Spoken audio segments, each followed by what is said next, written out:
Wow, wow, wow. Ladies and gentlemen, we are glad that you are watching. Thank you so much for making time to join us for our today's discussion. The latest on the political front. DP Ruto begs Baba not to be the candidate. He prefers another person. Why is it the case? Is he afraid? Well, that is what you will settle tonight. So you're welcome wherever you are around the world. Thank you so much for making time to join us on Mtembei TV. I trust you've been well. Well, we thank God that we are able to meet again. So join using the link in the comments and let us have a great time talking. I trust we're going to spend this evening together as we dive deep into the spoken, the unspoken, the intended, the imagined, the hoped for, and the wishes that may be coming from different quarters. Well, wherever you are around the world, you're watching Debate TV. It is that moment again of debate on the latest on the political front in this country.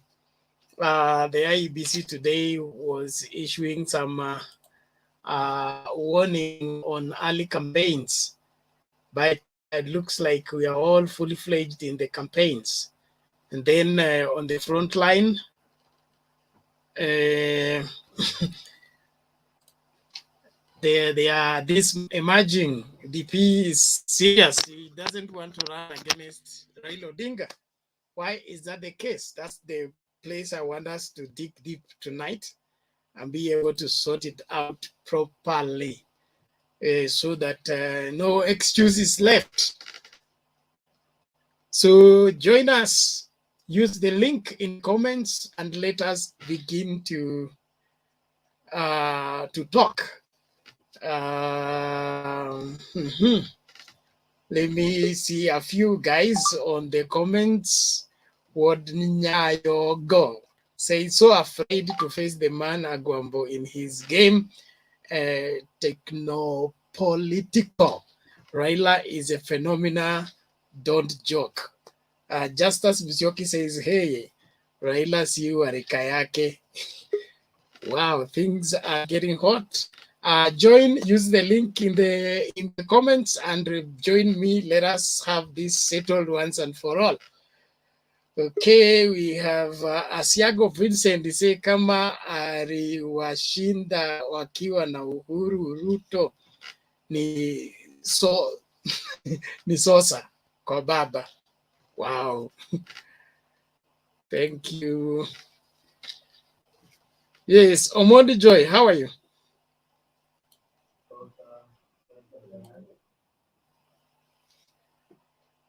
Omondi Joy. Sema. Unmute.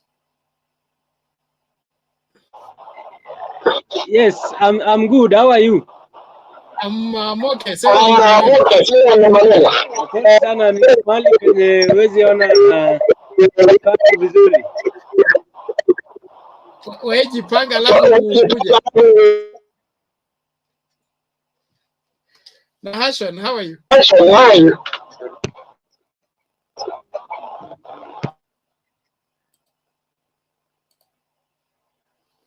Nahashon, you're welcome. How are you?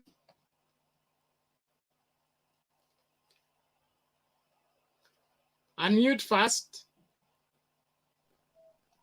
I am fine indeed. Oh, good to see you. Welcome good to see you the too. Show. Thank you. Yes, tell us, is DP Ruto afraid? DP Ruto says he doesn't want to run against Raila Odinga. He prefers a different candidate.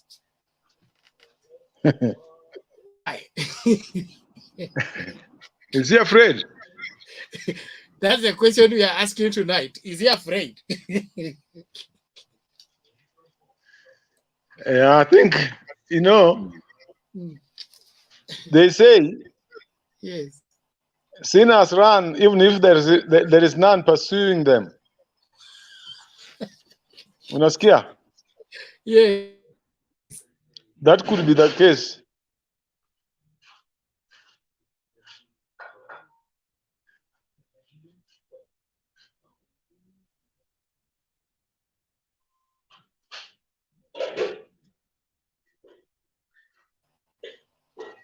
So you think William Ruto is measuring himself and finding himself wanting or something? I don't know. William Ruto was a student of Raila. So whatever the case, Mm-hmm. probably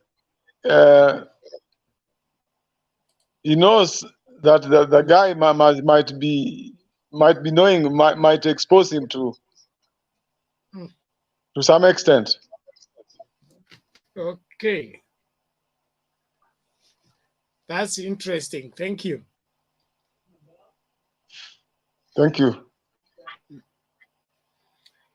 Okay, thank you. Everybody, as you come in, keep your mic mute. And there is Anthony. Your device is not well connected. We cannot add you.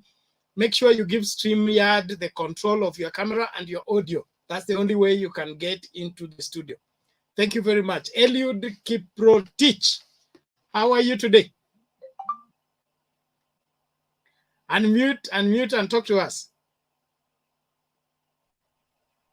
Oh, I'm fine, sir. Thank you. Good to see you. Yeah, thank you. DP Ruto said he doesn't want to run against Raila Odinga. He prefers somebody else. Why do you think so? What I'm thinking now, my brother Bernard, is, Ruto is look like as if there is no candidate pick from his party, the old party of Jubilee. Yeah. Mm-hmm. Mm-hmm. So that is why it means even Ruto is fearing Raila, because the way you see the competitor for himself with Raila, means Ruto is fearing Raila to be, and Ruto again is seeing Raila as winning. Mm-hmm. Yes, that is why I hope that is when I met. Okay. Thank you very much. Paul Krista. Unmute. Yes, can you hear me? Yes, I can hear you. Welcome. Today I wanted to. Hey, I thank God today at least I've got a name. How is everyone doing there? We are good. Nation,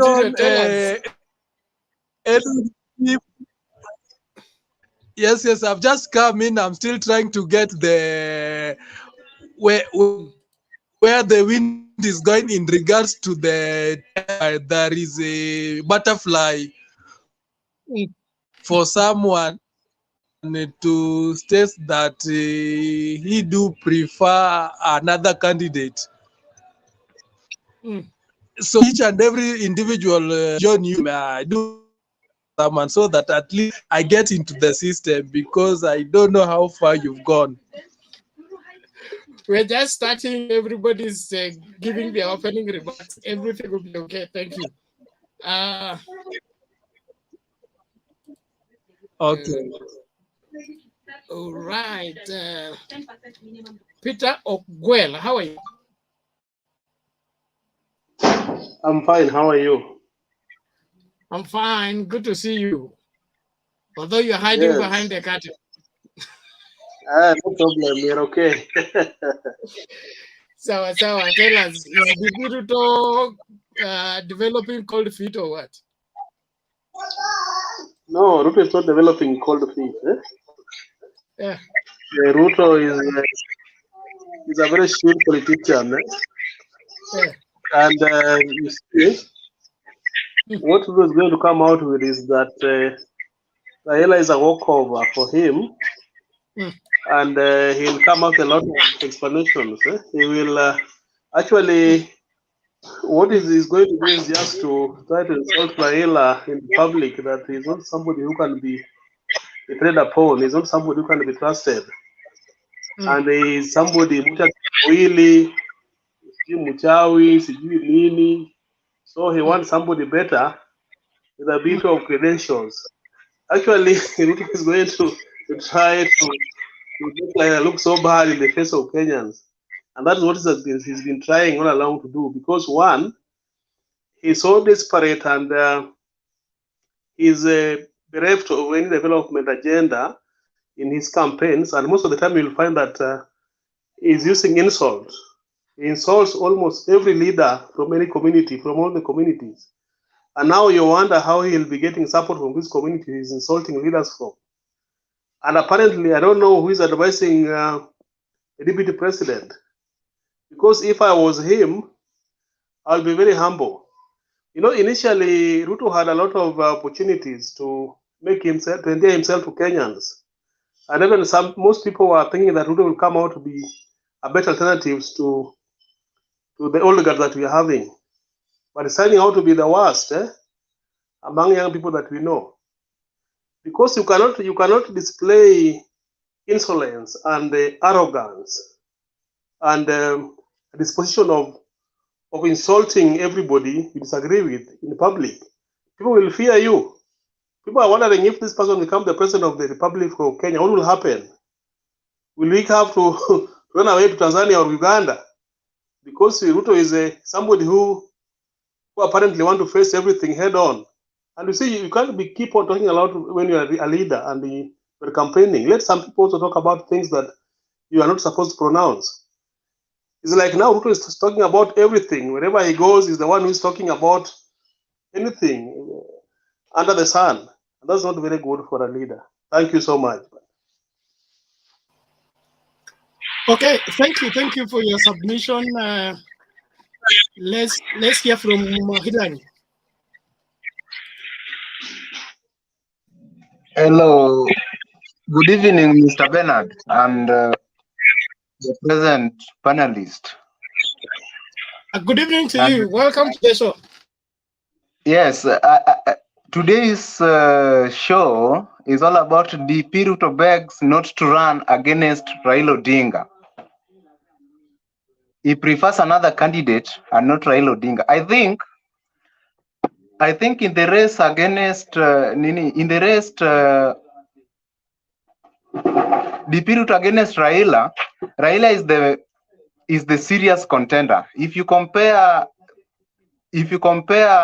between two candidates, between Raila Odinga and DP Ruto sees Raila as the only candidate who will give him stress as far as 2022 presidential contest is of a matter of concern.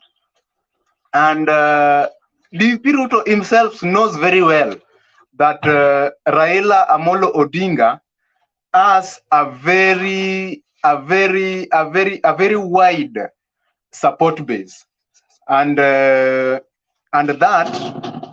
makes DP Ruto very worried.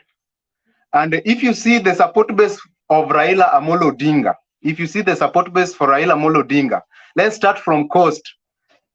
You go to Rift Valley, you go to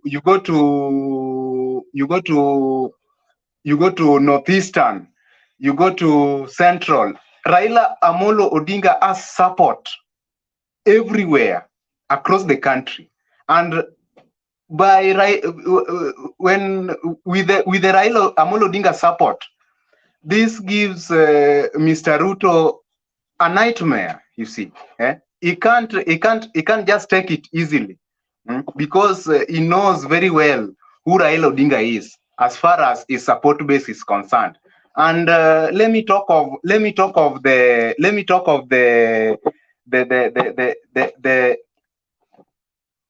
polls that were released by the Star today. that said that Ruto, if election were to be held today, Ruto will win in 7 out of 8 former provinces. That is not true. That is not true. And I think that poll was sponsored by the Tanga minions. You see, huh? So according to Ruto, his main contender, the person who is giving him hard time, is Raila Odinga, and that is the reason why every time Ruto campaigns, he major on Raila Odinga more than Musalia Mudavadi, more than Gideon Moi, more than Kalonzo Musyoka, because Ruto himself knows that when the absence of Raila in 2022 political matrix is an automatic win for him, because Raila is the only person who is giving him headache, and that is how I can say it. As far as the topic is concerned, that is how I can say it. Raila only fears the support base. Ruto only fears the support base. Raila has. Okay. Thank you, Hillary. Thank you. Let's keep talking. Jared Onguso, how are you? Please unmute. Hello. Hello, Jared. How are you? I'm doing fine. Thanks for letting me in. I've been watching you guys, but I've not got a chance to get in. You're most welcome. Give us your verdict on this one. So first, we have to be very objective. When you want, when you are in a portal, you want also to protect yourself as a weaker, so that you can win. So that might be a strategy. But on my personal opinion is that I wish I get an opportunity to advise the deputy president. It seems like he's taking the cue of Raila, and Raila has learned from his past mistakes. In his following, I believe that I don't know who are his advisors. I believe maybe his former prime minister's advisors, because he's following. Let's face it, Raila, Deputy President Ruto has a very appealing and massive following in the current young generation. And that's what Raila is fighting with, that majority of the young people, they might not know much about Raila. They don't know much about Orengo. So they know of what is Ruto today. But this is just when you go to these rallies, the young people want to come. And it's a worry when you see all those crowds. You wonder, these people, where do you get the crowd on a Monday or a Tuesday? What's going to happen is that if you see the strategy they are following, is that you are going to the crowd and you are going to the people direct. But when it comes down, when you are now on your own, there is no money, there is no nothing, and you're going to vote, you're going to go back. Majority of them, they don't vote. It's just a salary. We might say that these young people want to decide, but they are the same people who will be drinking, not going to vote. If you see the strategy of Raila, of that not aggressiveness, is changed totally from who we know before. Just stamping, he has come down. And I want people to follow the history. History can guide us into this. Who has been the president and who have been the competitors all this time? Why did Jaramogi Odinga not become a president or a prime minister then, but they gave to Kenyatta? It's because they saw that Kenyatta was more calm than the young, vibrant Jaramogi Odinga. People in leadership, they fear people who come with strong. If you come down, why did people prefer Moi than the other people? Majority of the people, they want a person who they think is not going to do so much harm. And that has been a problem for Raila for many years. Those of us who look at it objectively, I might not be sure about 2013, 2017, but everybody who is very objective knows that Raila won a 2007 election. No doubt about anybody who is of a sane mind knows that. But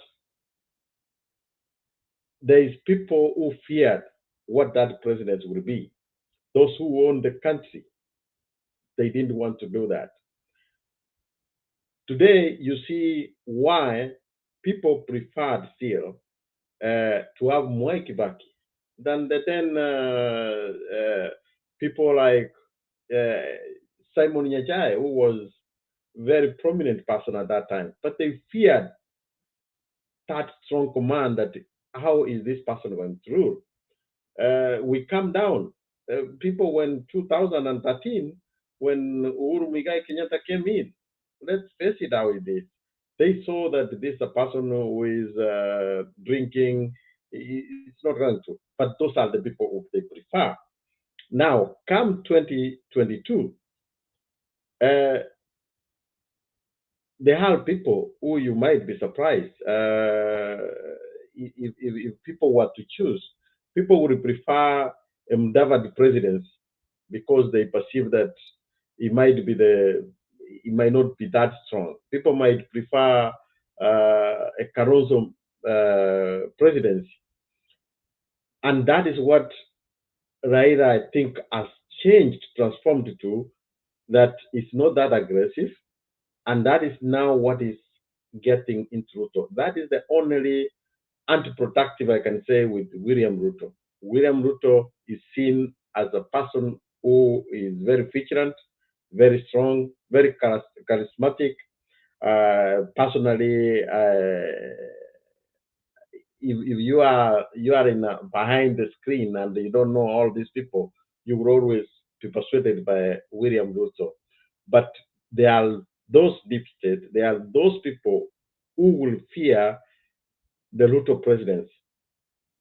And that is what I think personally gonna be a challenge for William Samoei Ruto.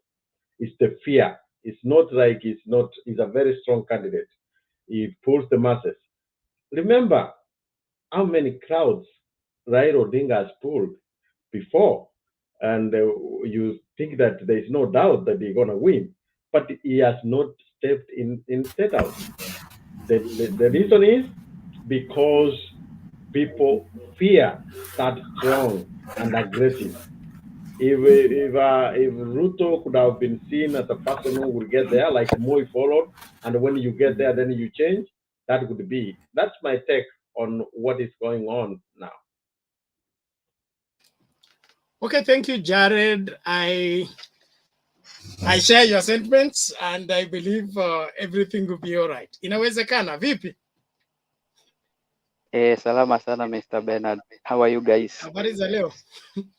Salama sana, tuko salama huku. Labda huko kwenyu? Huku sisi jiji kuu tuko sawa sawa. Yes, naona topic leo mnasema is Ruto afraid or what? Yes, that's a fact. Mr. Ruto ni muoga. Huyo mambo yake yote tumeiweza, just we are just waiting on August 9th tumalize hii maneno. Hata natamani ifike haraka sana. Najua mtu kujipiga kifua miaka 4 na unakimbia peke yako, and na sisi hata hatujaanza. When we just come, we have just tried to just kuangalia ground inasema aje for the last like 1 month ama 2 months, na mtu ashaanza kutoroka. You can tell how massive we are. We are strong. We are strong people, and na ujue we are the silent majority. So yeah, hii headline yenyu, the way you have written it, it's just the truth na hakuna uongo hapo. Mr. Ruto amekosa vitu za kusema, yani amezunguka Kenya mzima akiongea mambo yote, akiongea. Now this week what he has been saying is just attacking. Anakuwa anaattack magovernors tu, anaattack magovernors, anaattack magovernors wa Meru. Unaona Meru yote watu wamekasirika sana, sababu a whole deputy president has nothing to say to Kenyans. Kazi yake tu ni matusi. That's just bad.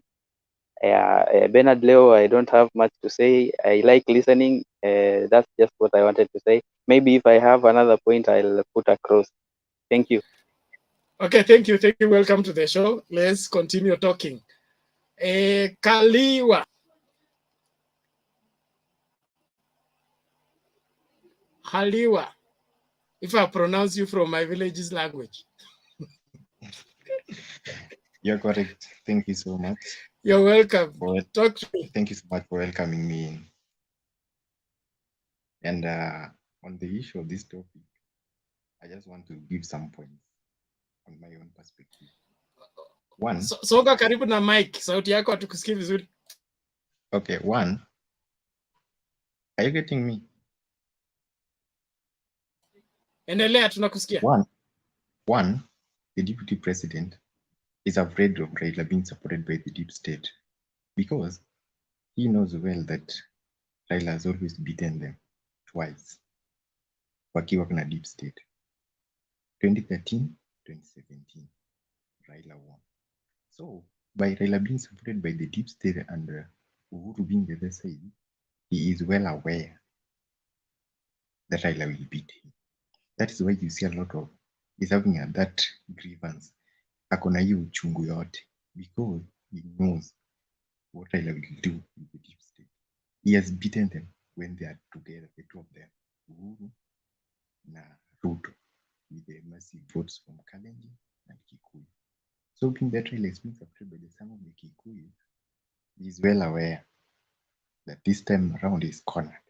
That's why you see a lot of this. He's throwing these words and it's being abusive because he knows what it entails. By being supported by the deep state, they have stolen from him all this time. But he knows that this time there's no that way, there's no that true. That's why you see him saying that the politics of Kenya will change. It will not be as usual. Meaning there's something that has been happening behind the doors. He knows very well that there's something that has been happening. Bwana mkubwa, sauti yako iko chini. We can hardly hear you. Let me get some earphones then. Ongeza volume hivyo. Ukiongeza volume utakusikia vizuri. Okay. Sorry for that. Now, yeah, that's good now. Even if you listen to Francis, the governor, he believes that it's not just deep, but it's deeper. Meaning there's something that has always been happening. So if you hear Ruto saying that it will not happen as usual, meaning he knows something that this deep state can do. That's why he's afraid of Raila. He's afraid of Raila, even on the fair ground. He knows it can be. What is this guy saying, Wana? We cannot hear this guy. Is he saying that Raila should surrender because Ruto will beat him? Mola, you're out of order. Okay. So he knows very well that Raila will beat them. That's why you see he's having a lot of this hate. He knows very well. Okay, let's do this, Khaliwa. Let's do this, Khaliwa. Yes. Yes, please. You need to make your audio, work on it. You will come in and so that you give your point to kusikia vizuri. Tunataka kuenjoy show. Okay. Sawa. So you can log out and then log in so that you adjust your volume properly. Then we'll pick it from there. I and a B.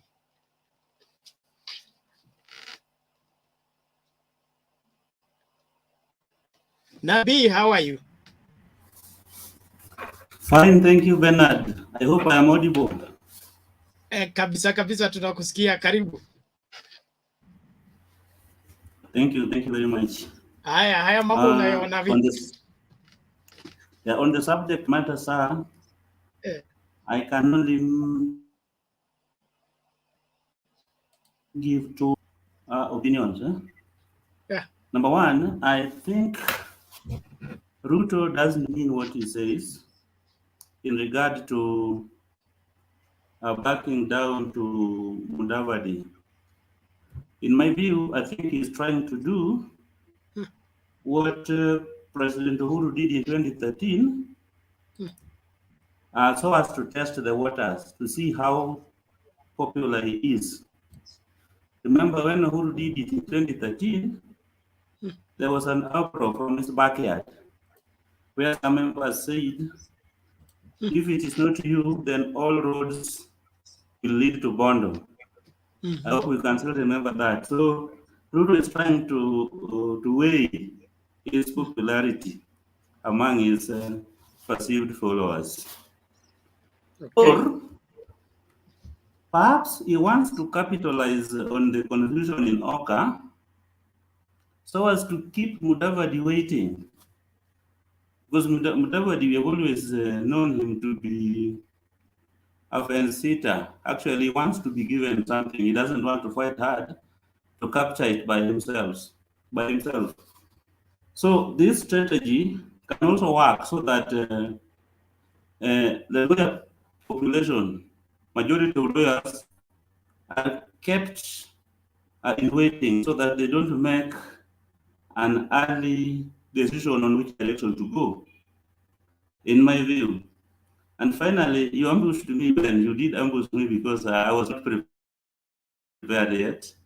My other view is, or not my view, yes. Okay, having said all this, I still believe Ruto should not be wished away. He is still a force anyway. So as we give opinion, let us also give credit where it is due. Not that he any value to us, but he's a political heavyweight. For now, Bernard, those are my views. Okay, thank you, Nabi. Let's continue talking. We appreciate the views. Let's hear from Mala. Mala, how are you?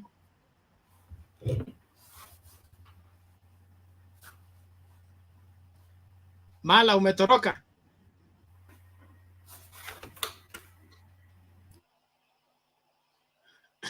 Oh, Robert Dulo.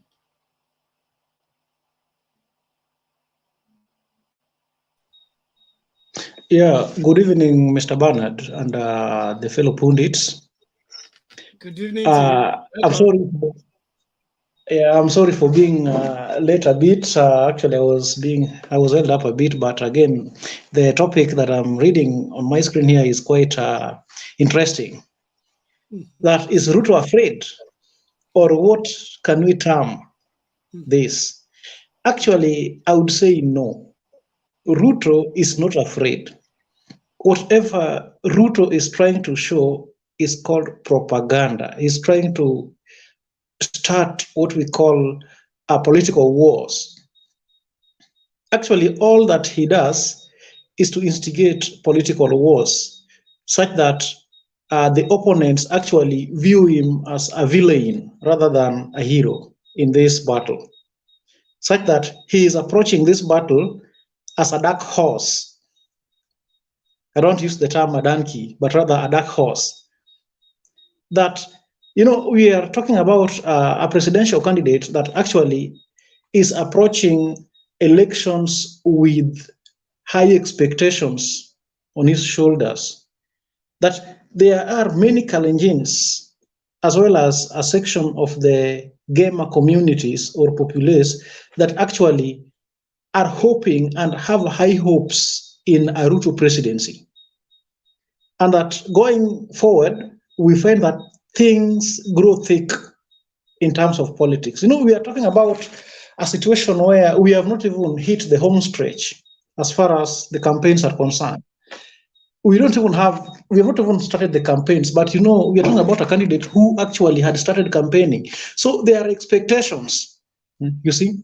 And secondly, as one of my colleagues has opined, it is a scheme to actually court the likes of Kalonzo and Mudavadi. And it's noteworthy that some of those in Mudavadi's camp, you can notice that some of them are actually, might actually be Ruto's surrogate. Look at somebody like Senator Cleopas Malala. The manner in which Malala is talking, actually, it's something that is sending shockwaves. So that is why I'm trying to say that Ruto is a force, and in fact is a very strong presidential contender. He has all the tools of convincing the electorate. He is somebody who has sharpened his mouth. Actually, I'm almost terming him as what we call in Kiswahili mulumbi, an orator. He's good in oration. And being good in oration means he's somebody who is capable of convincing and actually twisting the people. And if you look at this theory of the Wilbaronomics, it is something that he started very simple, but every day it grows. So we find that we are talking about a situation where we might think that the DP has really grown wary. No, he's trying to actually test the waters as far as the presidential campaigns are concerned. He's trying to hear from the people that if I say this, how would the people react? If I did this, in fact, I was trying to read something about the techniques they used to hive off a section of the votes from Raila. And that one of these officers actually confirmed that they used to wage a propaganda war against Raila. They used to badmouth Raila. And this is why most of our brothers and sisters, especially in Mount Kenya, have grown to believe that a Raila presidency would be dangerous to them. They've just believed that. In fact, it is something that started in the year 2013 when Uhuru was contending. It spread again to 2017. They continued with the narrative. So we find that we are in a situation where the narrative is ending, that a majority of the Kikuyus actually are changing their view towards Raila. They actually now come into terms with the realities, especially after the likes of Kiraitu Murungi, Governor Kiraitu Murungi actually confessed, the likes of former Governor Mike Sonko confessed that they used to actually spread propaganda wars against Raila. So in a nutshell, it is not a fear, but it is a way of devising another propaganda against a Raila presidency. He's trying to convince the Mount Kenya populace that Raila is not actually a good candidate for them. That is saying that instead of supporting Raila, they rather support one of their own. But the question is, do the Kikuyus have a presidential candidate? Up to now, the answer is no. So it is just a way of turning a majority of the Kikuyus that have actually grown wary of the Jubilee government and really want the change. They want a new leadership. So it's like he's trying to convince them against this kind of leadership that they believe is wrong. So you look at how our brothers and sisters are talking even here at the chat box, and you ask one of them, what makes them hate a Raila Odinga presidency? They would say, Raila ni mganga. Robert, before you go far, yes.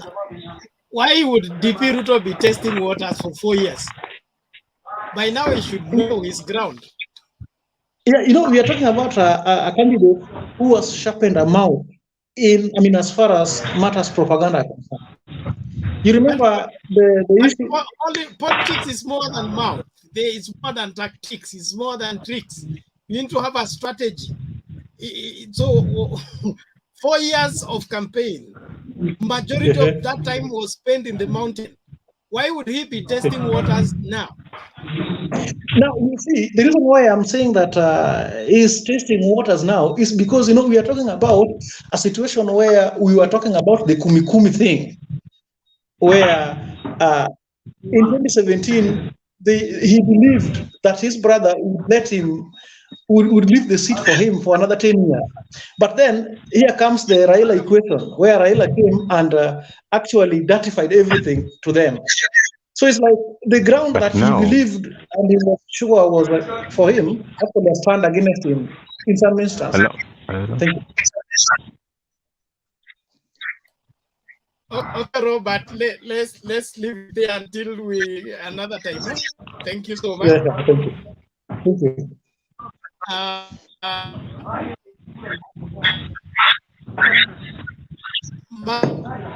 you come back?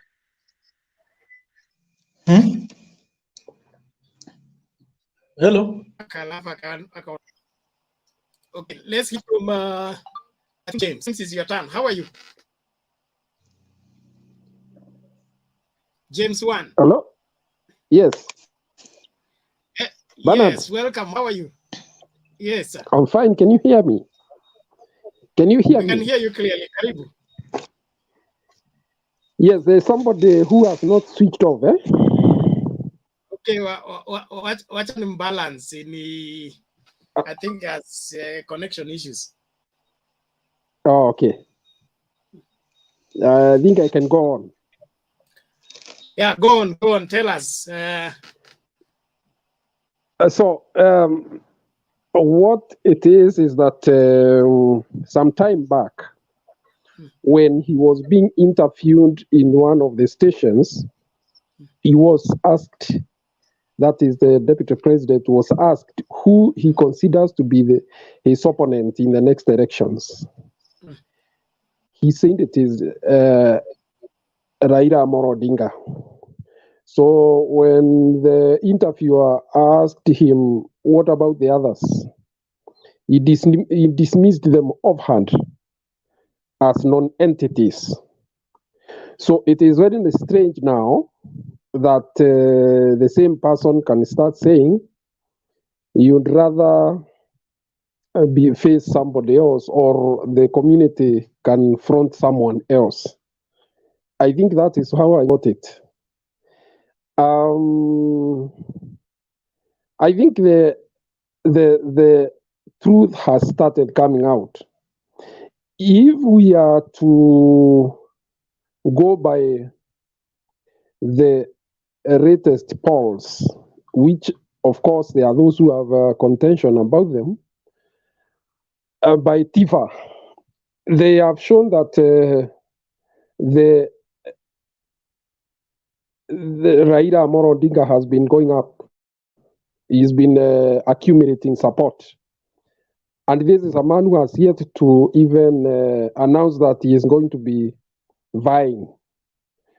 And what is most interesting about the same is that Ruto has remained almost steady at one space, as one area at 38, 39, around there. So it means he's reached his peak. He reached the peak so early that now no amount of increased campaigns can get him further than what he's gone. There is something we call the point of diminishing returns in economics. So this is a product that has gone to the market, reached its peak, and has started going down. Now, for him to suggest that it could only mean two things. One, that is a private plan to have a candidate from Mount Kenya. And that brings me to a suggestion that I saw some time back, and following one Njirongo, that he asked a rhetorical question when he was asked about Oka. He asked, who told you that Mount Kenya cannot have a candidate or will not have a candidate? Who said that Oka may not even opt for a candidate from Mount Kenya? And then there comes Mother Karua. The kind of politics that Mother is playing right now is one that one cannot really know what it is, but it seems the forces behind her are quite wide and very deep. Right now, she is having what we call boardroom meetings across the region, meeting key leaders in various parts of the Mount Kenya region. Today, she was in Meru, parts of Meru.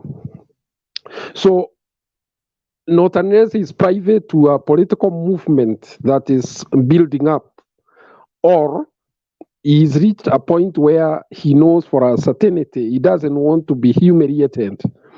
There is even a suggestion that he could make an about turn and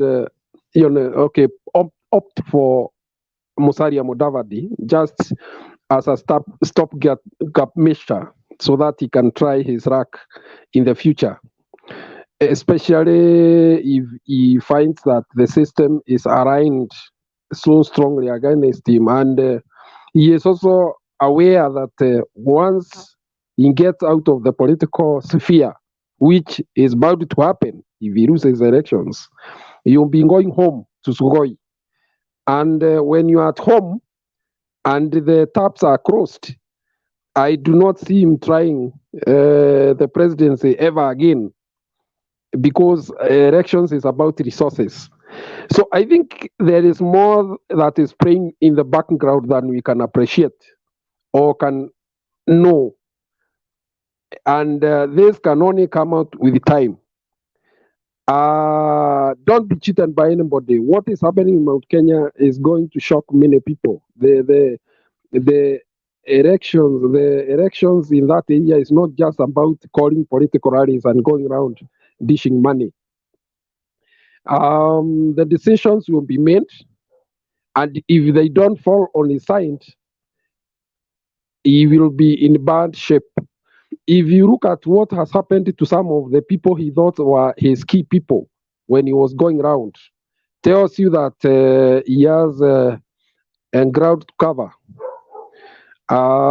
Some could not even address the masses. So what it is that he's dealing with a very fluid situation where you go to campaign without the key political figures, the gatekeepers in some of these communities, and hopes that you just walk into these communities and get the votes. But he's trying a very dangerous cant that has never been tried by anybody else, and it could end up frustrating him very much. So I think there is something that is playing in the background around the mountain with the factors that I've told you about. And I'll not be surprised even him stepping down anyway. He's also an intelligent political player. He finds that if he can back someone who is likely to win and find space in the government as he waits for another take in the future, that could be it. So we can only wait and see what it is that is cooking. Otherwise, it doesn't look to be handling very well, to be candid. He's not handling very well politically. And the problem is that he reached his peak so early. And people now have started seeing him in different way. You also are aware that the trip to Meru and mixed fortunes, the fact that one he left having insulted Wazee. I am yet to make you aware here. We are waiting for the one from the Nchurin Cheke. You cannot insult a Meru elder in front of women and children and get away with it. I am just let me. I'm just about to finish. conclude, please. Yes, I am saying that I am. Yes, wacha niseme hivi eh? I think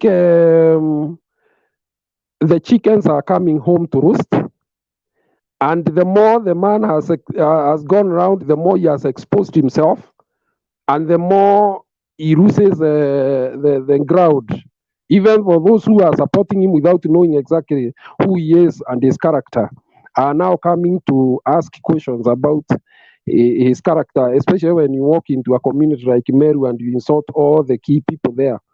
The community can only get frightened that they will have it very rough under such a kind of leadership. Thank you. Thank you, James. One, Peter, well, you said you have something you want to raise? Yes, can you hear me? Yes, I can hear you. Go ahead. You know what DP did initially was to ensure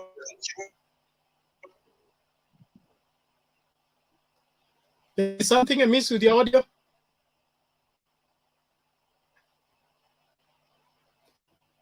I think Peter has issues.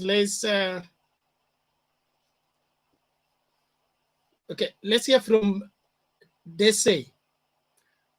Patriot, you're welcome. How are you? Long time no see.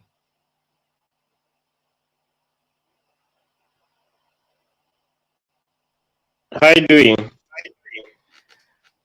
Good. How are you?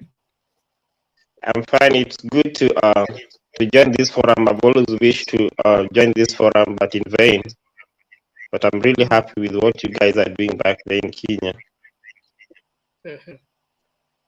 Am I allowed to contribute? Yes, you're welcome. Make your contribution. Is DP running scared, or what is happening? Is it a political strategy? Yeah, I think it's always so easy for you to see a man who is running scared through the way they behave. It's always so hard for us to hide our emotions when we are scared. So of late, whenever I see DP, I'm seeing a scared person because he's been made to lose his emotions, you know.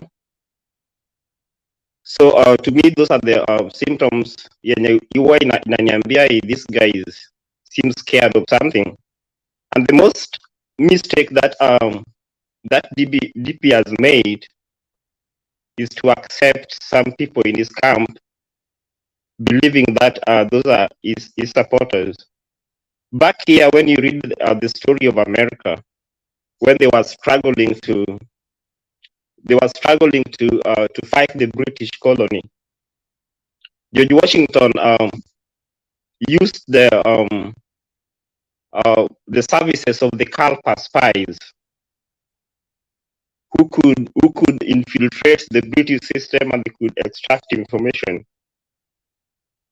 So I believe most of the people around DP's camp, they might not be his genuine supporters, but they might be some new version of the Kalpa spies. I'm always convinced that Uhuru is a shrewd politician. He hides a lot in his smile. So whoever sees Uhuru as a small politician, he should think twice. And dealing with a shrewd politician like Uhuru and Raila combined, it's really something that DP should worry about. And any mistake that he will do now, like insulting somebody like Kiraitu Mirwingi, Kiraitu in his home yard, it's really detrimental to him in the long run. Because if I'm in Nyanza, I come from Nyanza, even though I don't live in Nyanza now, but we esteem somebody like Kiraitu And I don't believe Kiraiti can go to Nyanza and something like that can happen to him, because people esteem him so highly because of his contribution to what we enjoy now. So I think Ruto went overboard by trying to duel with somebody like Raitu Mirungi. It's going to cost him in the long run. And the only advice, I love Ruto too, but I'm not his supporter. He had a great future of becoming this country president, but he is kind of losing his temper. And if I was to advise him, I could advise him to seek somebody who can help him tame his temper. You know, he's kind of losing it. And fighting somebody like Raila who doesn't use money, you know, Raila doesn't believe in handouts, and you want to use money in fighting him, you are just sending yourself into a political oblivion. And another thing again I want to add, Kenyans, the world is moving to mechatronics, and then it pains me. I'm a vehicle manufacturer. It pains me to see in this 21st century somebody's coming with an idea of wheelbarrow, then you see people are clapping about it, you know, without even asking a question, you know. Like right now, the Biden has just launched the all hybrid vehicles incentives. Government is giving incentive to all the motor industry who will embrace the hybrid vehicle manufacturing. And back at home in Kenya, you see we are still celebrating the ideas of wheelbarrows, and then people feel like there's nothing wrong about it. You know, I think there's something that needs to be changed. I don't see like if we have, I see some great presidents in people like Peter Kenneth, and if he could vie for presidency, I will not judge him as a Kikuyu, but I will judge him as Peter Kenneth, the person. So if we will try to get away from, hey, he is one of us, then these issues, like Ruto is a great guy, but he's now he has opted to using propaganda that is really killing the greatness in him, you know. So I always I believe here that Ruto is scared, and he might end up even supporting other person, somebody like Mudavadi. He might end up supporting somebody like Mudavadi to counter Raila, but supporting somebody like Mudavadi to counter Raila, he will lose it so badly. So I don't know what can be done in Kenya, but Ruto seems to be a scared person to me of late. Okay, thank you. I think let's let it rest there until another time. I'm back. Yes, Peter Ogwen. Yes, you see, Ruto is not a good person. And from the look of things, the things I'm seeing in this discussion are fairly young people who don't know much history of this country. We don't have a history that when it is told clearly, everybody will see that is not fit to be the president of this country. Now, what Ruto did was to ensure that the Mount Kenya leaders who are known by the people there were left out. Ruto was basically trying to do what we call a revolution. Now, this revolution, the only person who is now standing between him and the revolution is Raila. And therefore, apparently, by indicating that he will want somebody else to stand with him, is actually talking out of subconscious mind that the only person remaining for him to achieve what he wanted to achieve to exclude everybody, all the leaders that have been there for a long time, and then come up with his own lineup of new leaders who he can control and manipulate. That is a very dangerous direction to take. Ruto is not saying that he wants somebody else. What actually he's pronouncing subconsciously but loudly is that between him and revolution, it's only Raila who is standing in between. Because he has, in Mount Kenya, according to him, he has succeeded in ensuring that all other mainstream leaders are outside his agenda. And you see people he's walking around with, very young people. Now, if, for example, among here, people who are discussing now here, were there in 1992, during the time for second liberation, where people suffered a great deal. Some women just stripped naked in a freedom corner to protest the detention of their sons and daughters from Mount Kenya. That time, Ruto was YK92 youth. And if you look at this story very closely, as we move forward and seeing how he had behaved and how he has, when 702, the post-election violence that took place, he has to come out very clear the role he played. So Ruto is not a safe hand for Kenyans to be in. And therefore, what we can say is that Ruto had an opportunity to display remorse to Kenyans and even make a straight path towards reconciliation and help the community to reconcile and to move forward.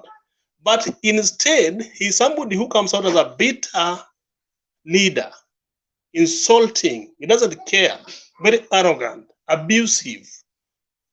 How do you come in front of the multitude and insult leaders of that particular community and expect to get away with it, surely? The question is, what is his agenda? Does he want presidency or something else? Or he want a revolution? This is a person who, if he given chance, he can do very worst thing. Because the bitterness in him, I don't know why he's bitter, because I think he's supposed to persuade the population to show that he's somebody who has reconciled. He reconciled the communities. He talked, when his expression and the way, the body language is supposed to show somebody who has concern for the people. But when you go around abusing everybody, mwingine ni muganga, mwingine ni sijui Cerelac, mwingine sijui ni watermelon, mwingine it is very interesting. Thank you. Okay, thank you, Peter. I can say one word properly. Hold on. Who is speaking? This Jared. Oh, Gerald, just hold on. I want to hear from Sam first. Okay. Yeah, the people that have not said anything before we move to the second round. Hello, hello. Can you hear me? Mic check. Hello. Yes, we can hear you. Go ahead. Good. Yeah. Thank you for having me in this kind of forum, Mr. Bernard. It's my first time. And I just want to say one or two in relation to the topic of today. Yeah, and where I sit, I can see Mr. or Dr. Ruto is not only fearful, but he's very afraid of the unknown.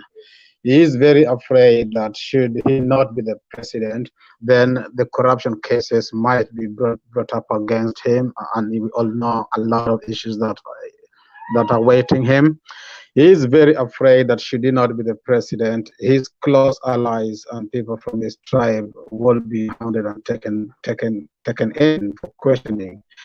Ruto is very afraid that if he's not the president next, then all the money he spent bribing the voters, and paying for buses in schools and giving churches will not be recovered. And having said that, he is afraid that the only person that can make him not be the president as at now is one Honorable Raila Odinga. Yeah, Ruto had all the hopes in the world immediately after the 2013 election that he will be the de facto leader of the defunct Jubilee, and therefore move on to presidency. But that actually changed, and the turning point of Ruto's, or the beginning of his downfall, was then the handshake between Raila Odinga and Uhuru Kenyatta. And since then, Ruto has gone on a defensive mode. He just wanted to defend himself and doing a lot of rhetoric talking. We remember in the first term, Ruto was like a hopping deputy president from one point to another in the name of launching, relaunching, initiating, reinitiating, opening. All the initiatives, some are non-existent. So the benefits that came with those after came to an end after the handshake. And Ruto is seeing a situation that he just not only going to go down drastically, is going to fall very hard. And he reached his melting point, and he only left with trying to put a brave face.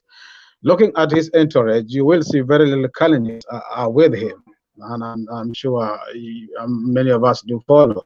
He's only left with a few Kikuyus, whom actually there are a lot of questions about their nomination into Jubilee. When Tujo did the nomination and Ruto overturned everything, and he handpicked the current flower boys that follow him here and there.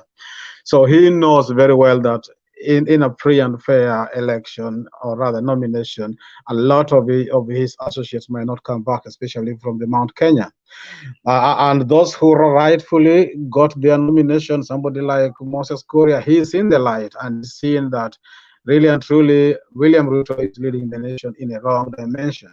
Yeah, he is very authoritative, and he doesn't want anybody to compete with him, and that is why he decided to choose UDA and ask everybody with any other party to dissolve their parties and join UDA.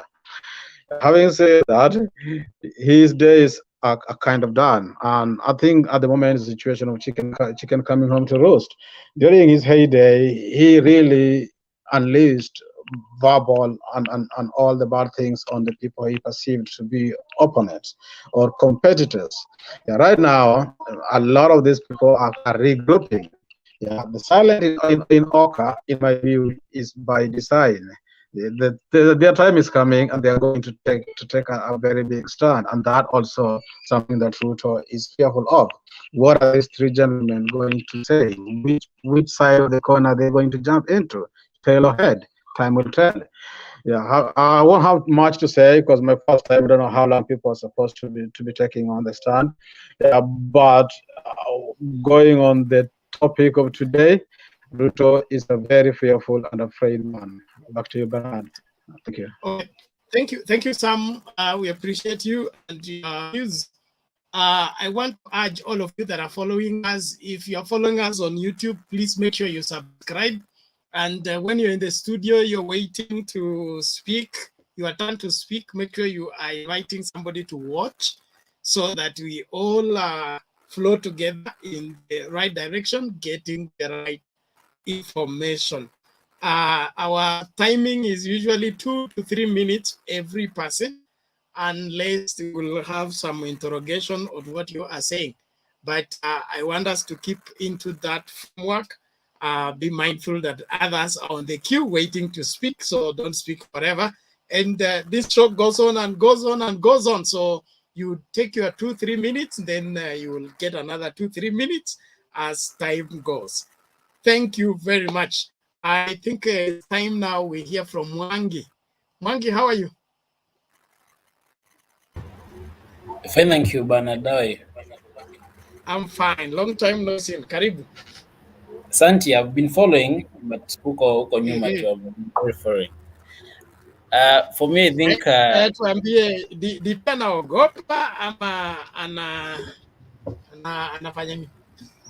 haogopi, but in every race, you know, when you start a race and you start with unaanza bio sana and it's a marathon, inafikanga mahali unachoka. You get tired before other people, and then you may have to readjust or re-strategize if you want to win that race. So he started. I know, of course, I support UDA. For those who doesn't know, but we started our campaigns a little bit earlier, and I've seen also the IBC have made a statement today regarding the early campaigns. So once I believe, and I've said it here before, I think what Ruto lacks as per now, and where Raila is beating him 10-0, is the advisors. The guys behind him may not have strategized all along. They are still using the strategy that they started with. And so amefika mahali like amehema. He's not done yet. He's still got maybe the numbers, but you see, when you don't strategize and you unahema kwa marathon, even the one mwenye alikuwa nyuma yako anaweza kupita. So I think he only needs like to come down to the drawing board, maybe recruit more, synergize more advisories, and then know how to deal with this. Because Raila, of course, is the most experienced guy here. He's not somebody to undermine. And he got what we call the system in quotes behind him right now. He got money, he got everything that he needs. So as much as tunaona hizo attacks, like verbal attacks, that's not the best strategy to use, especially right now, because there's the high voltage politics that we are witnessing. Zina involve a lot of propaganda. You make one statement, you are done. I'm telling you, to be used against you for the next very many months. So I think, as much as I support him, he needs to go back and re-strategize, and even the advisories surrounding him, he needs to see who is advising him on even what to say, especially on the most sensitive regions in this country. He's not done. He's not tired yet, but yes, he needs a new strategy. Thank you. Okay, thank you, Mwangi. I believe that's clear enough. Gerard, you had something to say before we go to the other guys who have not said something. Yes, thank you very much. I've listened to all the people who have contributed, but what I want to assure you guys, Deputy President Ruto has got no fear for Raila. He might not have put everything together, but he has no fear. What is happening is a strategy which was used in Ford in 92. If you have left, those who say they were in 92, in order to split Ford, the government engineered, I believe, in Kenneth Madiba, that he was very popular. So he could have not stepped down for Jaramogi Oginga Odinga. What I think the DP side they are doing is to try to put something into Mudavad and these Okas guys, that you are the one, that I can leave it for you, so that Mudavad will continue saying there is no way I can step down for Kalonzo Musyoka. If it's either me or I will go all along. But also, there is something which we have to look at. If Mudavadi was going to run for president, if Oka was going to produce a candidate, which votes are they going to take from? Because we have two horses, is Raila and the Ruto. So if Oka was to come together as a third force, whose votes are they going to take to? Most of the votes they're going to take to is from Ruto. They're not going to take from Raila. If you are not going to vote for Raila, you're going to vote for Ruto. Okay? So, but somebody in Western who is not voting, who was not going to vote for Raila, is going to vote for Ruto. If he doesn't vote for Ruto, he would vote for Mudavad, or the group where Mudavad is. So the same thing in Ukambani. There are those people who are Peter that this time around Raila was to support Kalonzo. So if Kalonzo is in Oka, those people were not going to vote for Raila in any way. but they might have alternatives to vote for Ruto. So, to me, what I think the strategy Ruto is trying to do, the fearful is that these people, if they are cornered and they go the side of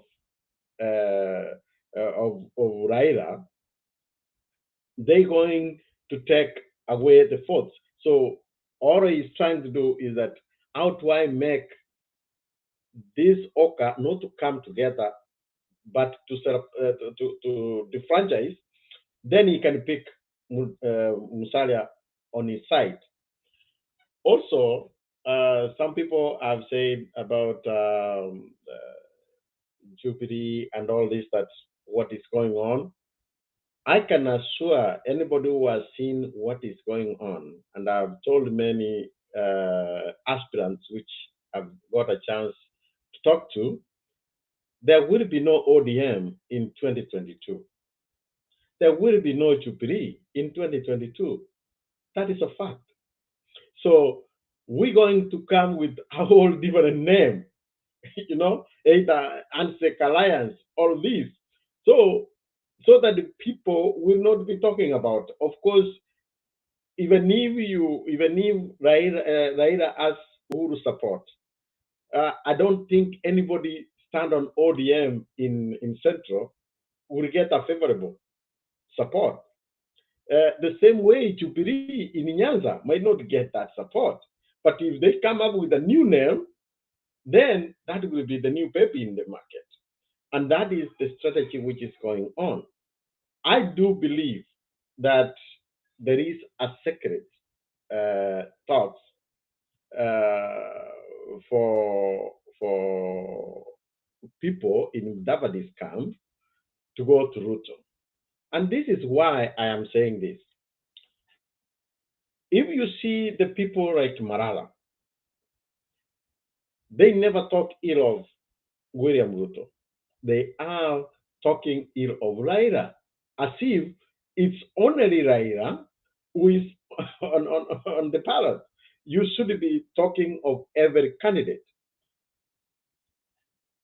In this, the way Raila has always put his strategy, and which I support somebody who said, I wish Deputy President William Ruto will get such advice also. Raila has been one person who can drop one person and promote somebody else. Actually, personally, I think there is no Mudavadi without Raila. And if Ruto, if he doesn't join Ruto or he join Raila, there will be no Mudavadi. Mudavadi will not have any impact at all. Those people who are hanging around Mudavadi, like Marara and these other guys, they are thinking about themselves. They are not thinking about Mudavadi. This guy from, I don't know if he's going to run from Machakos, Wabua, he knows that Kalonzo cannot win presidency unless he's supported by Raila or Ruto, which Ruto is not going to support. What happens is that they are forcing those guys so that they can have a chance to win. They are looking at themselves. But when everything is said and done, Jared, conclude. Yeah, Your I'm time back. concluding. Yeah. So there's somebody who was saying that Raila has not announced. No, let us not cheat ourselves. What is he doing running around the country? That is Raila all the same. What we're waiting on December 12th, on December 9th, is that you're going to see a couple of all these candidates come to endorse him. And then that he will pick the momentum. That's what I would say. So there is, William Ruto has no fear in Raila. Actually, if Raila today says he's not running, they will have nobody to fight.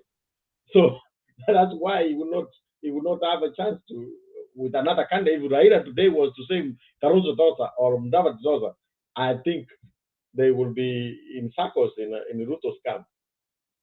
Thank you. Sorry for taking longer than. Bernard, can I please interject just one commentary? Yes. Please, yeah, okay. This is not towards anybody, but just being cautious on the topic, so that we don't digress a lot. Yeah, we are talking about DP Ruto begs not to run against Raila Odinga. He prefers another candidate. So I think members, if we can just stick to that, because we cannot tackle every aspect of political activity tonight. So if we narrow down to that, I think we will give us an interesting discussion. Thank you.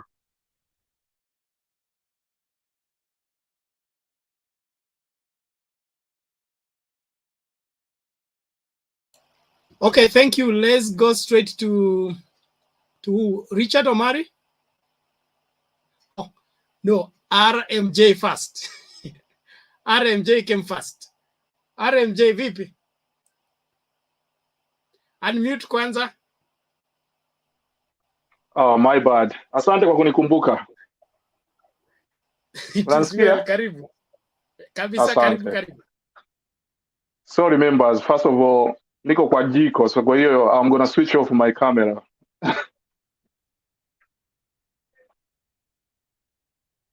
Yeah, it has been interesting conversation. Thanks for all members who have spoke.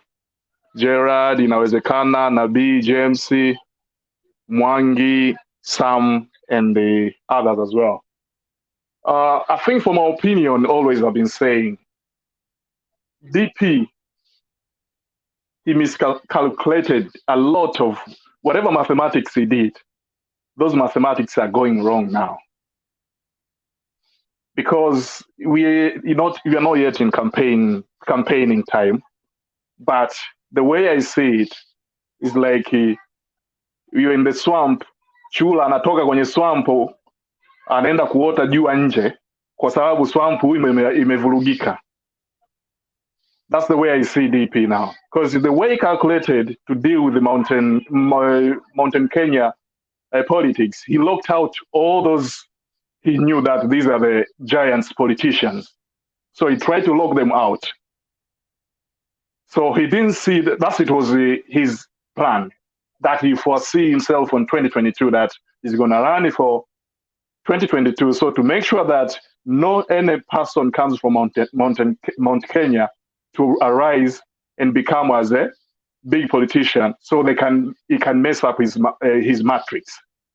But he didn't see that there was something like a handshake is going to come. So the handshake, as always I've been saying, if DP wanted to go well with the handshake, he should have stayed within the handshake, accept it and deal with it within the handshake team. But when he decided to say that he doesn't support the handshake and he starts shooting from outside to his boss, that's where things started going wrong. Because now his boss, you can see, is quiet. It's only one person is giving him the headache, is Raila. And it's not only Raila who is doing that, it is the president himself using Raila to make this man suffer. And the mistake he's making, I can accept, is any human beings can make those mistakes. You can plan yourself, even unataka kwenda kuomba mtoto wa kike, umejipanga, unasema huyu nitaenda kumpa haya maneno 1 2 3. Unafika kwa mtoto wa kike, unashindwa kuongea kile ulichopanga. That's what is happening to him. He planned from all those years, this is going to be my strategy. But things have changed now. So all these strategies failing. That's what we can see. He goes to Mountain Kenya, east side, and then he starts attacking. The people you locked out, a couple of them, and you're attacking them. So how could we understand you that you try to lock some people out, and now you are calling them or to come and work with you? What kind of person are you? You can see now the politics hit, which is going on under him, that makes him make those silly mistakes or stand in front of unstructured speech, and then we can throw things like that. Even this speech of saying that he doesn't want to go with the Raila, he wants to go with someone else. I don't think it was a planned or structured thing. He just threw out as a jibe, as a joke. But the way politics is moving on now, people, they're picking things like that. Pick it, put in the pocket, and say, okay. On the back room, people, how can we analyze? How can we see this man? You see? all those kind of things. That's what I can say. The way he planned himself with his strategy, they are not working at all. So that's why you can see he goes on all his rallies. You can't see any structured speech he can give out. Because the way he moves, he can go to East Ukamba, we can attack Mamangiru. Because there, Mamangiru is not on your side. Mutua is not on your side. So you come with a complete different structure speech. Move to Mountain Kenya, you attack Kiraitu, you attack Munya. Because all of those ones, they're not on your side. So you can see the way he's giving out his speech is not structured compared to Raila. The way you can see Raila, all of his speech is just the same. Wherever he goes, he gives you out the same thing. So the way I can see ni kwamba politics huyu mzee kijana wa Sugoi mmemweka katika kona. Kwa hiyo you are giving him hard time. That's why you can see he's giving out a couple of those words, and the other analysts on the background, they can see now the temperature on politics on him is piling up. That's my only things I would like to point out. Okay, thank you, RMJ. Richard Omari, are you ready? Francis has come and gone.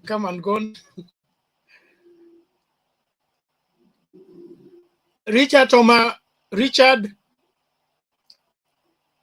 unmute kwanza.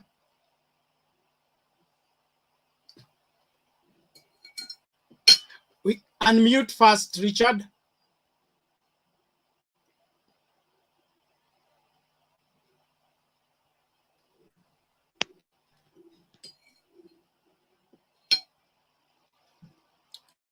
Seem to have a problem with your gadget. Can we go to Francis? Francis, how are you?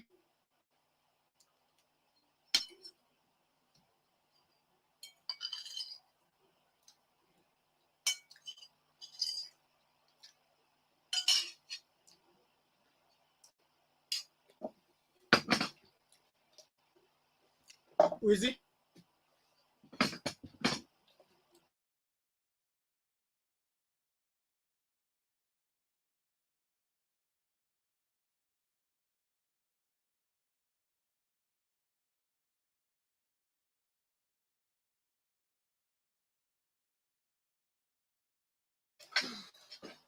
Hey, it's what's happening? James, are you there?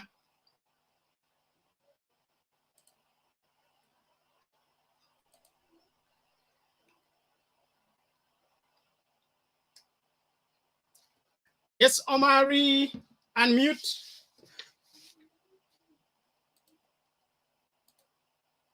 Okay. Yes, are you hearing me? Okay. Hello. Unmute once and then leave it there. Yes, we can hear you. Go ahead. Now concerning the contribution here, my brothers are giving views which are very important for our country. And therefore, if I start with the DB, our deputy president,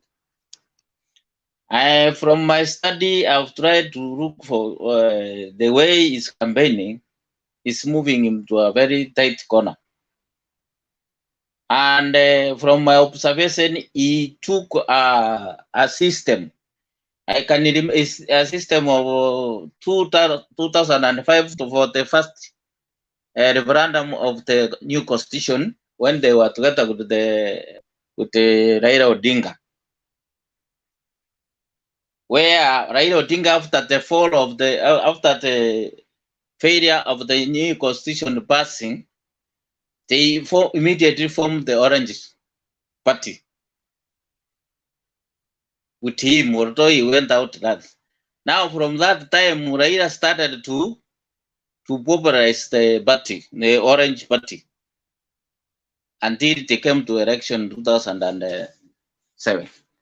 Now, that is the strategy which he copied from Raila Odinga which seems not to work for him. He doesn't know how Raila used that, and it became popular at that time. And again, when we come about this, the ways he also campaigning and is in the government, he took a very wrong position. He could have stayed in the handshake. Immediately after 2018, from what I can observe, immediately after the handshake, although he was in words, he was saying that he's after the handshake as far as there is peace. But for him, immediately after the handshake, even you can witness those who are making a horror. The DP started campaigning. He just started campaigning, slowly by slowly, meaning that he was not for the handshake. Now, he's moving around the country and he's targeting mostly the mountain side. And what I can say, the mountain is a difficult place to convince. It's a very difficult place to convince. And from the observation and some are coming out to say he usually spend prior to meetings. He sends money so that people can come to meeting, so that they can receive him, especially the youth. And that method, if I am not sure whether he's using money or whatever, but if he's going with that method, and you know Mount Kenya, what they mostly they like somebody who's dishing out money. And from that point, after they have received you and whatever, you have finished with him. Now you can see the way one is scenario concerning that issue, which I can say that is using money.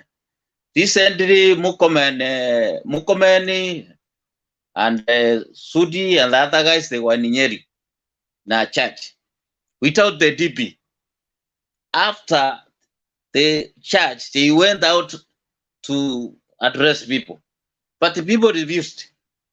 They were being chased away, meaning that now he's using money to bribe people to support him, which is against that.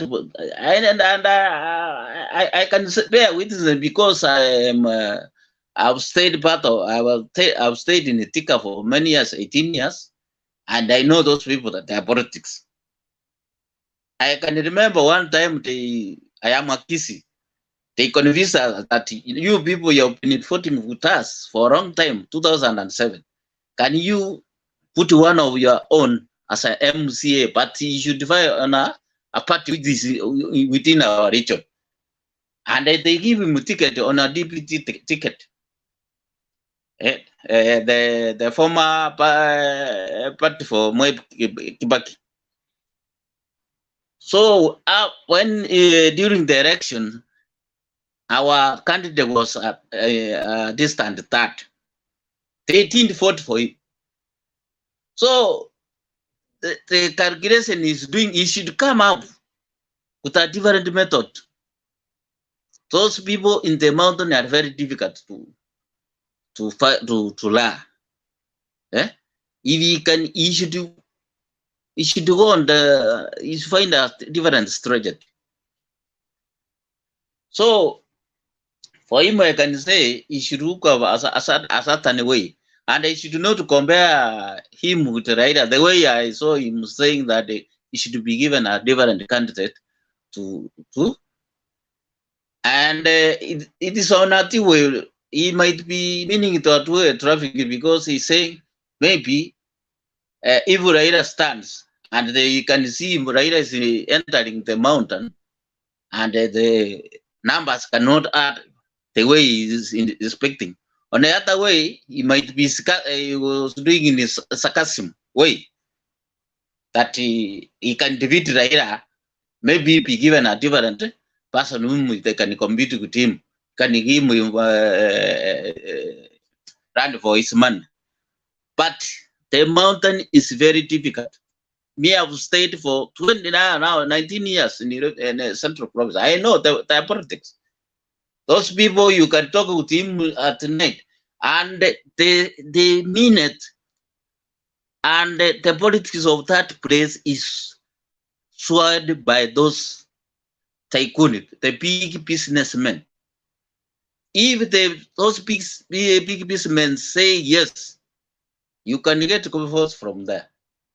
But for him, he's running about just abusing them, that they are holding meetings hotel and whatever. Now, for the side of Raila, the way he has come with Asimiora Moja is on the right track. And especially now, is entering the third brace with that fresh of Asimiora Moja. And those people, mostly they are very important. The people on the mountain are very important that for the one whom they will stand or safeguard their business. Or whom they know that now this person, he can safeguard our business, he can safeguard our property, whatever they would be.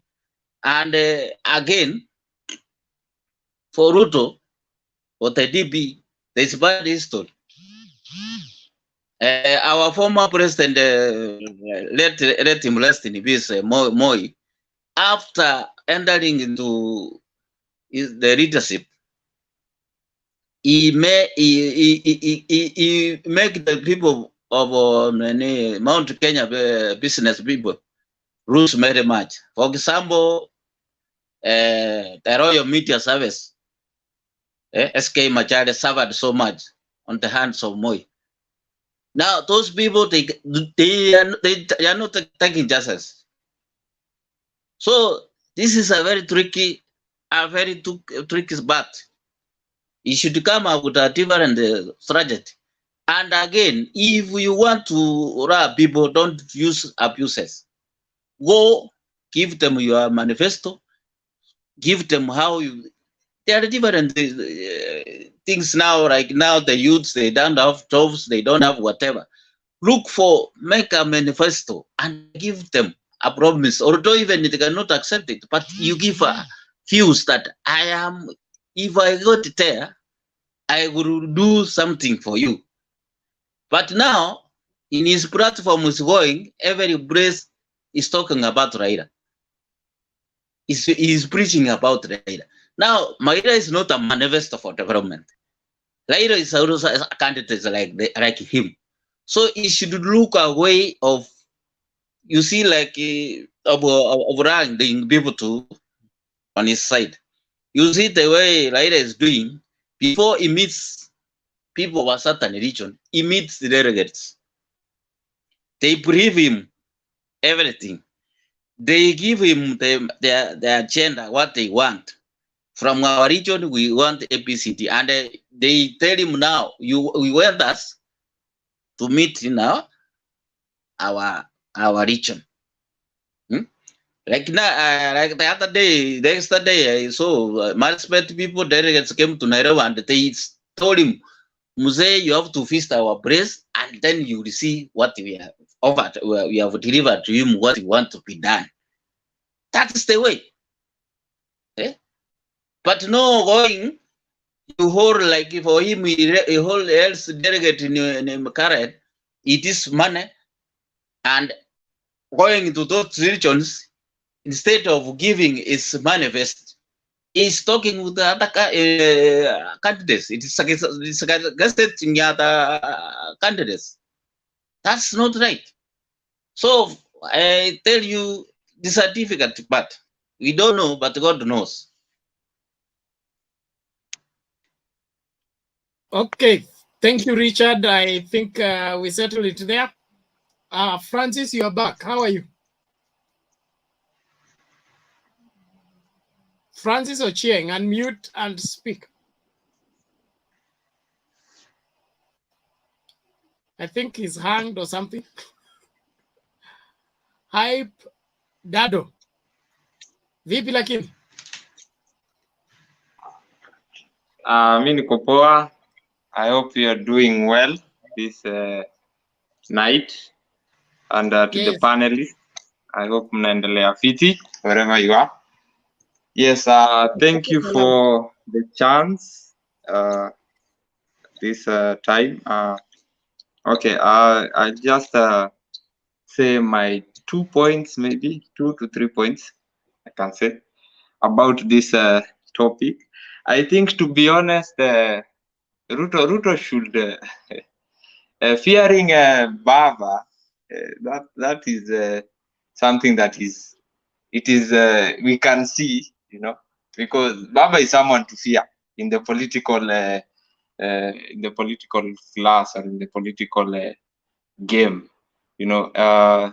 since he has experience, he knows who to approach, he knows what to do, he knows, and he has learned maybe from his prior his father, and the others. So I think fearing him is something that he shouldn't, because Baba is not he himself is a project, he himself by himself is a project. And you see now there is another project coming above him, like the president, and his team supporting him. So these are two projects, very big ones, supporting him. So fearing him, it is one thing that he should, and since Baba, since 2007, since 2007 he has been campaigning and all that, and he knows Baba won 2007, 2013, and 2017, which were not fair and verifiable, 2013 and 2017. So they know he won and all that. So he fears that if he goes one-on-one with him, he will embarrass him very big, So I think I'm not sishtuki sana, because najua anamuogopa. Him saying that he wants another candidate, sio mchezo, because he himself has put himself in a corner, he has put himself in a corner. So what he expected is not what is coming to turn up and all that. So I think he has a very long way to go. So I think that's all I can say. Yes, Okay, thank you. Thank you, Daro. We appreciate your input. Mzee wangu Francis, leo sijui kutakuwaje. Upo au upo? Sawa Tito. Yes, sir. Namna gani? Niko salama. Nawaona. Karibu Kenya. Huku tunachagua opposition. Tunataka candidate wa chama yetu na ile chama ingine. Sisi tuchague. So far, let me just speak the truth, and the truth will remain, and it will set us Kenyan free to remain the people on the ground. Papa is the most popular candidate to vie as a president. Iko shida na sauti yako. Soka karibu na mic. Kidogo kwa nini?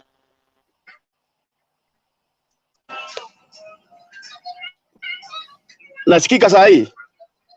Basi sasa uko sawa. Nimekuwa na headphone nimetoa.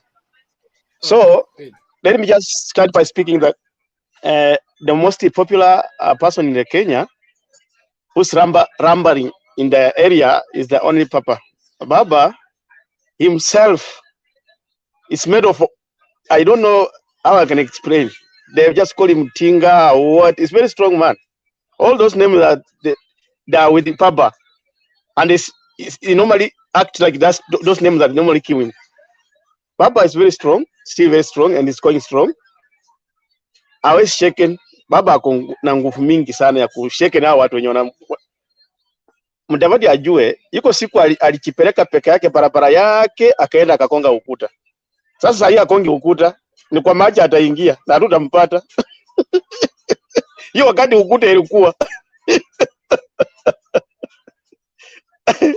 raundi ni kwa maji hapatikani. So ule mtu tunasongea naye kitoka hapaki hapa akining'inia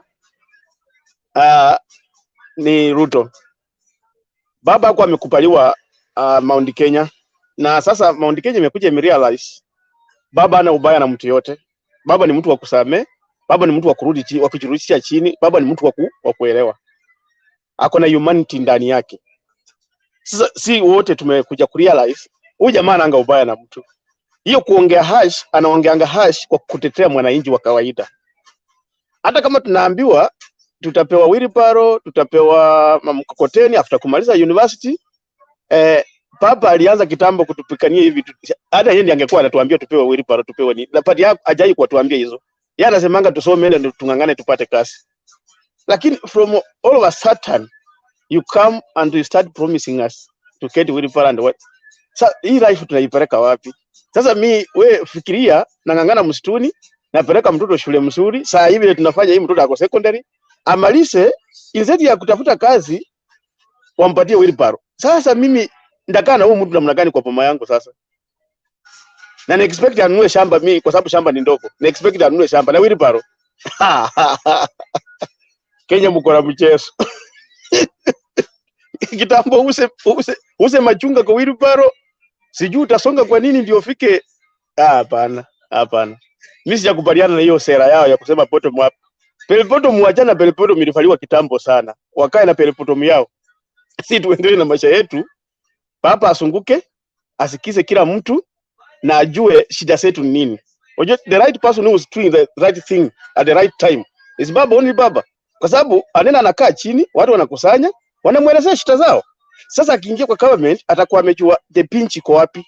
Sasa tunarekebisha pale penye watu walikuwa nasema. But wewe hujauliza watu ni nini wako nayo, shida gani? Una promise ile kitu si hatutaki, hatujakwambia tunataka hii. Nani alisema anataka wheelbarrow na mkokoteni? Huyu mtu aliandika hiyo vitu akatumia Ruto, alimkosea sana. Sorry. Yaani hiyo watu wanaenda kare ni wanapelekanga hizo, ndio wanapelekanga, wanamwambia hizi shida tuko nazo. Hatuna mkokoteni, hatuna mawheelbarrow. Hii imenishtua. Kenya mnaelekea wapi? Mimi nimehama wakati baba atapata kura, mumpeleke State House na sasa kuja kumsaidia tumshangilia akienda State. Lakini kama mtapatia wheelbarrow, mimi sijui mtakuwa mnanipea kutoka hapo tunapanda gani? Mkokoteni ama wheelbarrow? Ndio kani nafikisha mtu haraka. Kutoka hapo nikishuka. Nikani nasafirisha kwa nyumba haraka. Tumia Uber tafadhali, acha maneno ya wheelbarrow. Upo wanasema sinaenda kutolewa. Wanaenda kuperipoto kila kitu. Kama kile kitu itakuwa peripoto. Sasa upa asiko, magari asiko, tunabaki na wheelbarrow na mkokoteni. Tutaishi maisha gani? But I'm so sorry to say, this is our country. We should waken up and to build it the way it's supposed to be, to take the good direction, the country to move forward, and then to have the future of our kids who are coming up, because wanafanya bidii wakienda shule wakijua hata ukiuliza mtoto nataka kuwa president, nataka kuwa nani. Sasa lazima tu encourage hiyo kuwa president, watakuwa kuwa minister, watakuwa na tusipowaambia msome na bidii pia nyinyi muendeshe ma V8, tunawaambia msome na bidii muendeshe mkokoteni. Wale watu watakuwa watafuta bangi sana. Please mchange slogan ya kuambia watu wanakuja upcoming, at least pia wakuwe na matumaini ya maisha, kwa sababu tunaua matumaini ya watu wenye wanasoma seriously. Kwa sababu hiyo slogan tu peke yake, mtu wako university anajua akimaliza tu shule pap, next thing anakutana nayo mbele yake kwa mlango pap ni wheelbarrow na mkokoteni. Kai, hiyo ni noma. Sasa nimefurahi kuja kwa show kuongea na nyinyi, na tuendelee kuchatiliana, tukichambua, tukiambia Wakenya ukweli, na tukiambia Kenya tunafaa kuifikisha wapi. Thank you so much. Thank you, Tito. Made my evening. This is serious. Inawezekana una swala, kuna nini? Niko na swali kwa Tito. Najua Tito umeongea vizuri sana na nimefurahi sana kwa sababu sisi wote tunakubaliana kwa hiyo maneno. Huwezi soma uende university alafu unakuta kusukuma wheelbarrow. What I'm just encouraging you ni kura ndio kitu ya maana. Nimesikia ukisema sijui uko nje, you need to vote, you need to make sure umevote hata ukiwa wapi. And I have noticed that most of the panelists today hawako Kenya, but the best thing that you can do, hata tukiongea hapa, is just to go and vote. That is the best thing that you can do. One point Mr. Bernard nikiongeza, you know, the deputy amekosa he has been exposing himself for the last 4 years.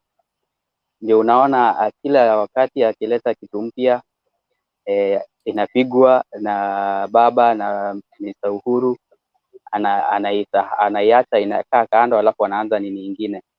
So this guy ameshindwa tu kwa kila kitu ambayo analetea Wakenya. You know, alianza na mambo na wheelbarrow, sasa akaanza kujitetea ati hiyo tumeweka kwa logo. Sasa unajua wanaanza kulalamikanga hadi wanasema, na je, si nyinyi mmeweka machungwa, sasa simtuexplainie machungwa ni nini, you know. Haya, akatoka kwa hiyo akaenda sijui kwa mama mboga na nini. Hasimamishi mama mboga yoyote kwa MP ama anything ama MCA, you know. Hiyo sasa tena amenyamazia, you know. Sasa saa hii he has ameendea kwa mambo ya like kutusi ama kudegrade wakubwa katika area fulani kama governor kama nini. So you know, yani jamaa amepigwa kila kitu. So that's just what I wanted to say, but Mr. Tito, you should vote. Si kusema ati sisi tupige kura huko na nini. You come and vote, okay? Tito, unmute ndio ujibu. Sisi pia ni wapiga kura. Sisi tuko na familia. Sisi tuko na watu nyuma. Tunaweza kuwa hatuna uwezo ya kufikia kwa voting ballot box tupige kura, but particularly tukiwa pale penye tuko, tunahimiza watu wenye tunako close kwa wao, tunaambia watujitokeze waende wapige kura, hata kama tunasawa fund kama ni transport nini vitu kama hizo. But sisi wakitupatia chance wakuje recruit pande hii, watuweke pale penye tunapigia kura, kwa nini tusipige kura? Kura ni haki yangu. But the only thing, sisi hatuna uwezo ya kutuwekea kwa embassy, maybe watuwekee pale penye kujisanya tupige kura, but tunapatiana influence kwa watu wenye wako ground, wale tunasaliwa ndani yao, tuko na mabibi, tuko na watoto, vitu kama hizo. Sasa tukipatia influence, tuwa support wapige kura, nitakuwa na impact ya kupiga kura. Hapo tunapatana. But I'm willing to meet. Yeah. Swala mengine tuambia Debukati akuletee ballot box, usijali. Safi. Ni mambo iko kwa pipeline. Safi. Thank you. Jared, nitapatia wewe dakika moja tu. Thanks. I will not take. I will take just a minute. Yeah. Thanks, Tito, for your contribution. But I would prefer in this panel we become very objective, so that there are some people who are not able to get in, but they are following this panel. So let us also not take these gimmicks, political gimmicks. Tom, Tito, I think, Tito, you and me know that really Deputy William Ruto is not saying that he's going to give people a willpower when they finish university or Congo 10. Let us not actually go there. Let's leave those ones for the campaigns and all those things. I wish we should be very objective and discuss some critical things like the bottom up. Is it something which can work? The 6,000, is it something which can work? And I do believe we have to give credit where credit is due to the deputy president, that ordinarily now we should be, in previous campaigns years, we should be discussing about huyu ni mwizi, huyu ni nini, the corruption. He has taken that off the market or the political scene, And now you see everybody's talking about the economy.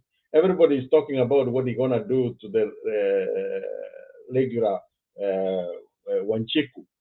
So we have to give him credit, and he's not a person which you have to dismiss. He has a crowd. He's appealing. He has been given a talent which he can, even in a corner, he can get himself out and still energize the crowd. Remember, we had Nairobi leaving people like Chinambaru and erecting Sonko. So let us not just take this thing of Aswa as a joke. It might, if we are not very careful. What I was saying is for us to be very objective. And there's somebody who say that Ruto is fearing that he will be jailed. I can promise you, our system in Kenya can never touch Ruto or anybody. Remember when KANU was transiting from when they were exiting the government, KANU in 2002, people feared that people like Big Ward would be go in. When you have money, nobody will touch you. Then he will find a way to be even in the next government. That's all I wanted to say. No, Gerard, I get your point, but I have something against it. Kidogo. The cause of death. Ni Tito. Yes. Tito, kidogo. Charity, you know, Charity who ule jamaa ametoka kwa stage saa hii, ile mimi nasa comment tu, nimeongea part ya Wilparo akasema Wilparo. The only thing nimeona the vice president anafanya practically vitu practically. Wilparo alikuwa anapeana, si ati alikuwa anasema ni symbols. Raila hajaipeana machunga. Alafu another thing nimeona Mwaura ule aitwa Mwaura nani? Ule nominated senator yeah. Alipeana Wilparo wa mama wawili na akasimama katikati ya wao wapike picha. That's a practical thing. I'm not talking out of the kitu siongee kitu ya nje, ni kitu inafanyika. Wanapeana, sio symbols. Matangi zilikuwa Karen, wakapeana matangi za maji na wakapeana pampu za maji ya kuosha magari, wanafanya practically. Unaona? So, si ni kitu tunaokopa inaloa dignity ya watu wenye tunataka wakue up. Tunataka V8 sikuwe mingi Kenya. Hatutaki mawili pa sambaa kila mahali. Unaona motorbike vile zimekuwa mingi kwa barabara. Shida imekuwa ukikonga motorbike mmoja wanakuwa kama 1000. Utawaweza aje kusolve shida yako na umekonga mmoja peke yake. Sasa wheelbarrow zitapita wapi? Wanaharibu Kenya. Mkubali, si ati mkatalie tu kwa kitu na kitu inaharibika mkiona na macho. Tengeneza Kenya. Alafu ushuru utakuwa unatoleshaje mtu wa wheelbarrow ushuru? Alafu ndio utengeneze barabara. Utatengeneza na nini barabara? Barabara zinafaa siundwe. Na zinaundwa kulingana na ushuru vile naokotwa. Magari zinaenda pesa, zinakunywa mafuta. Wheelbarrow itakuwa inakunywa nini? Maji. Haya. Sasa tujipange by friend. Basi president tunampenda, si hata tumpendi. Tunampenda sana sana sana. Ni kwani atahama Kenya? Hata haihama. Tutapika kura tumalize na wakae chini, hata labda wanasakuwa na handshake baada ya kupiga kura na Raila na maisha yaendelee. Na wajenge Kenya. Tumwambie Wilbaro yuko sawa, vile ulikuwa unasema tuende hii njia. Na maisha yaendelee. Thank you so much. Okay, thank you, Tito. Thank you. I get you clearly. Jared, the policy of abandoning the top to go and attend to the bottom and divert all investments to the bottom, okay? What is going to happen to the top eventually? If I can, I wanted Sam to talk if he was reacting to my suggestion, then I can reply to God. Please, if you can give him a chance. Sam, you have hello, yeah, thank you. It's a quick commentary following Tito's submission. Make it brief. I promise I will, yeah. Yeah, well, just to comment on what Tito has said, especially regarding the vote. I think Tito in a way kana. he said Tito should make an effort to vote, and Tito submitted that, yeah, where he is, it is logistically impossible, but he is happy to facilitate a few people or a team of people to vote from Kenya. Yeah, do that. That is the right thing to do. Yeah, I am also not in a position to vote based on the location where I am. Yeah, but I would love to. But again, we still don't have like the ballot, what do you call them, the post vote by mail, which I think would be something diaspora would embrace. So that we put aside. And going back to Jared and trying to support the bottom up, or rather dispute the narrative that wheelbarrows will be a hell of a problem in Kenya. I think we shouldn't be stooping towards that line, because really and truly, we can't just be sending our kids to schools and then expect them to be a wheelbarrow or cart pushers on the roads. So that, I will take it as literal as it is. Yeah, it should be interpreted depending on your capability of understanding things. But politics being a game of propaganda and how you put out your word to the people, from ODM point of view, yeah, the team would like to make sure that everybody that thinks on a wheelbarrow as not the right policy and is the wrong policy to take us ahead. And I think Ruto has realized that the wheelbarrow thing is not really selling, and now is getting to is becoming a little bit disparate from my view, that he could even compare himself to Jesus Christ and saying Jesus Christ was a hustler. You know, this is close to blasphemy, and we can't be stooping that low as a country just to embrace somebody's political interest. If you allow me just to comment on Richard Mari's Azimio la Umoja, I followed you. And to be honest, yeah, Raila Odinga, I don't think he stood up and said, I am going for this position, vote for me. Yeah, but he is going from a county to county to champion the Azimio la Umoja, unity of purpose. Yeah, let us all unite to see a Kenya, a united country developing going forward. That unity part is what one deputy president doesn't really understand or getting in properly. He thinks when people are united, everybody is united against him, and that is wrong. Yeah, when Raila went to Western, and he went to Kisii, Mombasa, and he was in Kitui, he never said, guys, you got to vote for me so that we stop William Ruto. No, he never did that. What he was calling on people is, let us unite and let us actually build a nation based on the dreams of our founding fathers, who wanted to see a united. And he even quoted some parts of, I think, Law to Pledge, or what do you call, national anthem. Yeah, peace be found within our borders and unity, etc. So Ruto, on the other side, is really based on dividing the nation and calling people names. Yeah, if it doesn't call Raila Amganga, he is calling Uhuru, what do you call it, Tapeli. Yeah, he is calling Murugaru Mujinga, Fala. So he needs to be a role model for people who are in the gray area to start following him. Yeah, because there are a lot of people in that area that really want direction. But if you, whenever you stand up and you give it time to talk, you goes, watapeli watajua sisi ni sisi, watatufanya ni. No, come on, he's a good orator and he's gifted with that. He can use it in a better way to bring people together, and then after people are together, then he can dream of leading a united country, And one more point. Yeah, the other time I had him promising 100 billion for youth empowerment, and I'm like, seriously? Are we listening to these promises again? 100 billion. This is the person 9 years ago promised stadiums in every county. Where is the historic Kamariani? In fact, FIFA is even banning the current stadiums we have because they are not up to the standard of the international to even host any football.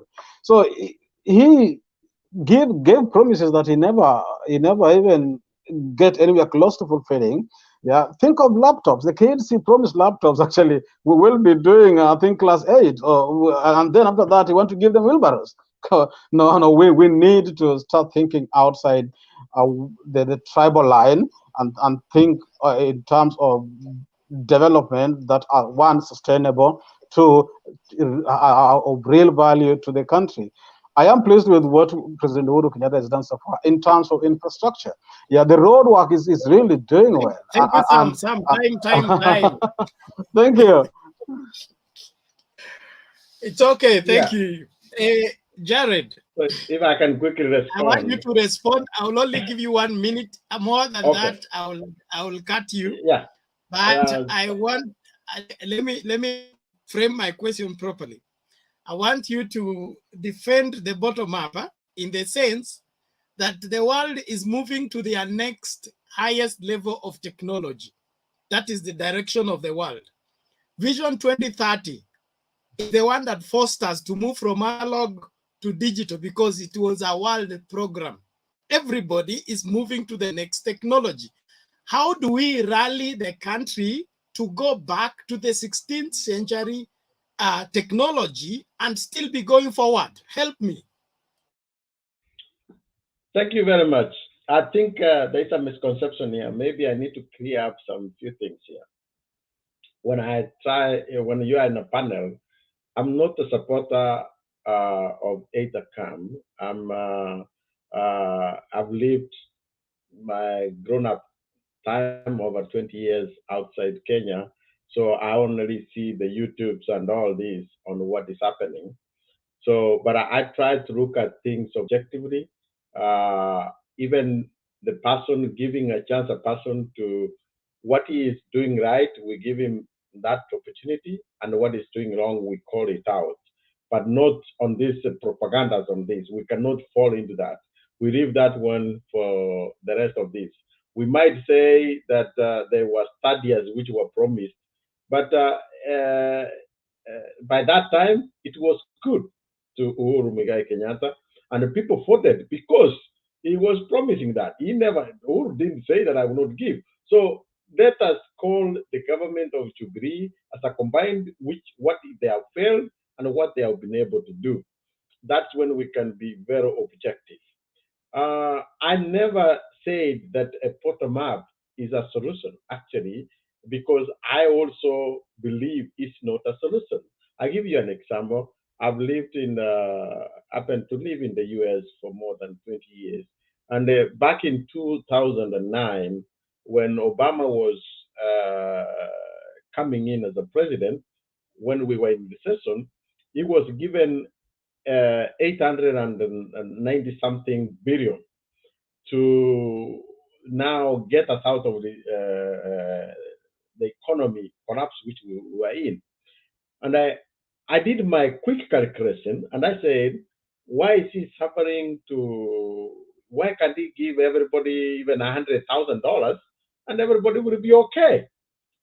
But as we keep growing up, going to school and all these other things, I came to realize that doesn't work. So what I was saying, it has to have a discussion directly to say, this bottom up, is it something which can work? Definitely it cannot work. I'll give you an example. Let Ruto go to the chicken, those people who take care of these chicken, and give them 20,000 or 100,000 and see if the following day they will come to work. They will not come to work. You will not have people. That's why always the economy will just work. It's a trickle down. That if somebody, Chandaria, you give him some few millions, he will open more industries. He will open this. There are things which I wish I would have a chance to talk to Ruto himself, and I will ask him, if you really believe in the bottom up, how does helping build churches with millions of money help in the economy? It doesn't help. If you could have taken that money and put a manufacturing factory in each count, it would be helping the bottom up you are talking about. But what I was trying to say is that we don't want to be homogeneous here, singing Baba, then we will forget to look at other sides. We need to be very objective, say, this one Ruto has done. As I said, Ruto has been able to change. What is the shortcoming of Ruto. Everybody knows that this is Masamba, Arab Masamba. If you talk about corruption, you will attach to him. But he has been able to remove that from political discussion and bring the economy, because he knows that if he brings something else, then it's going to help him than what it is. And that is what we need to discuss about. So I was trying to bring that to the side. So I was not by any means supporting it. I will say one thing and close it out if you allow me, about the diaspora. It is the same political geniuses, the big wigs, who are preventing the IBC from allowing us in the diaspora to vote. Why? They cannot control the diaspora. Most of the people in the diaspora have independent mind. So they cannot be sure who somebody gonna vote for. So what they're gonna do is to make sure that that doesn't become a reality. They want people who they can control. And somebody, I think in our Sakana was saying that we need to vote from the diaspora. It's good, but it is the same political. Jared. Yeah. Jared, you are 2017, 2013, we had diaspora votes. No. What do you mean they can't control diaspora? No. That is a window. Do you know what was the total diaspora? 4,000 or 9,000? Do you know how many Kenyans live in the US, who live in the UK? Why they don't go where the majority is? So those are what we call window shopping, just to facilitate the law. Why would they go to Tanzania instead of coming to the one US who said or you the should UK? give credit where credit is, okay? I'm That's just not giving credit. credit where credit is. No, There was at least diaspora voting. I am asking you, do you know how many Kenyans are in the UK or in the US? Why go to Tanzania, to Rwanda? Those people can easily get a pass to Kenya and vote. You see? So those are the gimmicks. Let's settle that. We are moving to another person. Let me say one second. Raila, Kalonzo, all of these presidential candidates, they come to the US just to collect money, okay? But they don't want us to vote. Why they don't fight to say this is where we have a majority of our people, and we give more exchange rate now to Kenya, where we should be having a say, okay? But they come here, collect money, and they make sure that we cannot vote because they cannot control the diaspora. That is the reason. And I don't see even 2022 for us having an opportunity to vote. If we need to come to Kenya so that we can vote. Thank you. So thank you very much. Whatever it costs, the mwananchi mzalendo utafanya chochote kile uhakikishe kwamba kuhakikisha kwamba uchaguzi unaenda sawa, like Sam and Tito whatever said. If you can't come, you can influence somebody to go and vote in a certain direction, so that your input is felt, whether you are around or you are away. I just want to say something before I bring in Francis. I hope this time it was. Francis, Penny, community have not said anything. We need to hear them. I want to say that the 2013-2017 elections, especially 2013, it was campaigned by Jubilee. The steering machine behind Jubilee campaign was DP himself. And Jubilee painted for us the future where we moved away from analog to digital, where we'll have everything in space. They promised us bullet SGR. We saw Kenya in the first world, just looking at the Jubilee manifesto. Now, if William Ruto, same person, 10 years later takes about 10, okay? Now he says we are no longer going in space. We are no longer going into we are going to slow down and go to wheelbarrow. Something must be drastically wrong. I don't have anything against DP, but you cannot move the country and build the hopes of the country into the future where the whole world is headed. Then you reach a place, then make a bow-turn and say, we are going to follow you. We go back to cattle dip. We go back to agrarian revolution. We go back to the past. I don't think that is that makes sense. So mtanisamea tu mapema, lakini ajaribu kitu ingine. Francis.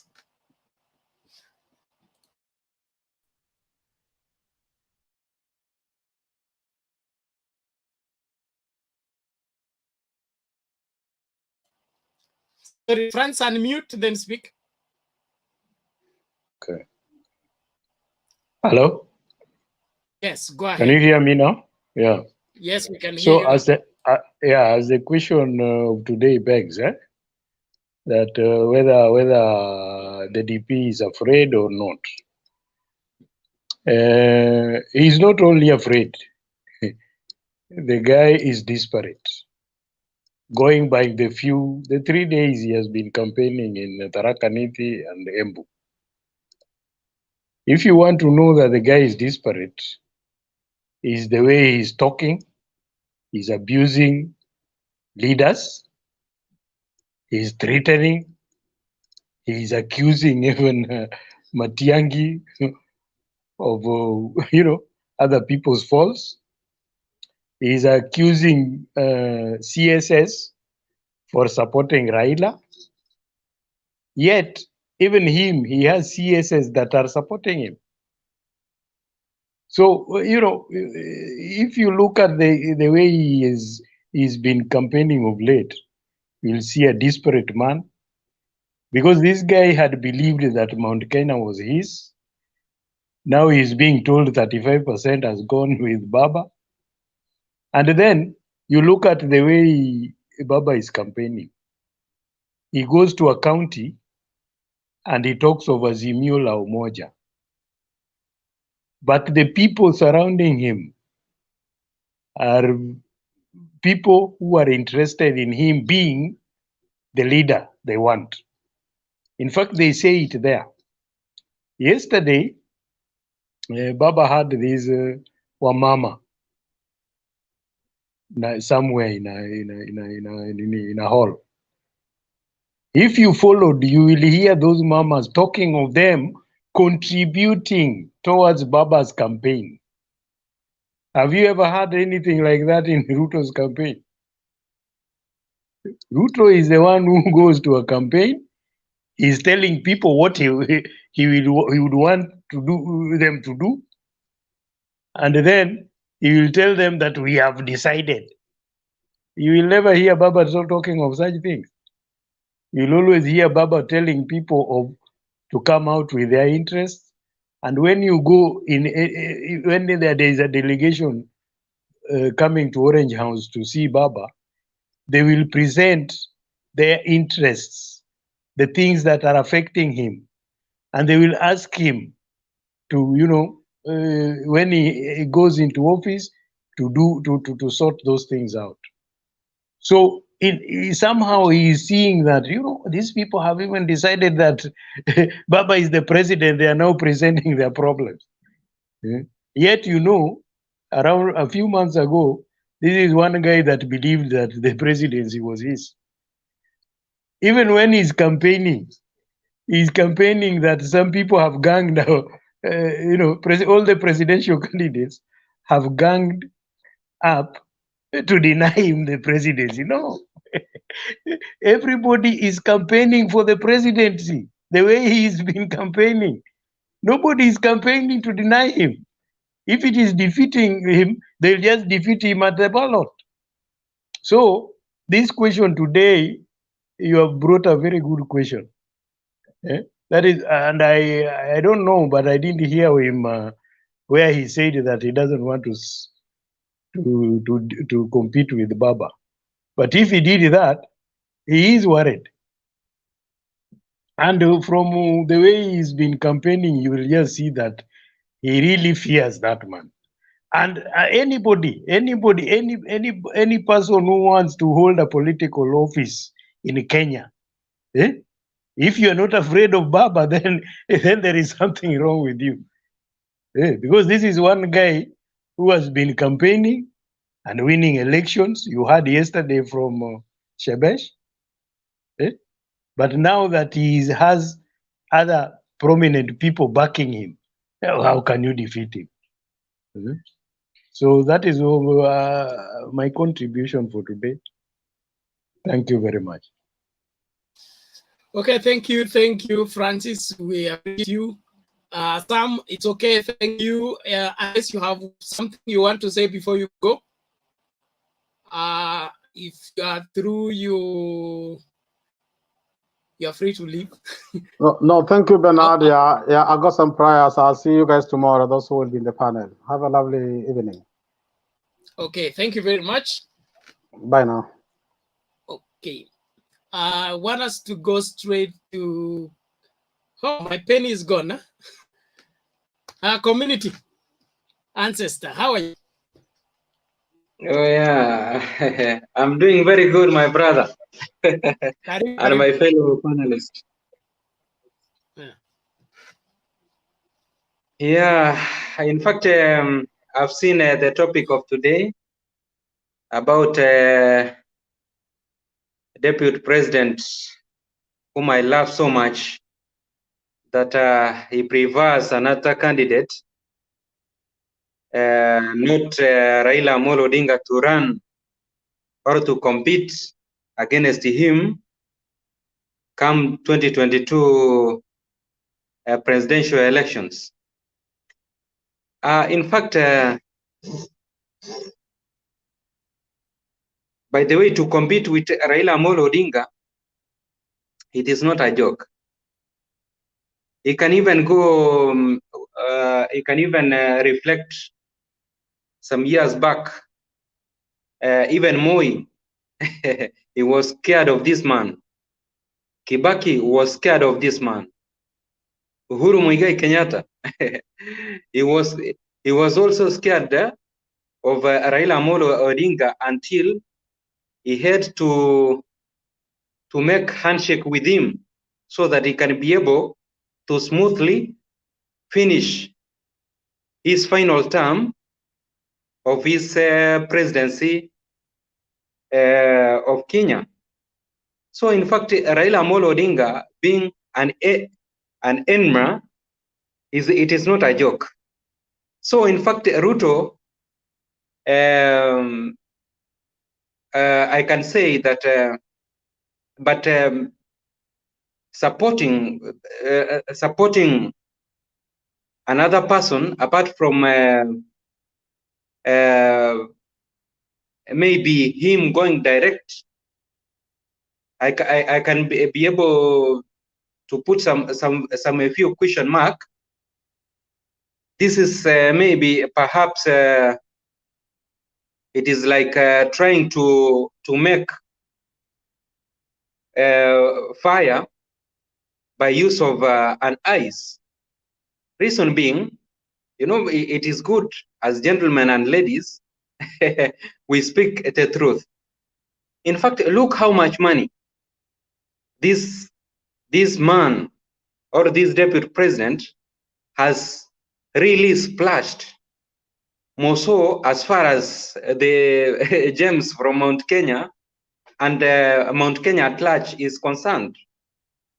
William Samoei Ruto has used millions of money, or perhaps it is almost heading to $1 billion.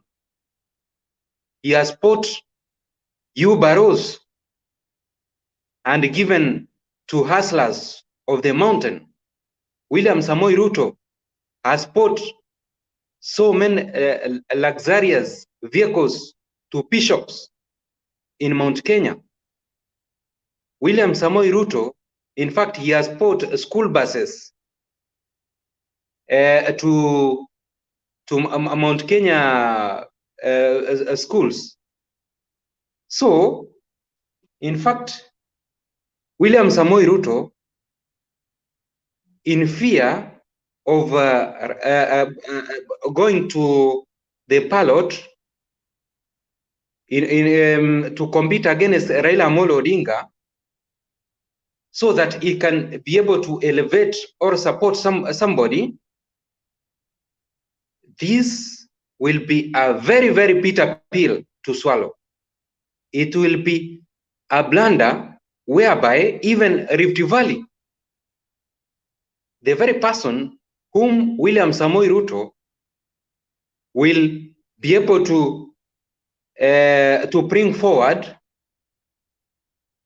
on his behalf, I tell you, he or she will be rejected by Rift Valley people. Reason being, William Samoei Ruto, you just throw your eyes on Rift Valley. He has done nothing to them. Hustlers, mama mbogas, mtu wa boda, mtu wa kiosk from Rift Valley, they have not yet benefited from these millions of money which William Samoei Ruto has splashed kiolela to the people of mountain or the places he has toured. So if he's going to support somebody, these people will gang up and then they will do what we call, they will conduct a protest vote against anybody whom William Samoei Ruto will be able to spear ahead, or who he will be able to support. Reason being, for them, they could have lost a lot. You know, the badness of the blunder William Samoei Ruto did, he focused too much on Mount Kenya, and then I don't know if it is pride and what have you, when he started to attack the president, and then the president gave him his back. Now William Samoei Ruto, he decided, let me just go ahead because maybe I have money and what have you, and then he forgot that Uhuru Muigai Kenyatta is a force to reckon as far as Mount Kenya politics is concerned. So when he was splashing all those money to Mount Kenya and all these places which he has toured, the Rift Valley people, they have lost a lot. So if he is going to support somebody else, the Rift Valley people, I see them supporting Baba instead, because they supported Baba in 2007. So this time round, if William Samoei Ruto will do this mistake, they will support Baba so that they protest against William Samoei Ruto. So I don't see. And also, who is probably William Samoei Ruto going to support? Perhaps it is Musalia Mudavadi. Reason being, I'll talk another time, Baba. Okay, thank you, community. We appreciate your input. I think we go back to James first. Yes. I'll see again that what we are witnessing is a very interesting political scenario, because we are having a candidate who came too close, but every passing day is moving further and further from the goal.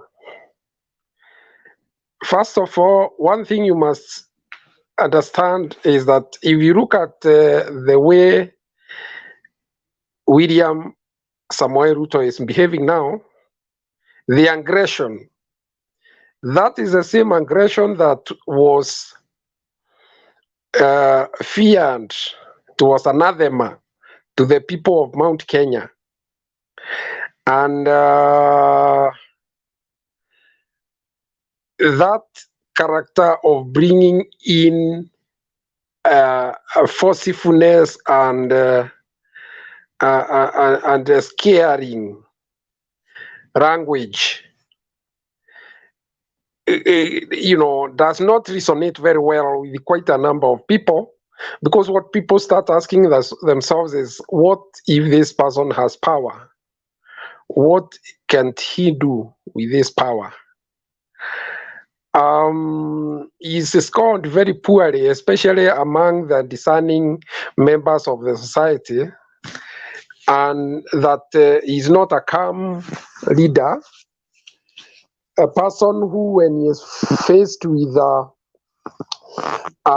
very destabilizing situation, he is able to calm down and be able to soberly solve the problem. Why people are not comfortable with the leaders who exhibit the kind of behavior and the reactions that William Ruto has been showing recently is that he could get annoyed and then maybe go overboard when he's a leader.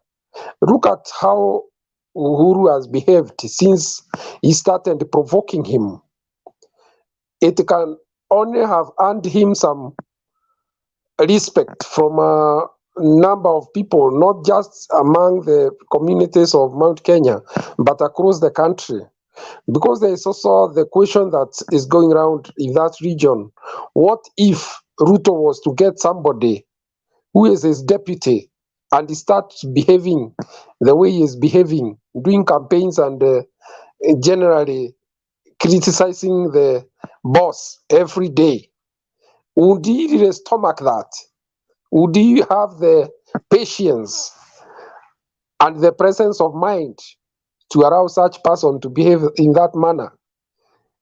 If you ask that to many in that region, they will tell you his character does not indicate somebody who would be as patient. Now, coming back to the issue of fear or strategy, this is a character who is now in a situation that is very difficult. It is actually very destabilizing when you realize that what you have been building over the last 4 years is crumbling very fast. The fact that he can spend 7 days in Mount Kenya region, it did not just come like that. It is because there is a groundswell of issues that is making the ground to start shifting. And unfortunately, this man is also a captive of the MPs, who are the sitting MPs, and MCAs who thought that perhaps they would ride on a wave that they would create for his presidency, and therefore have very little to explain to the electorate, that wave would just carry them to their various respective positions. But now they are finding it very difficult, because you see there is the feeling that even if you are to be given the position of the president, there is that feeling that the other positions should be contested. And in fact, that is already being discussed on the ground, that whichever president that the community decides to back, the issue of MPs and MCAs and the rest, the community should be led to pick the best, because they have also had experience where they got poor leadership simply because somebody was in Jubilee and then they ended up with non-performance. So that, combined with the fact that the fear that was used in the past against the community on the persona of Raila Amolo Odinga has significantly reduced, and people are more level-headed. And combined with also the fact that the giant political figure that is Uhuru Muigai Kenyatta is yet to show direction politically. If you talk to a section in that community, they will tell you they are waiting for a signal. They are waiting for him to tell them who he would think would protect their interest when he's not there. Anybody telling you that or have been carried by euphoria of Samuel Ruto will be cheating you. There are various categories of people in that section, in that part of the country. There are those who have made up their mind. They will vote for Ruto. Basically, the youth, the very young, maybe in the ages of 18 to about that coming down. But there is that category from there to 35. Some of them are not decided, but some of us also have made up their minds that they can't vote for him. Whether Raila was to do campaigns there or not, they have made up their mind. They would rather have somebody else. So the whole thing is here to concretize, and so that we can know the real direction of the votes in the mountain.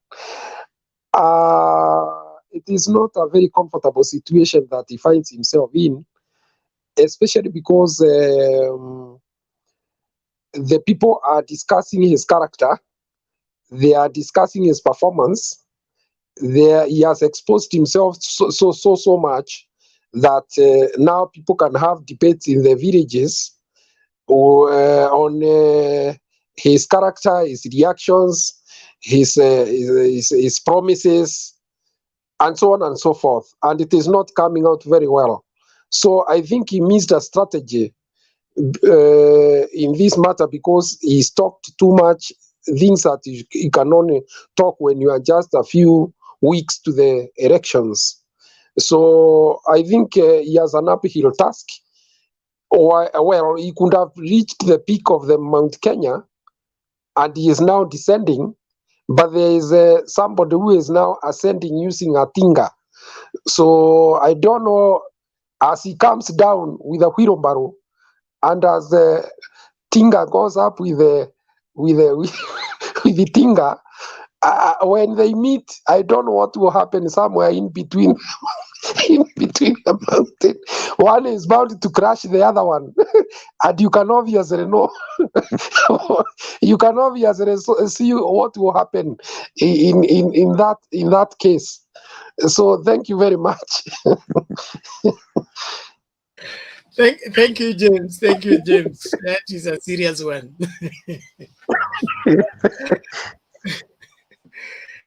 Okay, before we get to Mike, Paul Krista, how are you?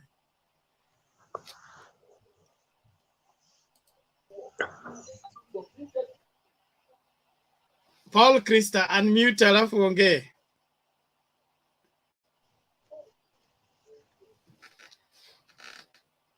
MC Bunde, iko nini? Mara moja tu alafu unaongea. Can you hear me now? Yes. Now Can you hear me?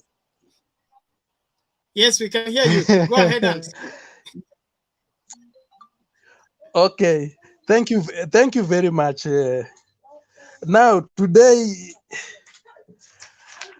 I'm very much honored to join you.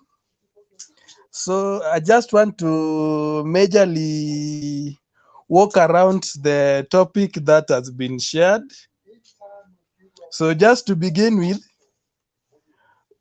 I think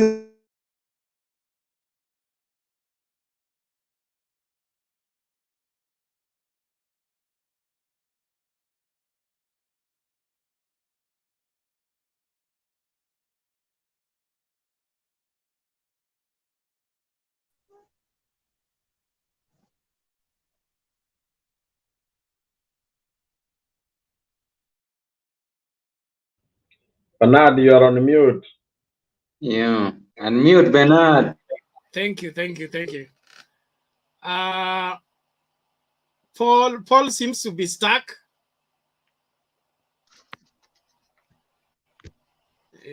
Okay. No. I think we'll go to Richard. Do you have something to say before we bring in Presto?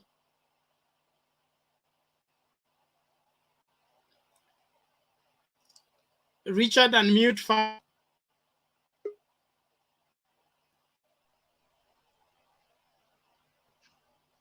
You just unmute once. It's okay.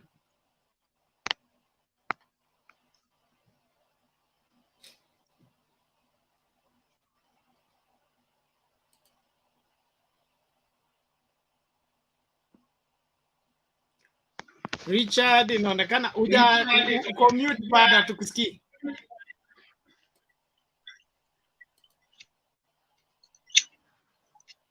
Unasikia sasa? Hapo sawa sasa. Now concerning what is happening now, the DP is so desperate to win the mountain so much. You on record, he has gone there a record of 7 times, which is a big record which ever any politician has done.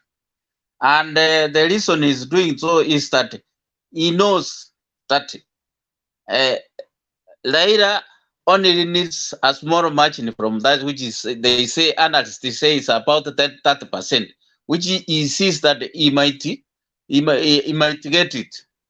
Now, for him to kick the clock is that he has to muscle to make sure that the Mount Kenya gave him majority support so that he can go through. That's why he has been there now under 10 to confuse them, and he's forgetting his Rift Valley back here, which he knows that automatically for him they can vote for him. But now things are not working, because if I look at the history of DB Ruto from 1992, I remember I voted. My first vote was 92, and he was a YK 92 Secretary General, and they moved all over the country the way it's moving now. I was a youth at that time. We were told to register as youths. We will be taken to colleges to be employed, some of them in the Kenya Army and whatever. We were promised jobs, but it never happened. And what they did, they brought us, they give us money that now, the bottom up is saying now, it started 1992, not now. They say that now we give you more, some money to start a small business of your choice. He opened the account, money was put there, and later on, we were told that chiefs were the one who were being informed about youth groups. The chief came and told us now there's no money. What you can do, withdraw that money, then you can help yourself, because don't expect any money. In fact, I can remember we were given, we were about 100 youths in our group, and we got 300 shillings each person. So nothing was done. 2000, they came the same thing. This kind of bottom up which is being said.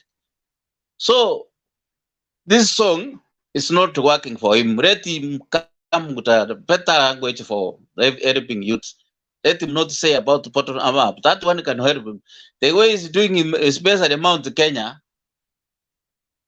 they are very happy for respect the youth, because he's giving his money.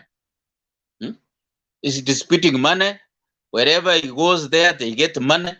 And you can with I gave an example. It was on the other day. I don't know. It's Wednesday when Mukomen, Jeroyot, the senator for Kericho, went to a meeting in there in our church.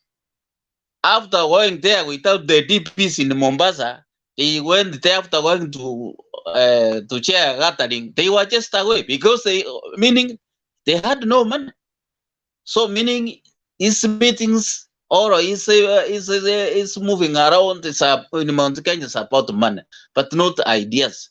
So they don't have confidence in him that he can do anything to them, because now the deliverance of service he is saying they promised from 2013. Laptops have never been there. Stadium have never been there. And the jobs of 500 per year, they have never been there. And he is in the government. They have never delivered. Now, what is he going to deliver? Because people are asking themselves, which this person is in the government up to why didn't he convince the president that they create those jobs? And they come out and say, now, you see, we have created the jobs from the time we entered. Now, if I go there, we will be going with the same trend of creating jobs for the youth. There's nothing he can put on the table concerning the youth, the bottom up is saying. So, that is it. Okay, thank you.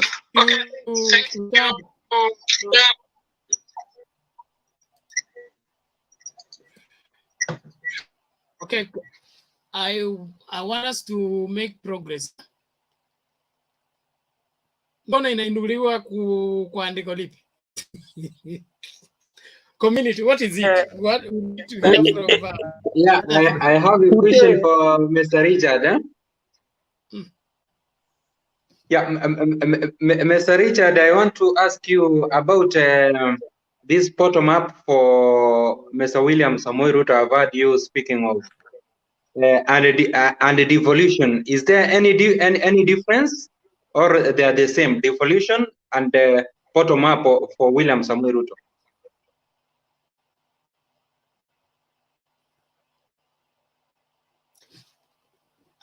Richard, you are still mute. Unmute kwanza.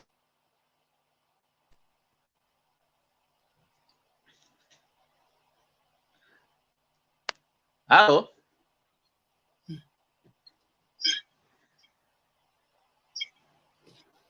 Hello. Yes, go ahead. We can hear you. Yes. And the way is saying about the bottom up is saying about the devolution. And what I can say, for him, is doing something, he's saying something, he should have, he's not after devolution.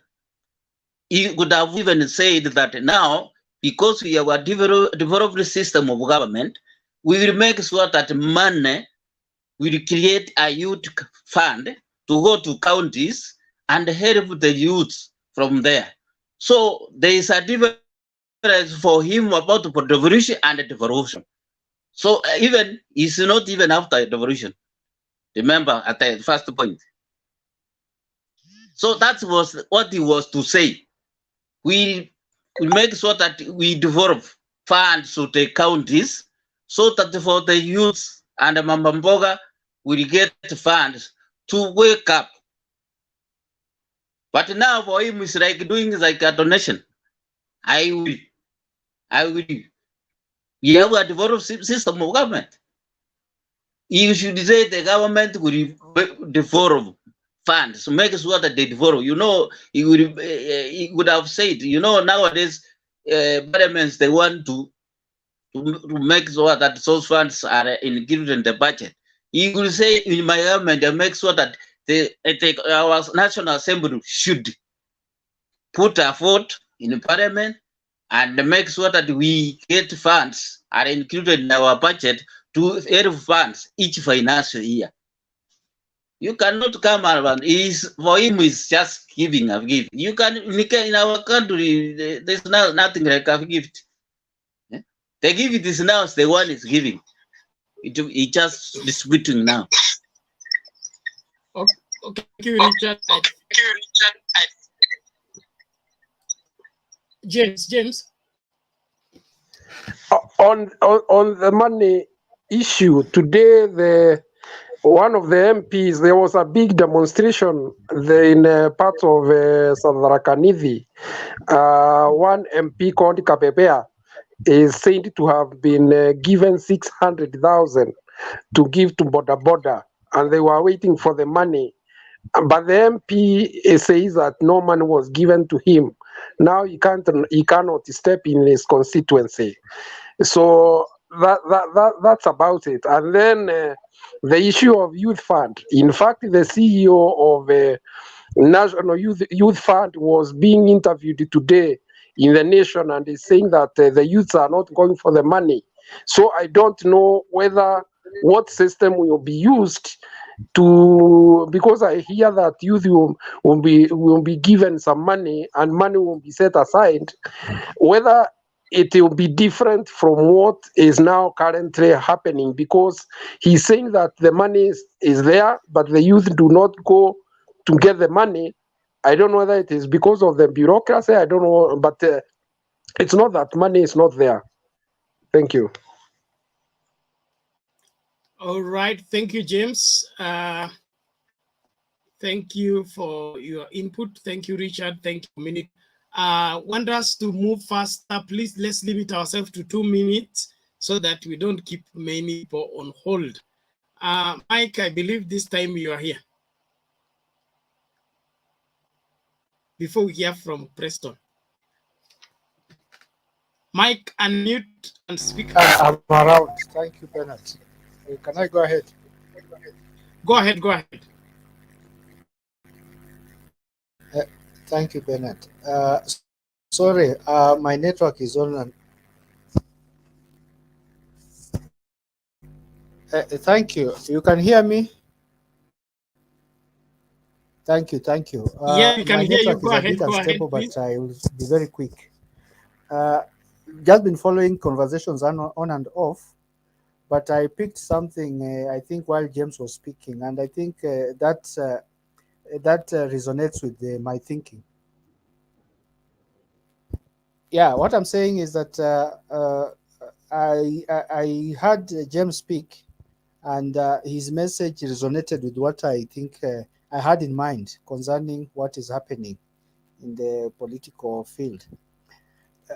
I think those who know our DP, you need not to underrate or underestimate his prowess in politics.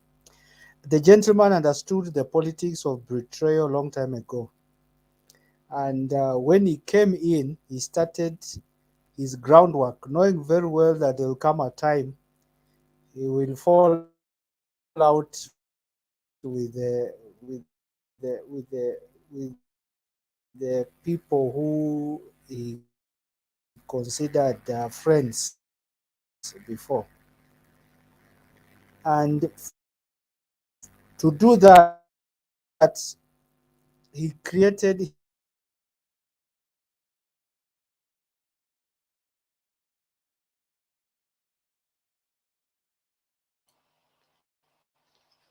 Mike, you seem stuck. Sorry, your network has not behaved.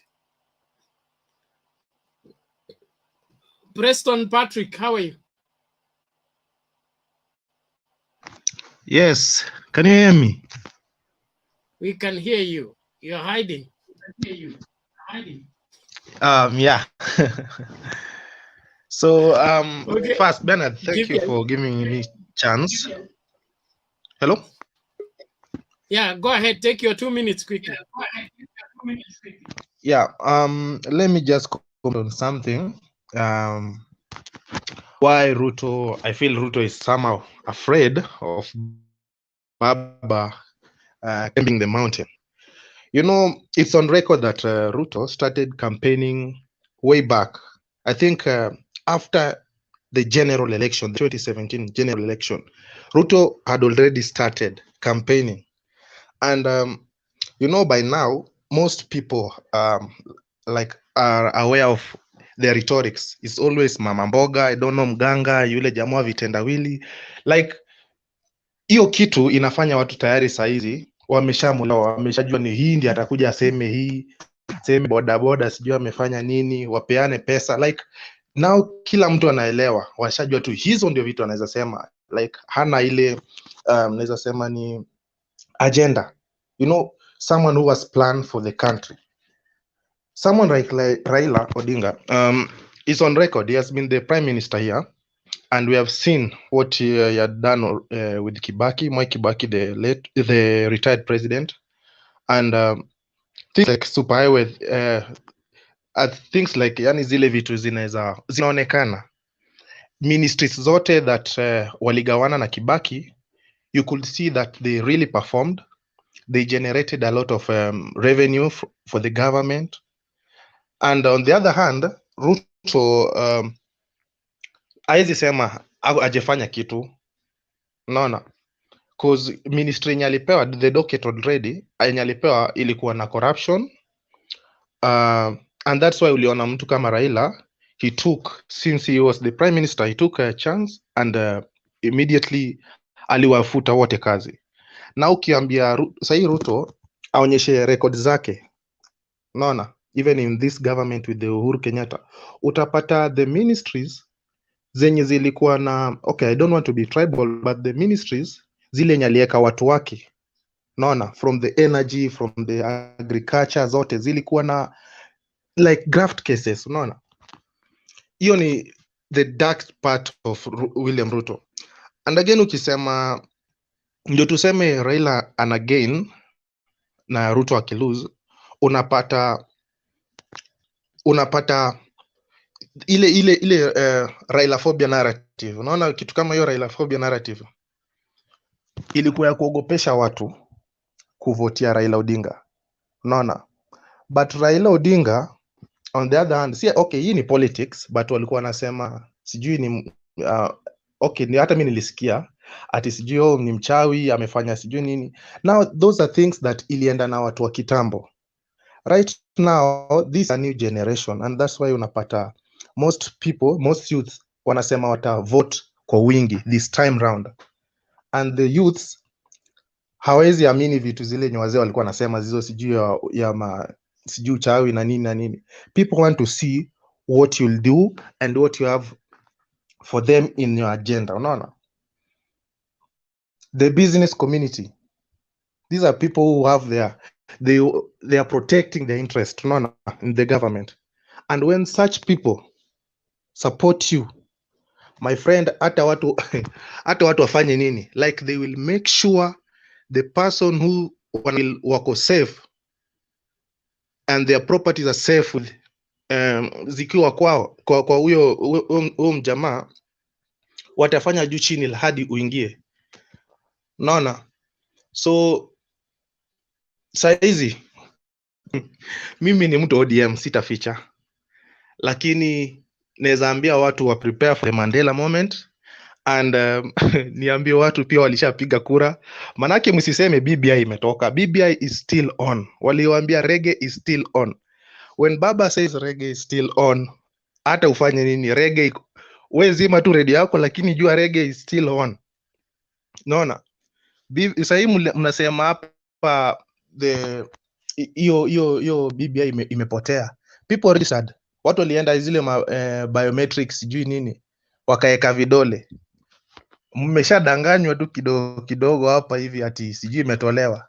You guys, my friends, your details are already taken. Prepare for Baba. Yes. Okay, thank you, Preston. Mike, you have resurfaced.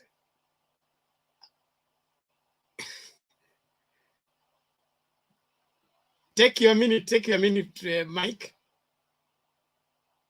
Beg your internet to allow you to. Wow. Paul. Yes, okay, let me try. Can I try and be quick? Please do. Yeah. I was just I was just echoing what James mentioned. Is it still on, or I'm off again? Am I on?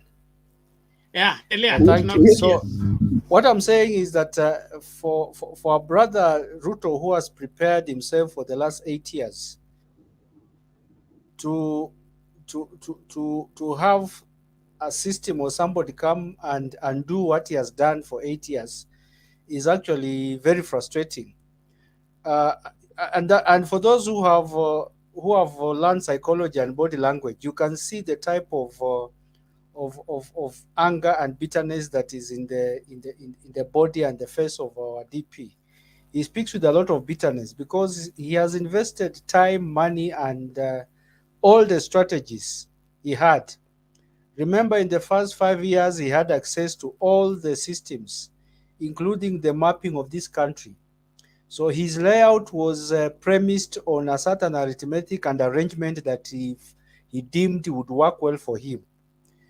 But that arrangement has been destabilized and mutilated to the extent that he has to go back to the ground and start all over again.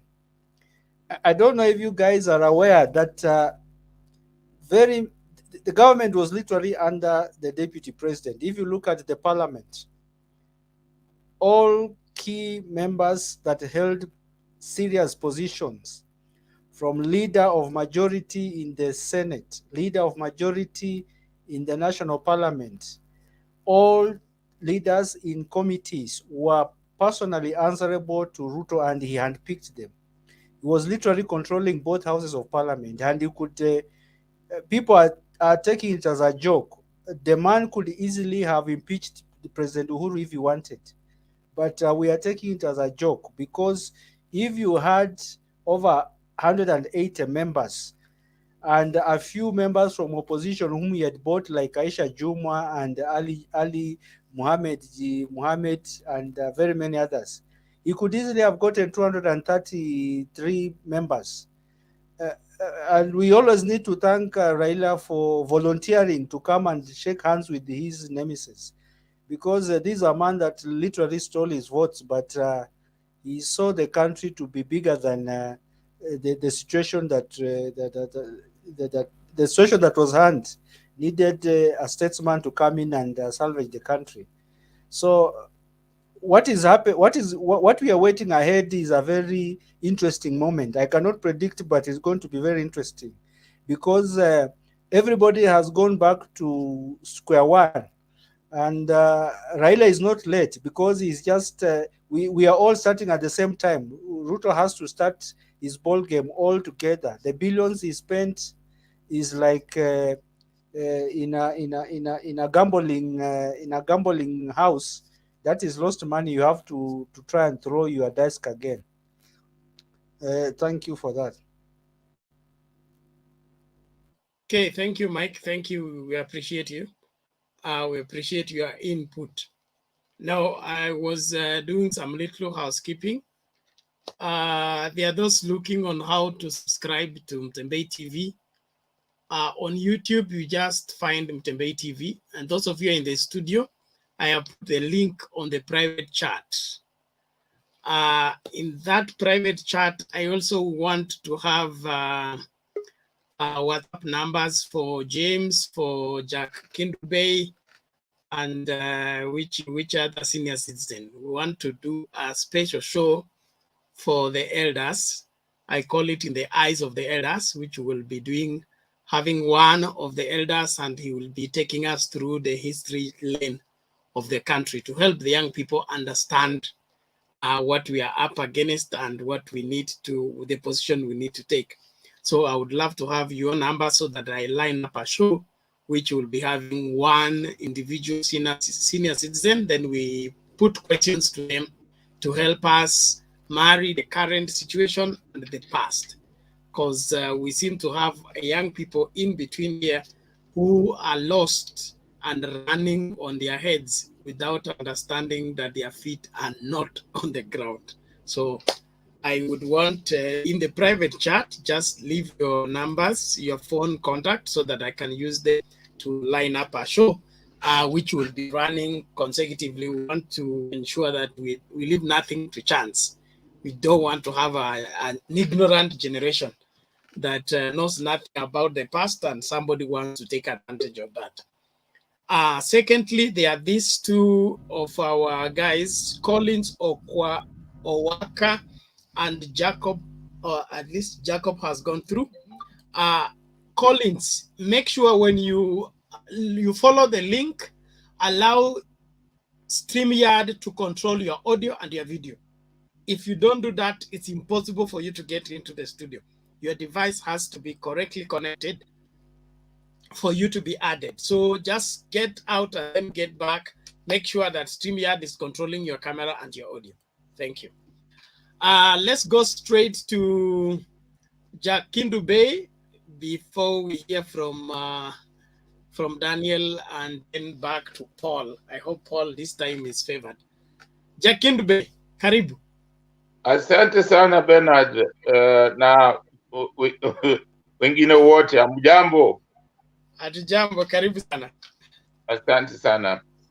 Mjadala wa leo nataka kusema kwamba inasikitisha sana kuona kwamba hatuoni uongo ambayo Bwana Ruto anafanya, na jambo lingine ambalo la ajabu ni kwamba yeye amekuwa akikampaign kwa muda wa miaka minne, miaka saba ama 8, na huyu baba ameenda hata hajaanza kukampeni, ameenda akiuliza watu maoni yao.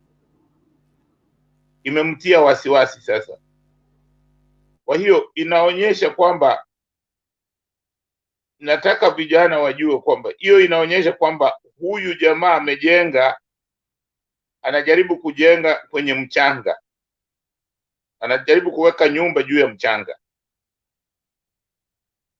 Mimi nasema naweza kusema naomba kwamba musikilize baba na Uhuru, kwa sababu wanajaribu kutujengea nchi ambayo iko na msingi. Manake hizi vitu ambavyo tunasema sijui model, sijui bottom up model, sijui nini, hizo kama kuna amani, kama kuna msingi wa umoja, hizo vitu zote hazitafanya kazi.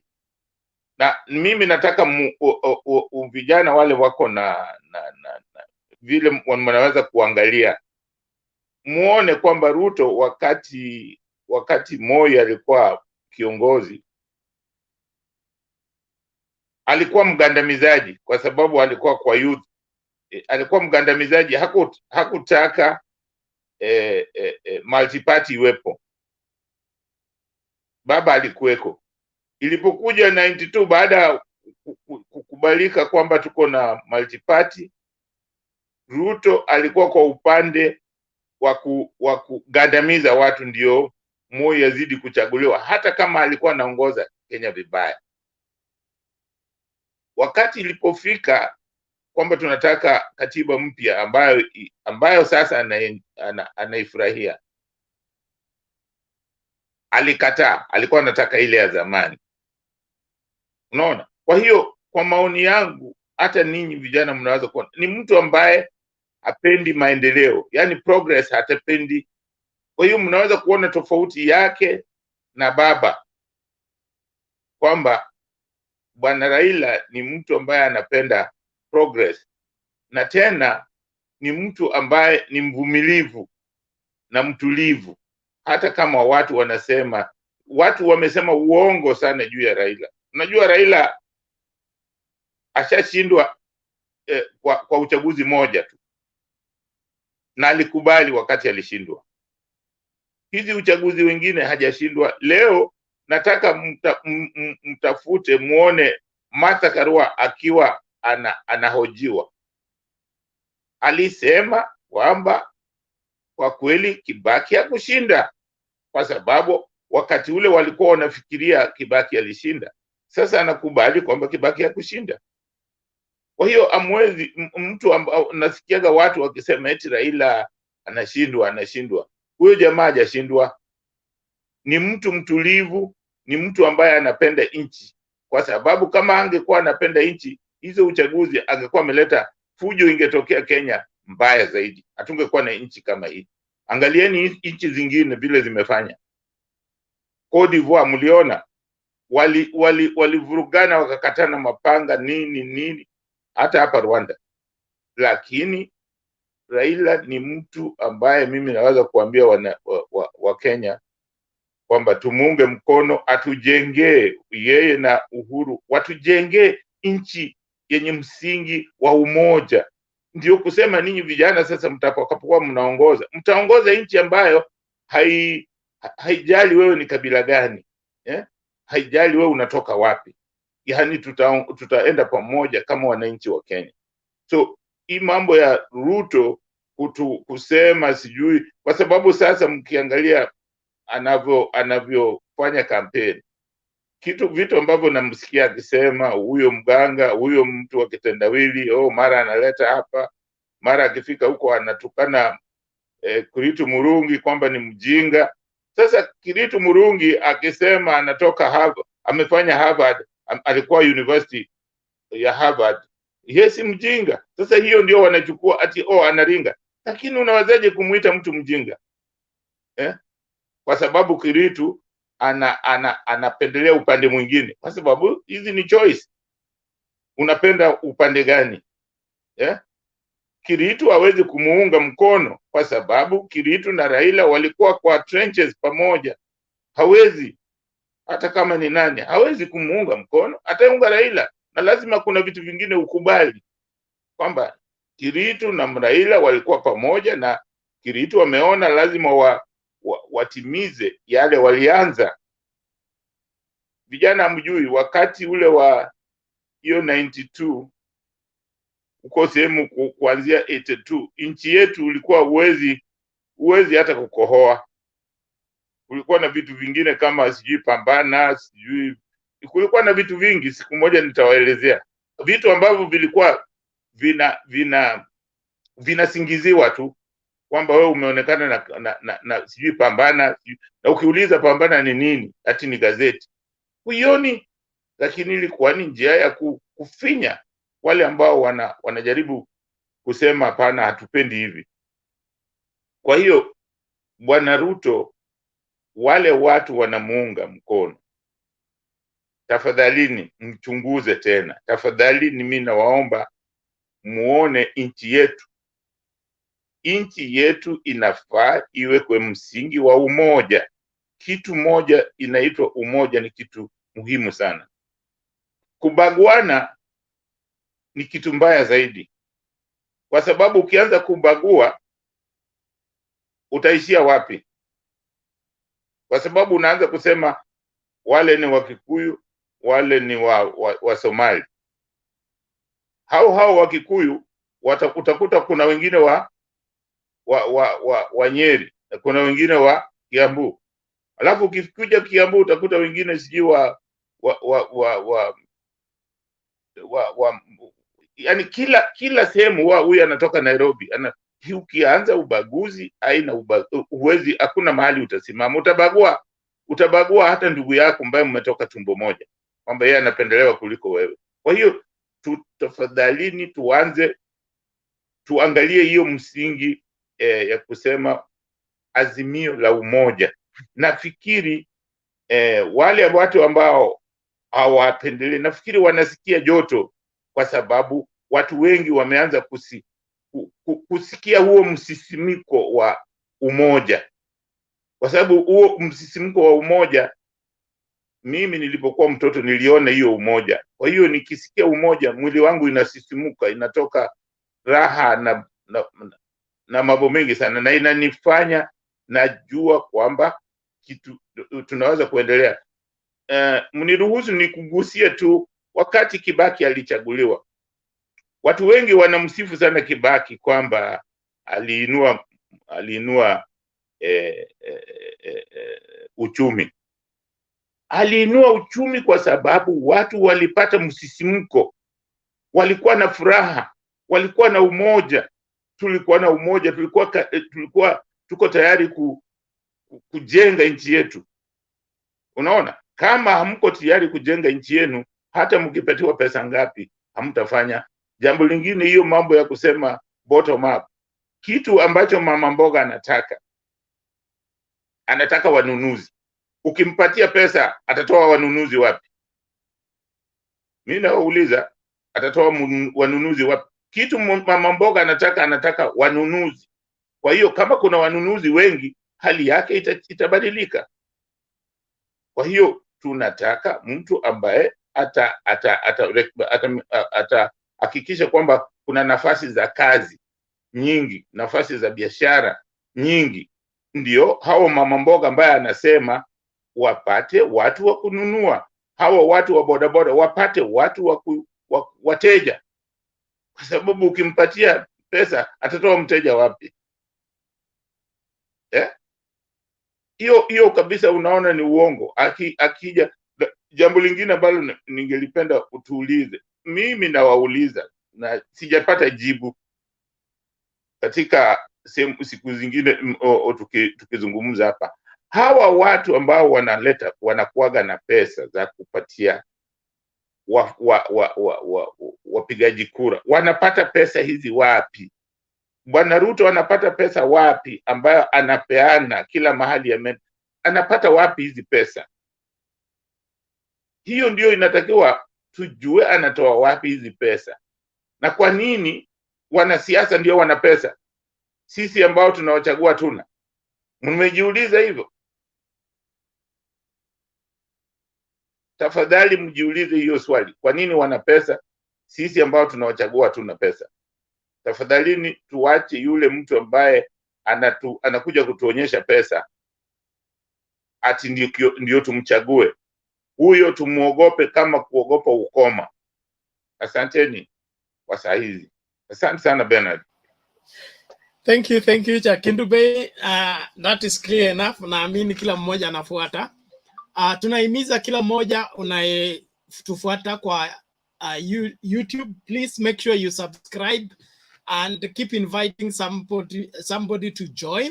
Let the conversation continue. This is an open platform where you come and air your views as you see the country going and how you can be part of the great future that we seek to have in this great nation called Kenya. We appreciate all of you that are joining and all of you that are following wherever you are. We really appreciate your input. Please, let's keep joining and let's keep the conversation going. Kenneth Kosigei, how are you?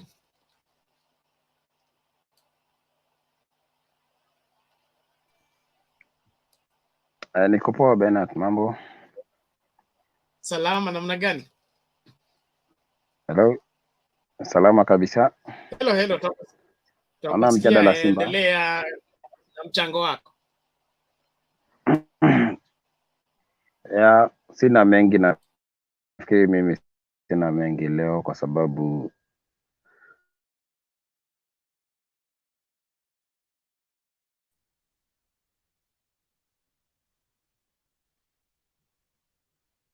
Kosigei, mitambo ni? unanipata?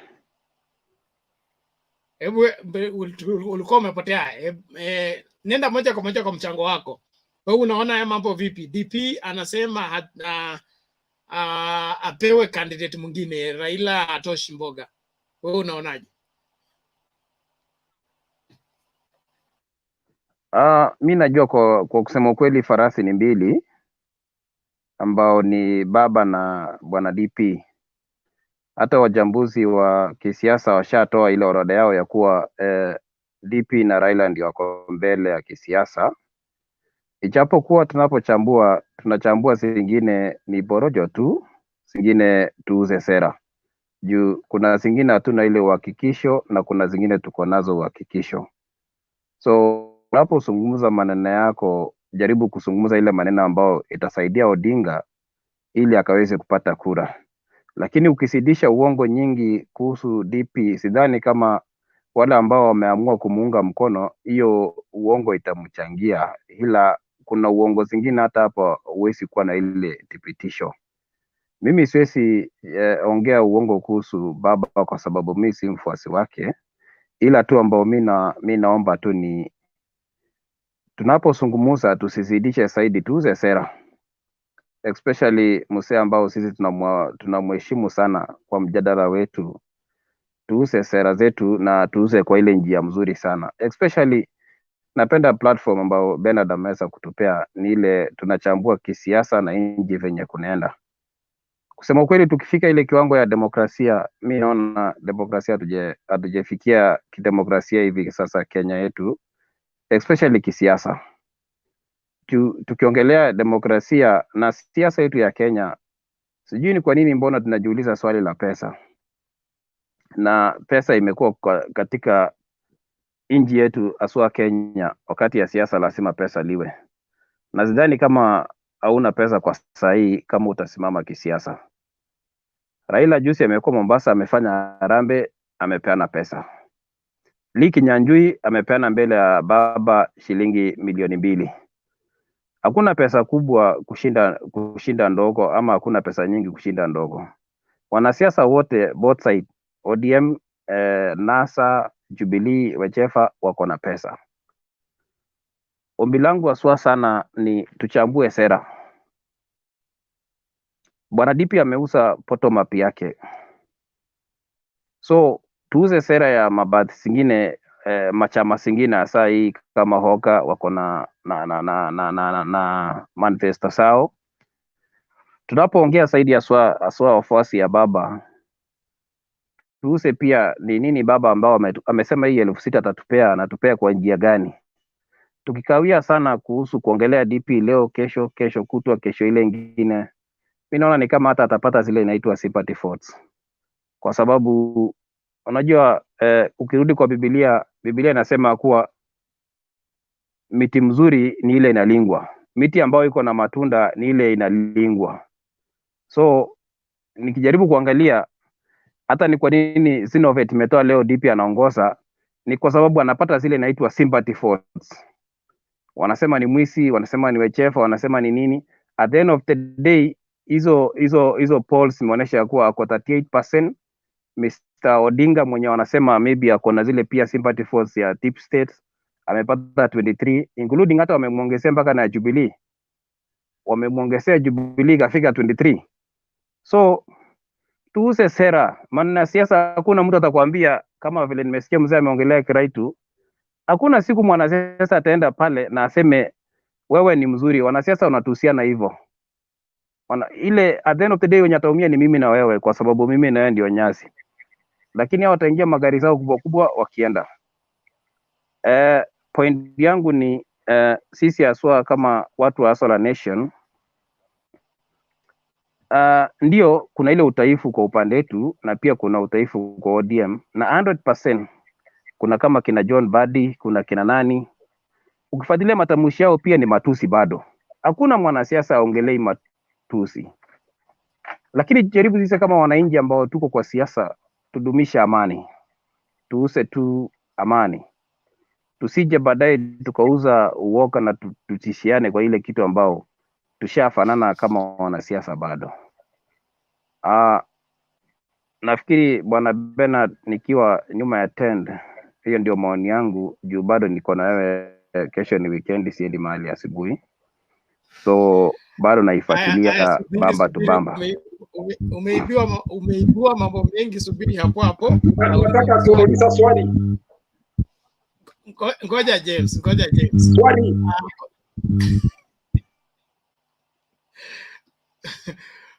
Okay James, chukua. Nilikuwa nataka niende kwanza, lakini nataka kuuliza Kosgei. Uliza. Kwamba mtu kama Kanini Kega akija Eldoret aseme deputy president ni pumbafu, ama anaweza toka huko?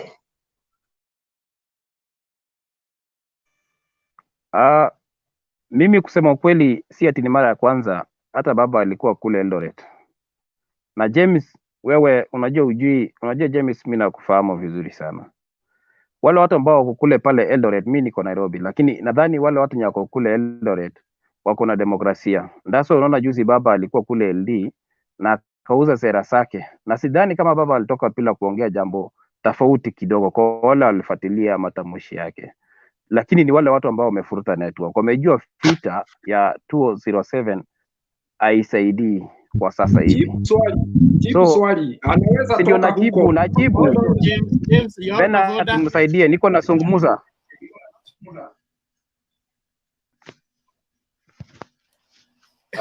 Unajua siasa haitaki makashiriko. Umenipea swali, nataka nikujibu. Niko na uhakika ya kuwa wale ambao watu wameendelea wamepata network hawatalinga, na tuchukue an example kama Central na ambao mimi nawapea 100%. Siasa ambayo imeendelea Central hati imetatamatika leo, at least wameonyesha ile kidemokrasia kuwa wacha mtu auze sera zake, auze ujinga zake, at the end of the day awacha watu ya Central wakiwa na amani. DP amefanya huko more than 1 week, but at least at the end of the day ametoka Central bila vita. Na niko na uhakika ya kuwa kila sehemu ya Kenya, kila mtu wataenda kuuza zera sao, at the end of the day atarudi. Kesho baba ako sehemu ya Kitale, maybe atarudia hiyo barabara ya kutoka Eldoret. Na niko na uhakika na naomba Mwenyezi Mungu auze zera zake, afanye nini? Arejee Nairobi, aendelee na kazi yake bado. So Bernard, swali ambao ya kusukuma ni kama ni lazima atenda kutusiwa, na obvious atenda. Niko na uhakika huyo mheshimiwa ambao unasema atenda kule Eldoret, hata kosa kwenda kuuza sera. So nadhani hiyo si swali. Sawa Bernard. Asante, huku jibu swali yangu. James, Nikuuliza akitusi. Akitusiana atatoka huko. James, hold on. James, hold your horses. Thank you. Bwana Kosgei, I want to do a follow-up. Sehemu gani ya sera inapendekeza kwamba ukiuza sera utusi viongozi wa sehemu fulani? Hakuna sehemu inasema hivyo, lakini kwa wanasiasa wote, midomo za wanasiasa wote 100%, hakuna mwanasiasa atenda chukua bila kujikamba, hakuna mwanasiasa atenda chukua bila kutoa matamushi. Tumesikiza hizi wanasiasa wote, na niko naye 100%. Hata leo Sifuna wa ODM ambao wameamwalika baba, ukimsikiza yale matamushi ambao wanasungumuza si vyema, lakini 100% hao wanasiasa wakipelekwa kotini ataruka hiyo neno aseme hata hiyo jambo ambao nilisungumuza nilikuwa na maanisha.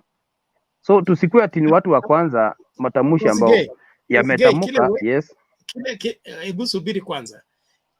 Kuna kitu ambacho unamisi hapa, okay? Ni tofauti kati ya mwanasiasa ako na mkutano, tuseme leo baba alikuwa sijui wapi akipokea kina nani.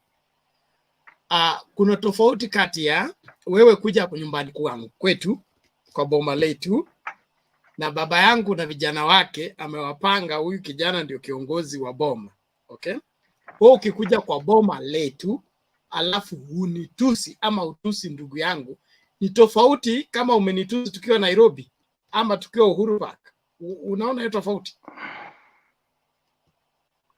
Yeah, kuna utofauti kweli, ninakuelewa, lakini Bernard, yes. Mimi na wewe kidogo ambao maybe tumekomaa kisiasa kidogo. You are a young man and I want us to understand something, okay? That reality of cultural differences, okay? And different cultures valuing people differently, you cannot ignore it, especially when you're looking for a national office. Is that true? Yeah, nakusikia, nakupata na true. Yeah. So, Sarah, Deputy President is free to sell, okay? And he's free to campaign. But when he begins to dress down somebody from their home area, especially in a traditional setting, he's not doing well. And as a people, we need to tell it to him, other than saying even the other side also insults. Are you sure, Bernard? Leo 100% wafuasi wa baba, apart from, even I don't want to talk with baba, wafuasi wa baba 100% hawezi kuongea mbaya. Let's agree with you because niko kwa hii platform every time No, and that time. is not it. That's not my Just point. You're missing my point. My point is yeah, baba yeah. akitusi ni makosa. Okay? Yes, Watoto wake mimi sisema ni wakitusi ni makosa. makosa. Okay? Yeah. Disregard Yeah. our traditions. Okay? In various regions, hiyo ni makosa. All right? Lazima tukubali True. ni makosa kwanza ndio tutafute suluhisho. Lakini tukisema kwa sababu huyu ametusi, huyu pia ako na ruhusa ya kutusi, then we are developing a culture of kutusi na tunachukua excuse inaitwa ni siasa. Kwa hivyo kwa sababu ni siasa, turuhusu tu mtu aseme chochote kila anasema. Will we be helping or will be destroying? Tuna destroy hapo, lakini kuna swali mbili kwa hiyo swali ya kimatusi ambao unajua kuna wale ambao wafuasi wanahitaji ugavana sitting wanahitaji ugavana ndio wanatumia ile wakati wao vibaya juu nadhani kuna ule mtu kwa hiyo kikundi ya DP walikuwa wanahitaji kiti ya ugavana katika hiyo sehemu ya Meru kwa Mr. nani Kiraitu na nadhani ndio use sera zako ni uchafue ule mwenye ako kwa kiti already jina yake ndio ili maybe uchange ile mind sama nini kitu kama hiyo. Juu nafikiria kwa wale ambao walikuwa naomba hiyo viti kuna mmoja kati yao watu anahitaji hiyo kiti ya nini ya ugavana. Na maybe mtu anafikiria nikizungumza namna hii nitakuwa najichenga ama anajichenga kisiasa ama whichever. But my point is this the whole politician actually, and I not agree with the whole politician, especially in terms of languages and everything. The whole politicians wanajua kutumia ile matamushi mabaya, ila mi siungi mkono sehemu ya Mr. DP na siungi mkono sehemu ya Odinga, especially the whole politician in Kenya. The language that they are normally using, that's why nikasema kama kuna kitu mzuri sana ambao sisi wa Kenya ambao tunafaa kufata ni zera. Lakini tukiamua kufata mwendishi wa wanasiasa wote, hakuna mwanasiasa ako perfect, especially this Kenya. Okay. I want that to rest there. Jakindu Bay vipi? Kumuuliza bwana anaitwa Koskei. Yes. Ndugu Koskei kwamba nikiuliza mtu anatoa wapi pesa kuna makosa gani?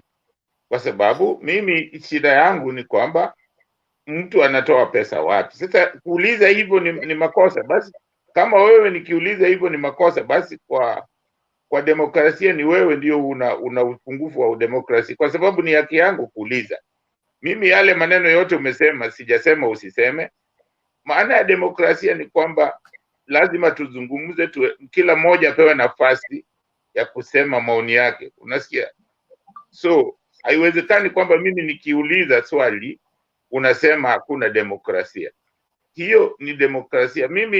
Mimi nasema yale ambayo nimeyaona kwamba tena niliulizwa kwa ujumla, kwa nini hawa wanasiasa wao wanatoa pesa wapi? Yeah? Nimeuliza hivyo na nikasema lazima tusikubali kupewa pesa na wanasiasa, kwa sababu wao wanatoa hizo pesa wapi? Okay, thank you. Koskei, reply mara moja tuende kwa mtu mwingine sasa.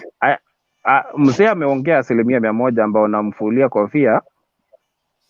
Mzee hakunielewa, labda nilizungumza labda kwa urefu, lakini najiuliza pia swali, ikifika wakati ya siasa, sielewi hao wanasiasa pia wanatoa pia pesa. Jinsi venye mzee ameulizia swali ni ile hatukupatana naye kimatamushi, lakini pia swali langu mimi, hao wanasiasa wanaficha wapi pesa? Ndio wanatoa pesa wakati ya campaign.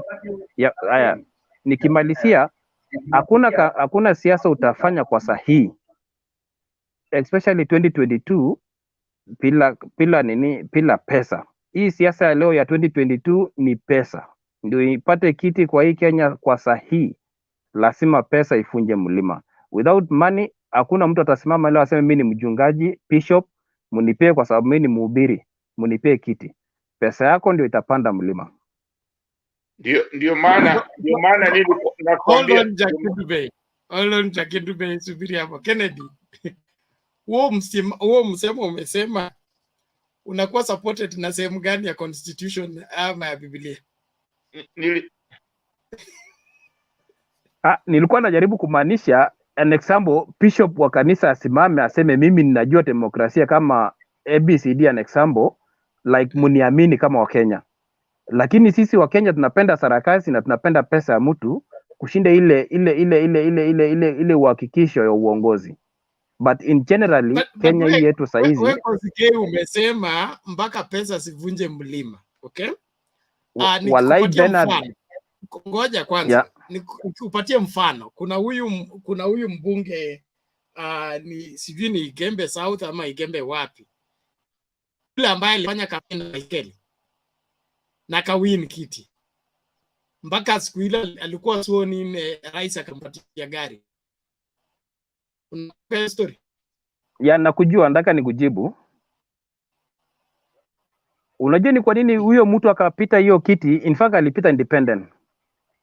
Wale watu ya Jubilee na maybe an example PNU walikuwa ndani, alipita katikati yao. Wale watu walipata sympathy votes, wale wenye walikuwa na pesa maybe wakakaona zile kura za watu wengine. Yeye mwenyewe alipata ile tu ya watu ya kusema actually huyu mtu ni asola, ama for example sitaki kutumia jina asola kwa sababu sisi tumetumia kwa ile mrengo ya kisiasa. Ruben inakuelewa. Nishakuona. Wacha nijibu, utasungumuza. Ule mbunge hata ni Mr. Rice ndiye alimpea gari. Kenyatta ndiye alimpea gari. Ule jamaa alipata tu zile sympathy votes. Sidhani kama kuna pesa jamaa alifanyia campaign. Alipata tu ile sympathy votes. Hakuna mwenye kuna jamaa kompeta wake wa Jubilee.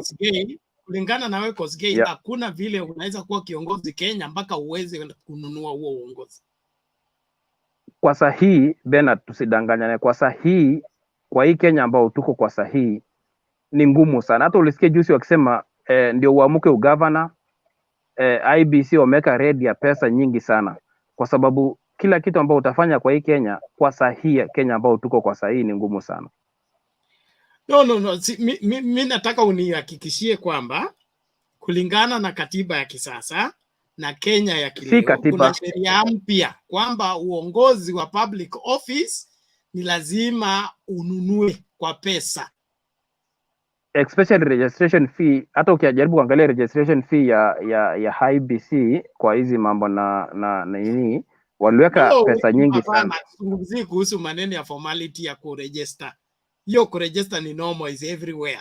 Every person registers, hata MCA una register na kiasi fulani, MP kiasi fulani, na hiyo that's normal. We are talking about bribing the masses in order for them to give you the vote, then you become their leader. Is it part of the Kenyan law of how to get a leader? Hakuna Kenyan law kwa upande ya siasa Bernard, tusidanganyane. Kwa sahihi kusema mobilization ya Kenya Bernard, give me time please. Okay? No, you are painting a Kenya that does not exist, because the Kenya we have is a Kenya that operates by the Kenyan constitution, and anything that violates the constitution should not be made a norm. If it's made a norm, then the constitution is useless. We don't need it. Let everybody do whatever they like. And I wouldn't want us to be on the same page on that one. So defend it, nisikie vizuri. Unajua Bernard, siwezi nika pia nikachangia kwa upana, na kulingana ile maoni yangu ambayo mimi naiona Kenya kwa sahihi ni pesa ndio inafunja, ndio mambo yote. Hakuna mtu sahihi atasimama na ile uhakika yake na aseme nimepewa bila pesa. So maybe na withdraw kesi yangu, but in a real sense bila pesa my friend hakuna mahali unaenda kwa hii Kenya. Whichever mahali popote ambao unasimama na anything una call on without money, especially this politics for 2022 for real, na tutarudi naye kuongea tu kwa hii platform. Without money hautaenda mahali. Even sahi between Raila and Mr. DP, Raila and Mr. DP, for real sure mobilization itafanya hii Kenya si ati ile 6,000 ama bottom up. Ni pesa yako ndio itafunja, apart from bottom up and 6,000 ati Wakenya uwape. Bila pesa my friend hakuna mahali utaenda, especially the rice seats. Hizi zingine za MPs, MCAs wale wengine watapata sympathies votes, lakini the presidential candidates hawa jamaa wataenda na pesa. Sawa Koskei, sikubaliani na wewe, lakini wacha hiyo maneno ishie hapo. Nataka tusoge mbele, kwa sababu tukiendelea kuchimba hivyo tutakwama hapo hapo, hata tusahau mada ilikuwa. Bana, mwambie asijifiche. James, relax. Jakindu Bay nini? Nataka kumwambia Koskei kwamba kwa sababu ya hiyo pesa ndio maana tunachagua viongozi wabaya. Ndio maana tutalia tutazidi kulia katika nchi ambao wanataja Amerika, Uingereza. Hakuna mtu wa siasa anapeana pesa. Hawezi kukupatia pesa. Hawezi, ni mwiko. Akikupatia pesa ni marufuku, anatolewa kabisa na hawezi kusimama tena kwa maisha yake. Kwa hiyo ndio maana wana serikali nzuri, ndio maana wana maendeleo. Sasa wewe bwana Koskei, badala ya kuunga mkono kwamba tuulize hawa wanatoa pesa wapi na tuanze kukataa hizo pesa, kwa sababu ni lazima tugeuze hizi vitu. Wewe unataka kukubaliana kwamba pesa lazima tutumie pesa. Sasa tutachagua kiongozi namna gani? Si mtu yoyote tu, mtapeli yote anaweza kuja na pesa alafu anasema mchague. Kwa sababu amekupatia pesa unamchagua. Hata Mjerumani basi anaweza kuja nyumbani kwetu hapo, atupatie pesa alafu tumchague president Mjerumani. Jamani, wacheni hivyo. Tafadhali tuzungumze ukweli na tuzungumze kama nchi ni yetu. Tunataka umoja, tuishi pamoja, tuhakikishe kwamba tunafanya kazi pamoja. Hiyo ndio maana nasisitiza sana kwamba tuwaulize wao wanapata pesa wapi ya kutupatia. Inatakiwa sisi wapiga kura ndio tuwapatie pesa ya kuweza kuweka gari petroli, ya kuweza kusafiri, kununua makaratasi, hizo vitu. Tena hiyo pesa inatakiwa tutoe mchango kwa chama ndio iwasaidie kufanya hizo masafari. Kwa sababu tukiachia watu wana abuse, ndio maana mtu anakuwa na pesa, ametoa wapi? Lazima awe mwizi mwishowe.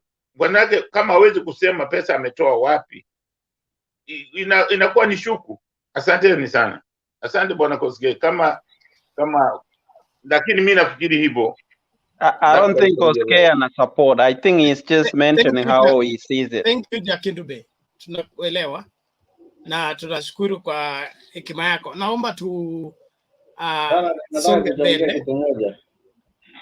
Let's do this. Hold on please. I want the people who have not said anything to be the ones to say first before we begin to hear another lot of people. There are two guys that I want to bring in. There is Ruben and Patriot. Patriot ulikuwa hapo kabla alafu kazama. Vipi?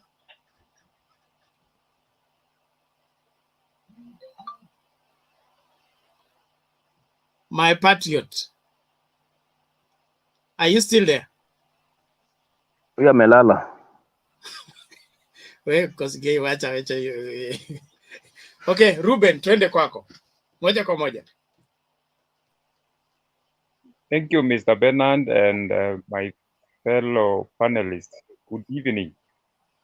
Good evening to you. Mimi nimesikiza huo mjadala na ni mjadala mzuri sana ule ambao unaendelea siku ya leo. I really appreciate na nimesikiza Koskei sana na mzee Jakindu Bay. Na mambo yale ambayo yanazungumzwa ni mambo muhimu sana. These are the questions we as Kenyan voters should ask ourselves. We must all know that this country is ours and it belongs to us. And all questions that we ask must be answered. We must be vigilant anyway.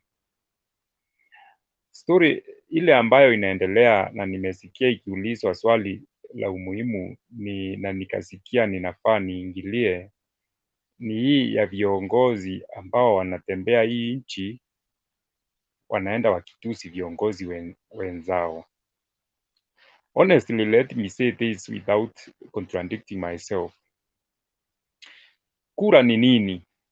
Kura ni wakati wananchi wanasurrender their powers to one person kupitia kwa ballot.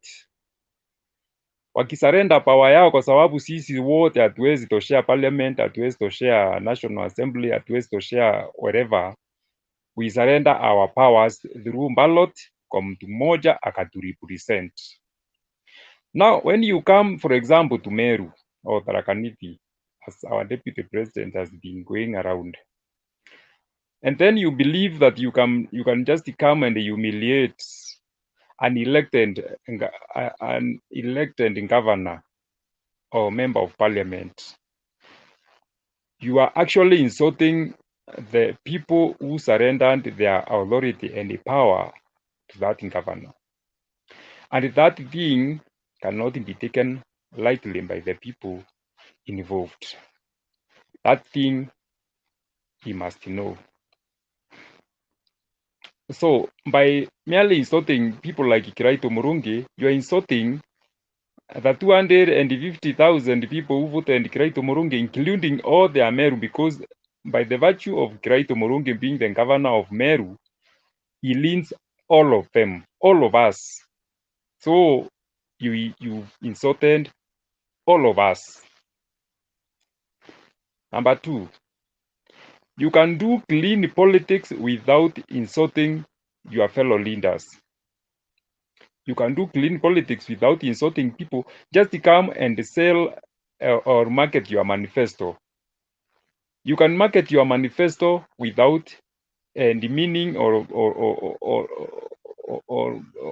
backstabbing or painting other people black.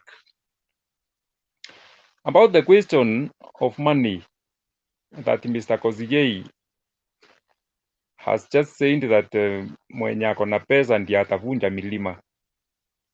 Sijui ni mlima gani, but kile kitu mimi ninaweza kusema ni hiki: kuwa na pesa hata kwa saa hizi, I'm telling you, hiyo ni voting bribery, voters bribery. Hiyo ni kununua watu na kuchange their minds, na hiyo ni corruption. Kama sasa jana na juzi na part of today, tiangas na mawe na nini, tires zinachoma huko Meru, part of Mudhara, part of Maua, there has been unrest. Police wanakimbizana na watu huko because of money zile ambazo our deputy president aliwacha huko. Sasa sisi tunauliza swali moja. You are the sitting deputy president of the Republic of Kenya, na tunaelewa vizuri government operates kupitia resolutions na mipangilio kwa ministries, kwa sababu serikali imetengenezwa through ministries. Hizi pesa ambazo our deputy president anaranda nazo nchi, akipatiana, akienda hapa anapatiana, akienda hapa anapatiana, hiyo ni vote hand ya ministry gani? Na ziliachiliwa na nani? Zimetoka kwa kaunti ya nani? If as people might be tempted to allege that the money is coming from deputy presidents, maybe businesses and all that, then as a businessman, how will he recover his money in case he wins? Atarecover hizo pesa zake namna gani? Those are the questions we must ask ourselves, because you cannot tell us that you are so philanthropic that you go around this country dishing hundreds of millions every week, and then you expect us to believe you or to trust you with our coffers. We must fear, because we know the salary of our deputy president. Even if the president earns 2 million and allowances are rating up to 10 million per month, together with allowances, for 5 years, that is 10 million multiplied by 60 months, which is 600 million. Then how come that the deputy president can campaign with the 2 billion or 3 or 4 billion in just a few months, and then what he is expecting after a period of 5 years is about 600 million?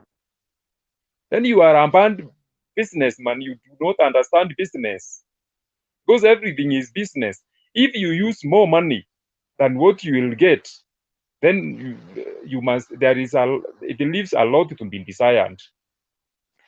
Finally, we go to the question of today. What is it? Whether Raila Odinga should step aside and then the deputy DP begs not to run against Raila Odinga. These are signs of frustration, is fearing or something to lose or things like that. Honestly, this guy will lose. His signs of panic and all that. I don't want to comment on that. Let me leave it at that. Good night. Okay, thank you, Ruben. Jared, you lifted your hand. What's the matter? Quickly, please. We need to hear from unmute first. Yeah, thank you for calling me. So I wanted to chime in to my fellow panelist, Kenneth Koskei, and I say that I think Ken has a point. Maybe we didn't come out, and you should not shy away, Ken, by bringing up the point. There is a big difference between what is on black and white and what is the reality. What Ken is trying to say is the reality on the ground. You know, one of the things which Kenya did when we did a 2010 constitution, we copy-pasted, per se, a US constitution, matured of it, to a Kenyan constitution, but we never put us to follow on what had gone through. This is a democracy which has gone many years. So that's why there is a difficulty in trying to get what the constitution was contemplating. Today, when you say that money is not a factor in politics, that's not true. Money is the biggest factor. Look at the figures which the IBC is saying as a governor to maybe 30 million or so to be a governor, to campaign for a governor. Today, further to think accounts like Nairobi and accounts like Viga, are they the same if you put that money to be going through? So when we go into these deep things and try to see what the DB was saying when he was in Meru, what do you expect a politician to do? A politician learns crazy when he sees the crowd. At that time, they don't use their head. They're very emotional. So they react to what the crowd was there. So if you were in DP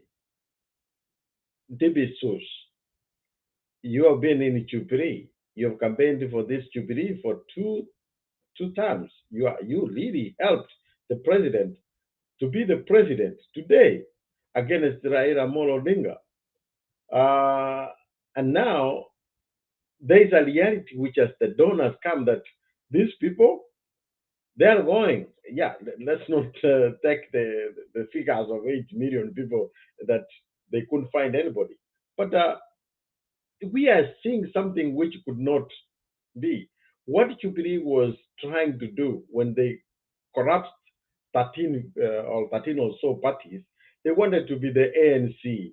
They wanted to be a this communist party in China, so that when you see the struggle in South Africa, even if they have not got it, but from Mandela, they go to whoever is in the line. So that is what the DP was hoping when he was at the forefront of collapsing those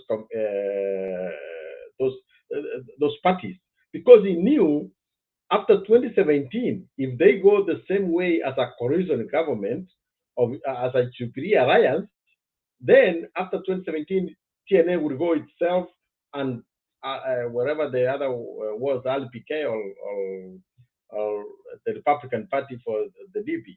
So he was forefront to put it as a party so that he can have the handover of that party to go through him.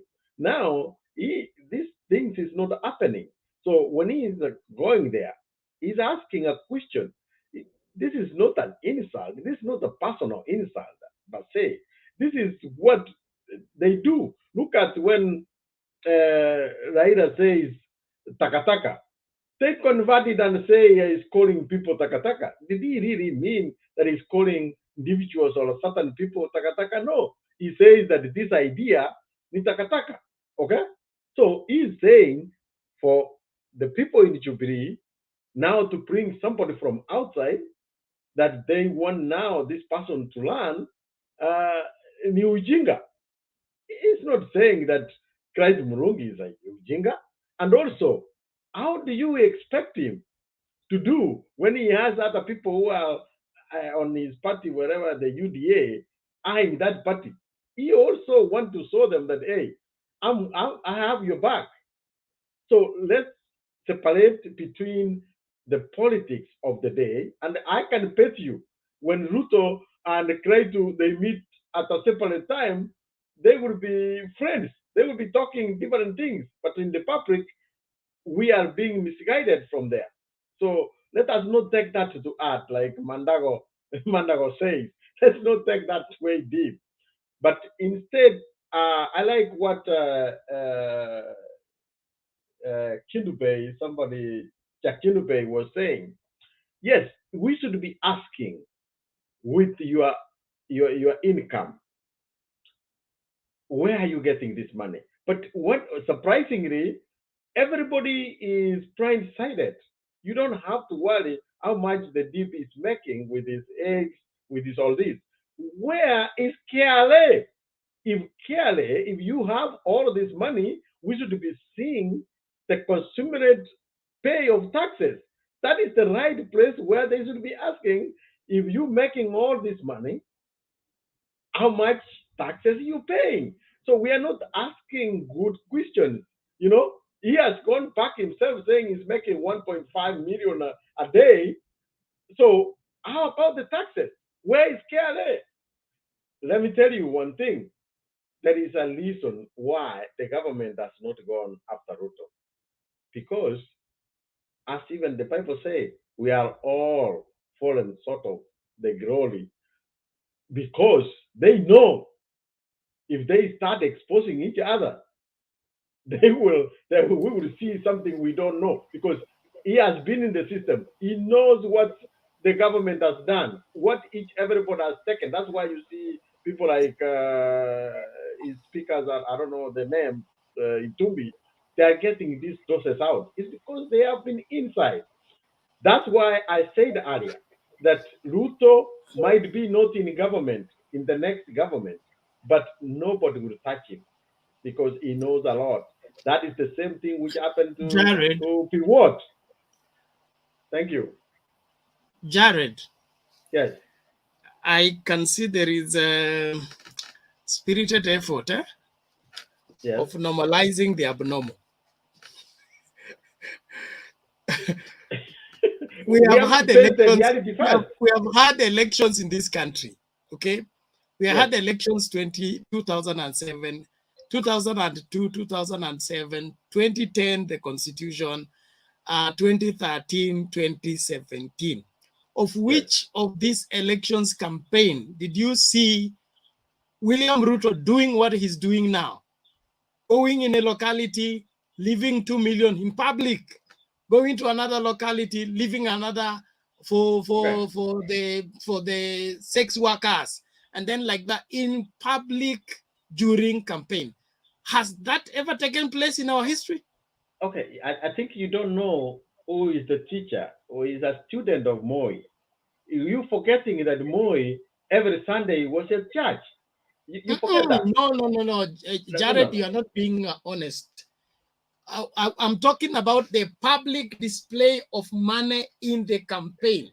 We know we have bribes, yes, we have groups, contributions were being done, but all of them were underhand. There was no public display. I don't know unless there is something I missed out. Let me ask you. Okay. Yes. Do we have ESCC? Do we have institutions which should be questioning this? What are they doing? That's why I said no. Let me say I don't that. Let want me to say push this, that please. any further. No. Let me say this, please. No. Hold on. I'm not accepting it, but I'm saying what I'm faulting is where we are not following the right channel to pin down somebody. When these people are giving money, all we expected is KLA, ESCC to say, where are you getting the money? Because we are not seeing those returns on your KLA. And then you can pin the man out. You already know the answer to that one, so we will not even raise it because so that one is the obvious. DP is on record. The DP is on record that the governors are not with him because of KRA. The other stakeholders are not with him because of KRA. Because if they support him, KRA will come after him. So as soon as KRA begin to go for the DP, it will be they are using KRA as a political tool. No. I don't agree with that. To molest or to frustrate the people that are supporting the DP. I don't agree with that, and I can tell you. And sometimes when I say something, no, it's not. Goja Kwanza Jared. Goja, I'm not asking you to agree with it. I'm just reporting what the DP said on TV, Weru TV. That the reason why governors are with Baba give me 30 is seconds, because please. they are being protected. Give me 30 seconds. 30 seconds, please. And as I said earlier, 30 seconds, please. My fellow partners, I apologize. Because sometimes when I say something, people think that maybe I'm supporting DB, but I want also him to get a fair share. Because I saw everybody was going after Kosuke. But let me come to the point I wanted to say. I don't agree when the deputy president says the governors are scared because of KRA. No, that's not the truth. If you go on people who are following the governors, are young politicians who have not made any capital, who are using that money. They are going there for the handouts. But the governors, they are their own people who have their own money. They don't have to go to the deputy president for money. So that's why he has more young people who are going there for handouts. You know, who is this guy from Ochamong? Ochamong has been followed by KRA. Is he in Ruto's camp? He's not. So we are trying to use that as that. If is this guy, this lady from Kinyaga, he has been already under the radar of ESGC and everything. So, but because he knew he can go there and still say that they are following him because of that, that's why he is there. So let us not mix things. The governors have their own money. They don't have to go to the DP for the handouts. But the young people who just go to parliament, they have no money. They would like, even you today, if you want to be a member of parliament, I will not tell you to go to ODM because you're not going to get a handout. Go to DP so that you can get handouts. That's what is the reality. Now that is not the reality. That is an advocacy for something that we see is wrong, yet we cannot say no to it. And in my opinion, that is providing wrong leadership to our nation. The DP and his team should own up when they are misleading the country. Politics can be done on merit, can be done on integrity, can be done on uprightness. Nobody needs to buy their way to any public office. It is wrong, and let us call it as wrong, regardless of who is doing it. That's my position. But we missed the big opportunity in 2013 when the president and DP Ruto was to be barred because of integrity. Okay, once we missed Jared, that opportunity, let's give other people to wrong. make their submission. You will come in later. Thank you. Thank you. Let's go to Jacob Omanya.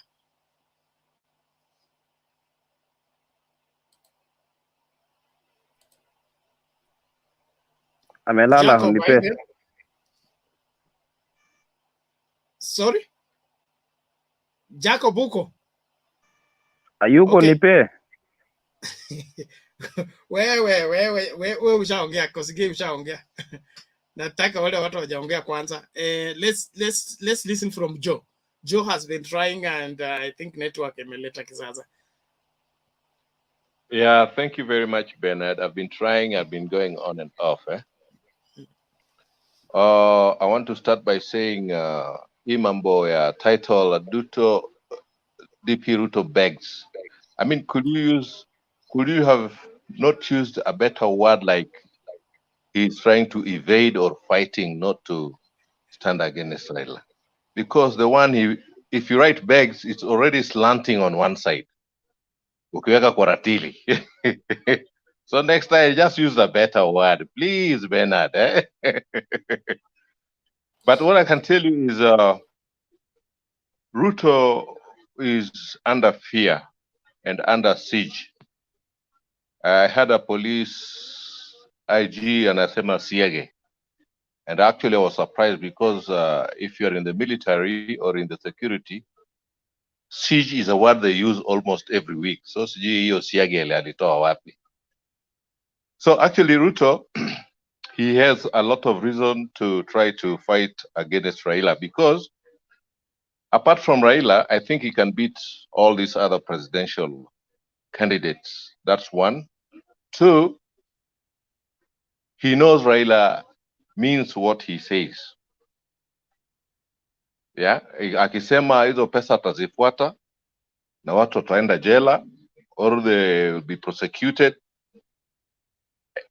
He means what he says. He has always done what he says. So he has to be in fear. And, you know, he has made a lot of mistakes and a lot of enemies. So he might not get support when Raila is actually prosecuting him. Ako na rigging ile alifanya kwa nomination ya second term ya Jubilee. People have not forgiven him for that. Wakina Kabogo, wakina Kabando, wakina Martha Karua. Martha Karua, you know, pia if yeye ni deputy and Raila is a president and Martha Karua is a bitter woman, I can tell you that, and very tough. So Ruto has got all the reasons to fear. And it's now a do or die. That's why he has gone to the extent of kutukana wengine kwa dome yao, which is very wrong. And that's why he's now spilling money all over. He's buying the votes. I heard Koske saying it's money, but Raila is not using money. Jubilee, when they formed the Jubilee, they were not using money. They were not dishing out money to people. They were using money for logistics to make their campaign be more attractive and all these things. But they were not giving money to voters.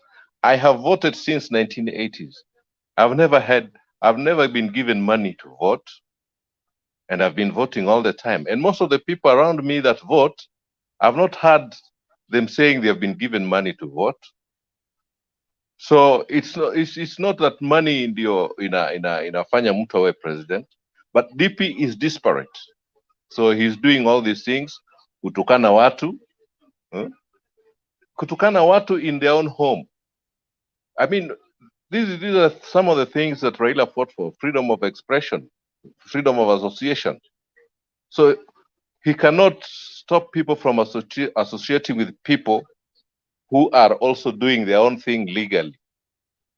And you see, if he can go to the extent of going to Meru kutukana Kiratu ni mtu wa Harvard University. Kiratu hakusomea Nairobi University, hapana. Alisoma Harvard. And Kiratu was there na Baba Raila when they were opening the democratic space of this country, which actually succeeded, and he should practice what he fought for. And if Ruto can do this to Kiraitu at this moment, when he's the DP without powers or DP ambaye ametoroka ofisini, what about if he's the president? What will he do?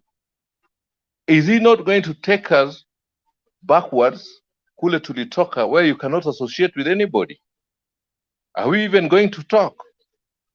So we must have fear in him. And then the other issue is The money factor is causing chaos. It started in Kondele. The trail is moving. His campaign, he says, Raila ni mtu ya chaos. And I can see wherever Raila goes, people are dancing. They're campaigning and dancing. They're rejoicing. Jana alikuwa na wanawake, everybody's dancing. But this other side, they're so bitter. You can't even see them dancing. It's about shouting. It's about abusing. It's about, threatening. That is a sense of defeat. That's already a defense of defeat. Because if they thought they had a chance, they could also be dancing like others and making, merry as they campaign. Campaign is it's not a fight. It's not a battle. It's not a war. So I think they should change their tact.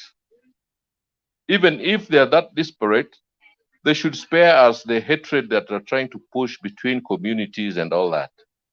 Because as has been said here before, we are one country. We stand to lose.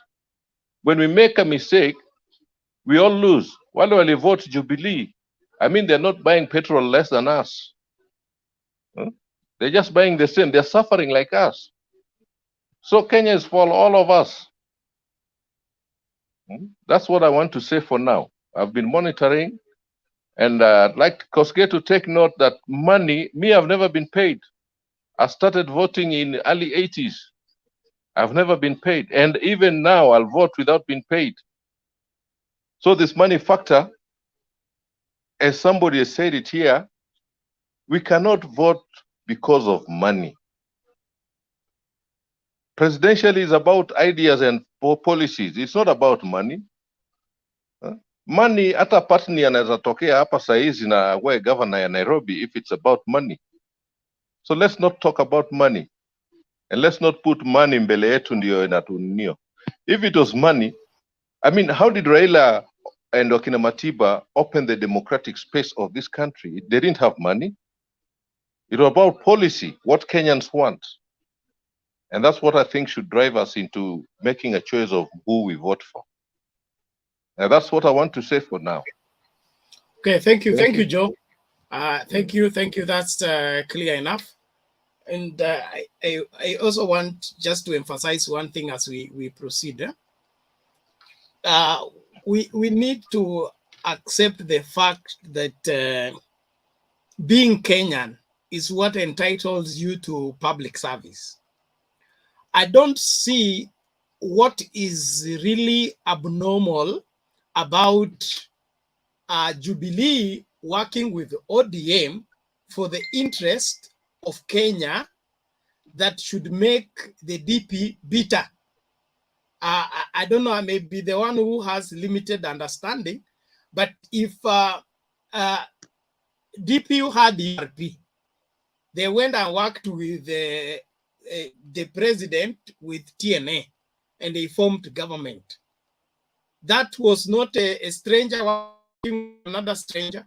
But now when Jubilee reaches out to ODM for a truce so that the country can cool down and they can paint the future, how will that now become an issue that the DP looks like Raila working with the president is like Museveni coming to work with the president in Mount Kenya? What's happening? Yeah, Bernard, that's what I wanted to say. Freedom of association is there in the Constitution. We can associate with anybody we want at any time, at any point. The other issue Koske said about being abusive, using abusive language. I'm telling you, it is, let wakina Sudi do that. Ni vizuri watoto wakitukanana kule. But even watoto wakitukanana, we should be able to call them and tell them this is wrong. But sasa wazazi ndio wakianza kutukanana, it looks bad. Wewe unatukana jirani yako, wewe ni mzazi na yule ni mzazi. It looks bad. Watoto wanaweza tukanana. But if they do, you should be able as a good parent to call them back and tell them this is wrong. Nimemaliza hizo second zangu 30 ilikuwa imebaki. Sawa. Okay. Thank you. Kosgei, you had something to say. I want us to go to Patriot. Paul Amekas. Patriot, have you come back? Ilikuwa ni mimi, umemention mimi kwanza. Yes, Kosgei. Wewe ndio uko na Sina majibu, lakini nilikuwa na jambo la kuchangia kwa Joel. Joel amemention kitu ambao pia ningependa ni remarks before nitoke. Dakika moja. Ya. Hata mimi siendangi dakika nyingi, dakika 2-3. Joel, mimi ni mtu naheshimu demokrasia sana. Lakini demokrasia hakuna Kenya. Hata ukue mkamilifu namna gani. Hata tuende constitutions, turudi kwa katiba, tutoe katiba, turudishe katiba. Kwa Kenya ambao tuko naye sahizi, especially institute hata ya security, ndio angeonyesha ile kidemokrasia na wafuate sheria. Lakini kama kuna watu wameharibu sheria kwa hii Kenya yetu, especially ni security. First iliharibikia ni in terms of securities, the KRS, the way Jared alikuwa anazungumza na watu wa anti-corruptions wote. Another point is this, Ruto panicking, the way umeongea ati Ruto, maybe Raila anaweza shika afunge Ruto juu ana panic wechefa, ama Ruto ashike afunge kina Kraitu wechefa. Nafikiria hiyo jambo ni jambo ambao ni inaweza tumika kwa sahihi kisiasa. Kwa sahihi Kenya ambao tuko kwa sahihi, wacha mtu auze sera zake ambao watakomboa nchi. Lakini hii ya kusema fulani atafunga fulani, atuombe hata tuende kwa hiyo mwelekeo. Hata kwangu mimi siombi ati DP apate afunge Raila ama afunge nani. Mimi hata siko kwa kuomba hizo mabaya. Lakini tukitumia matamushi nyeo unasema hata DP ana panic atawekwa fulani ndani, ama Raila ana panic at DP akishika Kiraitu atafungwa. That's not a good direction of politics. A good direction of politics, nani ata-invest Kenya? Nani atalinda katiba ya Kenya? That's a good idea. Tuchangie maoni ya kuwa tuuse hii sera, tuchambue, tusaidie Kenya. Swali ya mwisho ambao ningependa kusema hapo ni, na pia tusikwepe hili swala la pesa. Unajua tunakwepa swala la pesa. Yes, Joel leo huwezi pata hiyo pesa. Hata mi 100% siwezi pata. Nashukuru Mungu niko na kazi yangu kidogo. Siwezi hata sihitaji hiyo pesa ya siasa. Lakini pale vijana wengi aswa msimu hii wa corona, vijana wengi sana wamesabaratika. Vijana wengi wako na mawazo mingi sana. Niko na marafiki yangu ambao waliwachwa kazi ambao tulikuwa nafanya na hawana pesa. Na niko na 100% wanasiasa wakienda pale ndio unapata wanatumiwa hizo pesa kutumika kwengine. Jambo la matusi ni umemention Sudi. Tunapochambua kisiasa ndio siasa ikuwe mzuri. Tusilemee sehemu moja sana. John Badi anatusi kina nani pale, kina huyu Babu Owino wako na maneno, ila tunaomba kuwa tukue na ile mtiririko ya maneno, to balance kisiasa ya kuwa tusipende matusi sana aswa both side. Ili tuchangie, tusaidie na tukomboe Kenya. Nafikiri hiyo ndio changi yangu Bwana Bernard. Okay. Nimekusikia. I don't want to shinde kwa hii kitu. When I mentioned Sudi, I should have mentioned hata wakina Badi. That's why I went to kusema watoto of both parents. That's what I meant. Not that I mentioned Sudi ni upande moja pana. That means even wakina Babu Owino, they should be stopped and they should not do this. Yeah, and for democracy is democracy. Umesema mambo ya security, it has to start somewhere. I think Trump is undergoing some sort of trials of the things he did wakati was the president. That's democracy. So democracy means we have to start somewhere, so that in future people might not follow this bad example. So it has to start somewhere. Whether Baba is going to do it or Ruto is going to do it, Raila, it should be in a democratic way through the institutions that are there in Kenya.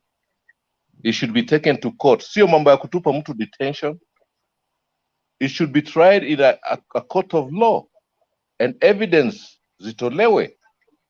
Like kama ni pesa watu wanauliza Ruto natoa wapi, it should be able to be audited. And it's money has got a trace. Hata hizo za ministry zinakuwa allocated through the financial budget allocated, they have a trace, they are paperwork that you can trace. So ministry kama ipewa pesa hii, they have to show how they spend it. There's what we call returns. So kama ilienda mali fulani, itakana ionekane ilifanya kazi fulani na ionekane. Kama ilipewa pesa zilipewa za kujenga Aror Dam na Kimawera, it should be followed. Kwamba it was allocated, zilienda wapi? I mean, this is traceable. Na kama somebody wants to find and trace and do audit, si mbaya, I don't see anything wrong. It's okay. It's democracy. Thank you, Bernard. Okay, thank you, Joe. I think we'll have a show on money. It seems money is a thorny issue. But let's deal with this one for today. Paul Krista, ebu unmute uongee na sisi.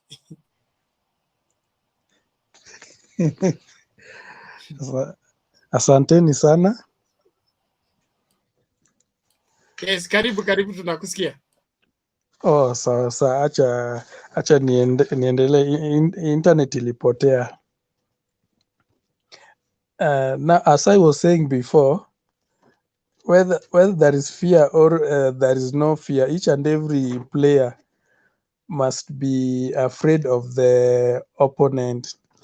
But in this case, maybe as per the heading, whereby DP begs not to run against Raila Odinga, he prefers another candidate and not Raila Odinga. So what I do think on the side of our beloved deputy president is that he started his campaign way back around 4 years ago, and all his tactics he has exposed to the challenger. So this is what the challengers or the other candidates are using against him. And now he do not have that much maybe other ideas of which can come easily. Then the second thing is that, to me, it is to my opinion that Ruto do understand the system very well. And now, since he says that he sees that the system is not in his side, yeah, so that's why he's saying that people are ganging against him to block him from the presidency. Then the third one is that, to me, my opinion is that Ruto ought to be humble, so that even God, yeah, can bless or be on his side, in order to help him ascend into power. Otherwise, if he had been chosen by God, however, with his current behavior, his presidency might be delayed a little longer. He still has a better chance. Yeah, even if Ruto does not become president this time, Ruto will still become president. So whether he's being blocked by the system or not, because to me, I think right now, yeah, once Raila is the opposite or the colleague is competing with, who is Raila Odinga, in 5 years time, he will no longer be in the active politics. So people like Mr. Kalonzo, Mr. Mdavadi, them also, they will not be as strong as maybe someone can imagine they are right now. Ruto will be much stronger than them. So to me, I think that's the way to go. Then the third one is that Ruto understand that he's a baby to Raila, because for sure you can't compare Ruto and Raila, because Ruto worked together with Raila. It is like you are saying that Raila to be deputy president and then Ruto to be president, vying for presidency. It can't work that way. Raila is senior than Ruto, and that's the way it goes. So since a child understands the father very well, yeah, there are some things you must give credit to your father. There must be some areas you really respect your colleague in. Then lastly, I would wish to share that lastly the horse himself, who is Mr. Raila, hasn't yet said that or declared himself that he's going to for the top seat. Right now, the main objective is to bring all Kenyans together, of which I must appreciate that that one is being achieved very well. Right now, people are very friendly. You can move anywhere in Kenya. Yeah, people are talking very nicely. So our main agenda is to bring people together, and let's wait and see how things are unfolding thereafter. And my advice, I hope everyone is listening. My advice is, yeah, whether you are in UDA, whether you are in Oka, whether you are in what Jubilee, after election, life has to continue. It is you and me who lives in a neighborhood. We need each other. These politicians, yeah, they come once after in a cycle of 5 years. So it is your right. Go vote for whoever your candidate is. Then let the best candidate win. Vote wisely. Because me, I can remember very well in the year 2013, Uhuru Ruto tano tena. Songs were all over everywhere. Right now, the same people are coming to complain that the government has tortured them. Life is very, very, very, economy is very bad. And people were singing Uhuru Ruto tano tena. Right now, I'm seeing them and laughing because the way they're buying Brookside KCC milk is the same like the one I'm buying. So please, let's think critically as you vote. Don't vote because of emotion. Vote because of the future and the future of our children. Because as the age we've reached, we want best for our children. Akina Jakendu Bay, we are following Jakendu Bay. Yeah, they're trying to fight for us good things, and us we are following that step so that we can leave good things for our parents. That's why people even migrate from Kenya to go and work outside, because Kenyan people, yeah, some of them do not think, yeah, they just think of what they're getting from a politician at that time. Someone is saying, "Give me mine, I eat, then I'll vote. I'll vote for you." It doesn't go like that way. Then to finalize, yeah, there's this issue of pesa. It has gone round, and I was just behind the scene listening. Of course, here in Kenya, you can't do anything without money. Of course, of which we have to agree. But on the other side also, yeah, because money is good and also it is bad. So the thing we have to agree on, for example, like right now, you can hustle, yeah, and all the money you've saved, yeah, you can one day you come and declare yourself, maybe you want to run for MCA, you want to run for maybe governorship, yeah, you dish your money like that, your labored money, you took several years to work for it. Do you think after being dished this money and this gentleman goes or find his way or her way to the parliament, yeah, for sure those money has to come back, yeah. That's why we are saying, if you vote someone with money, that money you've not given free, that money has to come back. And how will it come back? There are some things now, the loopholes, whereby someone will be double doing the budget by trickling the figure. If it is 1 million, it is being said 3 million, so that you find that the money can come back within the first 1 year or 2 years, is when this gentleman will start working for the people. Otherwise, I have no much to say, but I do appreciate. Let's be each brother's keeper. Otherwise, have a nice time. Okay, thank you, Paul. Thank you, Paul. That is clear enough. I trust everybody gets that. Unless kuna swali, nataka tuende moja kwa moja kwa Peter Ogwell. Yes, nasema hivi.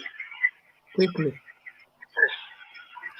Ruto hakuchukua ushauri kwa wale ambao wangemsaidia vizuri.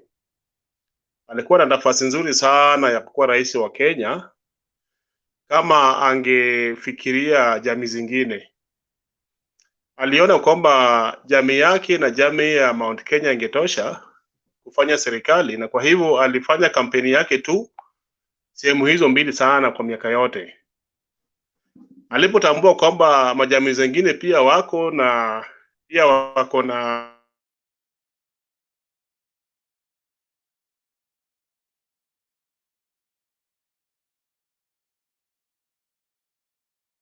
Ogwell, you are cut off. Sorry, too bad. You'll try when you come back. Francis.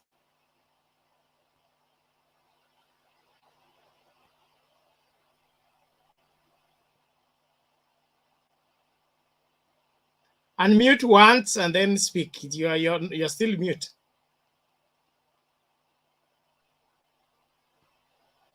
Hello? Yeah. Yes. Nikuje. Am I Yeah. in? You are clear now. Make your point quickly. We go Yeah. to Daniel. Yeah. Yeah, asante sana bwana Joe. Joe ameongea vitu za maana sana. Our man Ruto is a worried man, and his desperation is showing all over, which is not good.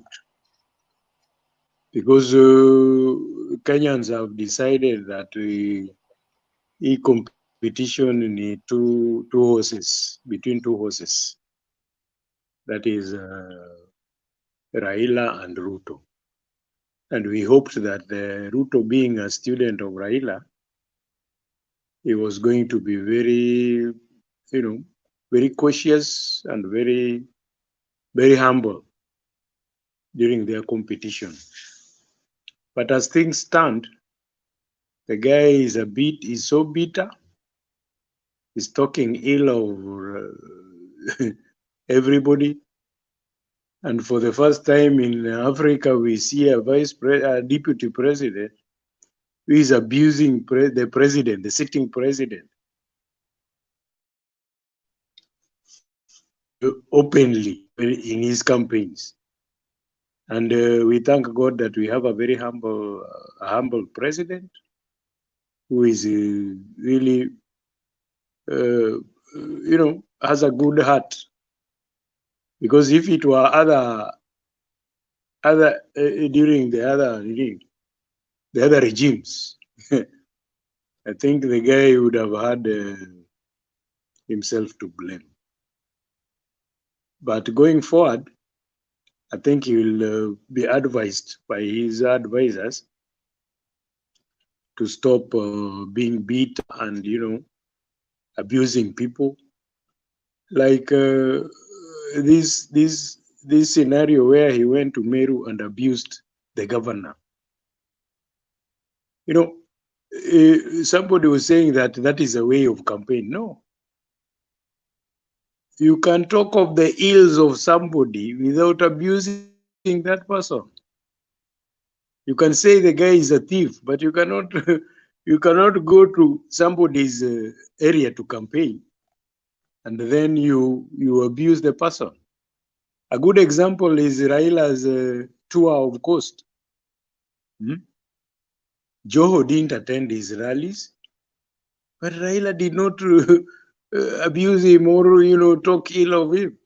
You can't go to somebody's area where he has political clout and try to demean him there. And yet the same votes that he has, you want to take away from him. It will backfire. So I think Ruto started well, but being so bitter will really not help us going forward, because there's such kind of bitterness is the one that nearly made us have problems in 2007, because just during the campaigns, those people who are there, you saw how the people are abusing each other, doing campaigns with a lot of bitterness and frustrations and what have you. We don't want to go there. The Kenya of 21st century, people want to vote on the platform of unity. Why do you think Raila is going to be a candidate? But why do you think that his mode of campaign is that he doesn't want to declare that he's the presidential candidate? He only wants people to unite. Because him and Uhuru, they saw what how Kenya inaweza pasuka.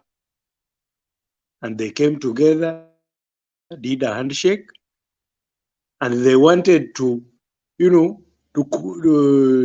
organize it so well during the BBI, with the BBI issues, such that there were not going to be any other, hegemony ama watu kupigana in 2020. That one failed. But now, Raila has come up with another Azimio la Umoja. And I'm sure even Uhuru, when he will be meeting his people, that is what he will be talking about. And going forward, if Ruto can also come up with that, coordination of bringing people together, not scattering even the people that he already has, then in 2022, we are going to have a very peaceful election. And going forward, Kenya will be, regardless of who takes over, Kenya will be a peaceful country which can develop. I think that is my contribution. Thank you very much, Bernard. Okay, thank you, Francis. That is clear enough. I had made a request to all senior citizens on this platform. We'll be doing a special show where we'll be hosting one of you to give us our link between the current generation and the past, so that we don't let some people to fly in between and give us some lies. So on the private chat of this platform, you give me your number, your WhatsApp number, then we'll link up and arrange a show, a special show. It could come during the day or early in the evening before we have this open forum, where we'll be navigated through our historical reality and how it contributes to our political future. So I would love to have that number. I promise I won't abuse it. I won't give it out without your permission, except you allow me to do so. So in the private chat comment, you just put your name and the phone number. I will make use of it. Daniel, how are you? I'm fine, thanks. Welcome to the show. Thank you so much. How do you define senior members? You volunteer. Okay. I'm here for the first time, so I must have been behind the things. Oh, welcome. So do I make some contribution or something? Yes. Make your contribution based on our topic today. DP prefers another candidate other than Raila Odinga. Does that mean he's afraid or what? Yeah, I think that is not beginning now. That was even last time when they were running. They were saying that Wembe ni ule, because they were saying that if it is Raila, they know how to beat him. But I think that was reverse psychology, where, because you see, Raila has some kind of fanatic following, so that when people who follow him, when they don't like something, then they will come out very forcefully. And I think that explains the Machozi Mondays that we used to see. Now, for me, I think you see, Kenya, our names give us away, because you may realize that if you are an Ogweno, then you definitely support Raila. If you are Kosgei, you definitely support Ruto. But I think that is a very bad thing. But for me, people should learn from the mistakes they make. And people should see the signals that are there very big that we can see to help us choose our good leaders. As a believer, sometimes I take lessons from the Bible. I look at what happened in Genesis chapter 3, where the snake came talking to Eve, and then they had a conversation, and at the end, the serpent convinced Eve to eat the fruit. The sign was very big there. You see, when God created human beings, it is only human beings that were given language. So when the serpent came talking, Eve could have ran to the husband and said, Adam, come and see, a snake is talking. She was not supposed to have a conversation with the snake. But she went ahead and had that conversation, and that is why we have problems today. Even our leaders, there are always signs that we can see to help us run away from some of them. But we ignore some of these without knowing that those small things we are ignoring can cause a big problem to the country. And so even the leaders that we have now, we can see those that are arrogant, those that are calling names, those that don't respect others, we can see them. Those ones that have money, and you can always guess that this money, there is something that is not right. Because really, if we commercialize politics, if these leaders come with lots of monies, it means that when they get there, these are traders, these are business people, that when they spend their money, they want to get something out of it. All these big monies, when now you get into presidency, how are you going to get them back? These are people that might, they might commercialize the runnings of the government to the extent that they have to pull something out in readiness for the next election. So for me, I would have loved that we don't use money the way it is being used in politics, because that is going to plunge the country into deep problems. These people who are using a lot of money, they will have to get more money to use in the next election, because 2022 is there. Then there's another one that will follow. And we have seen that anybody who gets into power would want to stay there for the next term. They want to finish their next term. And that means that if we allow them to use money in their their first term, they are also going to use money in their second term. And that money might be our money that somebody is running around with. And I tell people that if we can't see those signs, then let people feel on their skin. Let them suffer like now people are suffering. And the good thing is that when people suffer, everybody suffers, like one of the panelists said. And I usually tell people that, you see, some people hate some leaders, so that, for example, if the election was not fair, it was stolen, then I tell people that people might celebrate that they have stolen Raila's, for example, they have stolen Raila's election or votes, and that is okay. Not knowing that a politician who steals votes, the next thing is going to steal is your money. And when it starts stealing your money, it will not be Raila money, it will be the money for everybody. And all these monies that sometimes we ask, where are these monies coming from? We have corruption in Kenya. These big monies that these people we read in the news, those are not monies that you, Bernard, I don't know how big you are, but I don't think you can just go and get that money, or maybe one of the panelists. You can't get those big monies if just anybody around. They are those big people. It has to be the president and the deputy president. Both of them, they know where this money, how this money is moving. If they didn't like it, they would have stopped it, because they might have been benefiting somewhere, because when elections come, they usually use a lot of money, and I think that is where they get their monies. So let us put these people on a very strict kind of management. If you are using a lot of money, we just know that if you go there, you are going to steal our money. That is briefly my contribution for tonight. Okay, thank you very much, Daniel. I believe that's clear. Community vipi? Naomba kuuliza Ogweno swali moja.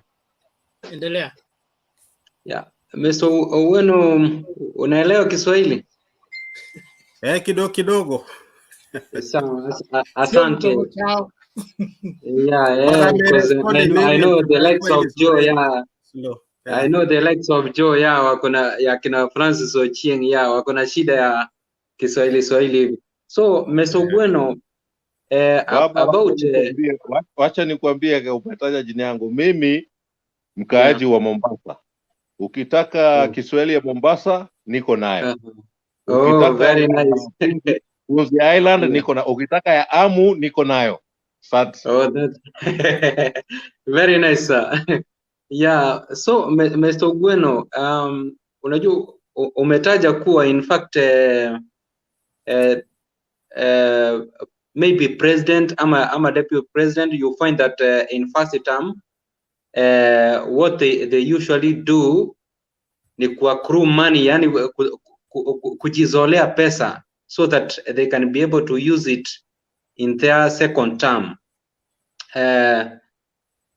So unamaanisha kuwa huenda huyu deputy president wetu maybe in first term cause hatukuona akipeana hii pesa mingi namna hii, so kuna question mark, maybe huenda first time kuna pesa alijizolea whereby ndio hizi pesa second term anamwaga ana rein kwetu, ama iko namna gani?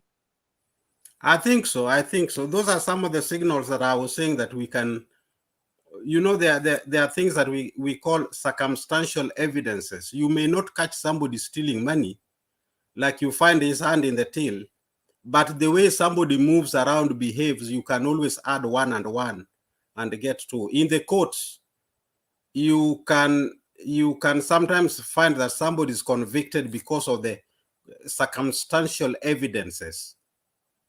So I strongly believe that these monies that are being thrown around, they are those monies that they were collecting. There were lots of corruption during the first time. Okay, it continues even now, and because these people still have their people in places, so corruption is something that, as long as we allow that corruption to go on, we are not getting anywhere. There's somebody, Gandhi said that there can be enough for all of us, but not enough for one greedy person. You only need one greedy person and will mess everything. Congo, for example, Democratic Republic of Congo, that is the richest country in the world. No debate. Even if you tell the white men, they know the richest country in the world is Congo. There was a time that Congo could not send their Olympic team to participate because they didn't have money. During Mobutu Sese Seko, the guy had commercial. I mean, he privatized the country, was his own, and with all that wealth, there was not enough money to send those people to the Olympics, the athletes. As long as we entertain corruption, and it is because of our tribalism, because anytime somebody is being chased around, it is like our man, our person is our thief. Some people even say our thief. We are not getting anywhere with that corruption. We can support our people, but as long as, for me, even if it is my brother and you are corrupt, I will not accept. I don't even steal for myself. How do I allow someone to steal for himself? You see, because for me, corruption is stealing. So I think that those are some of the signs that I was saying we can read and see. Okay, thank you, Daniel. Thank you so much. That is clear enough. James, are you still there?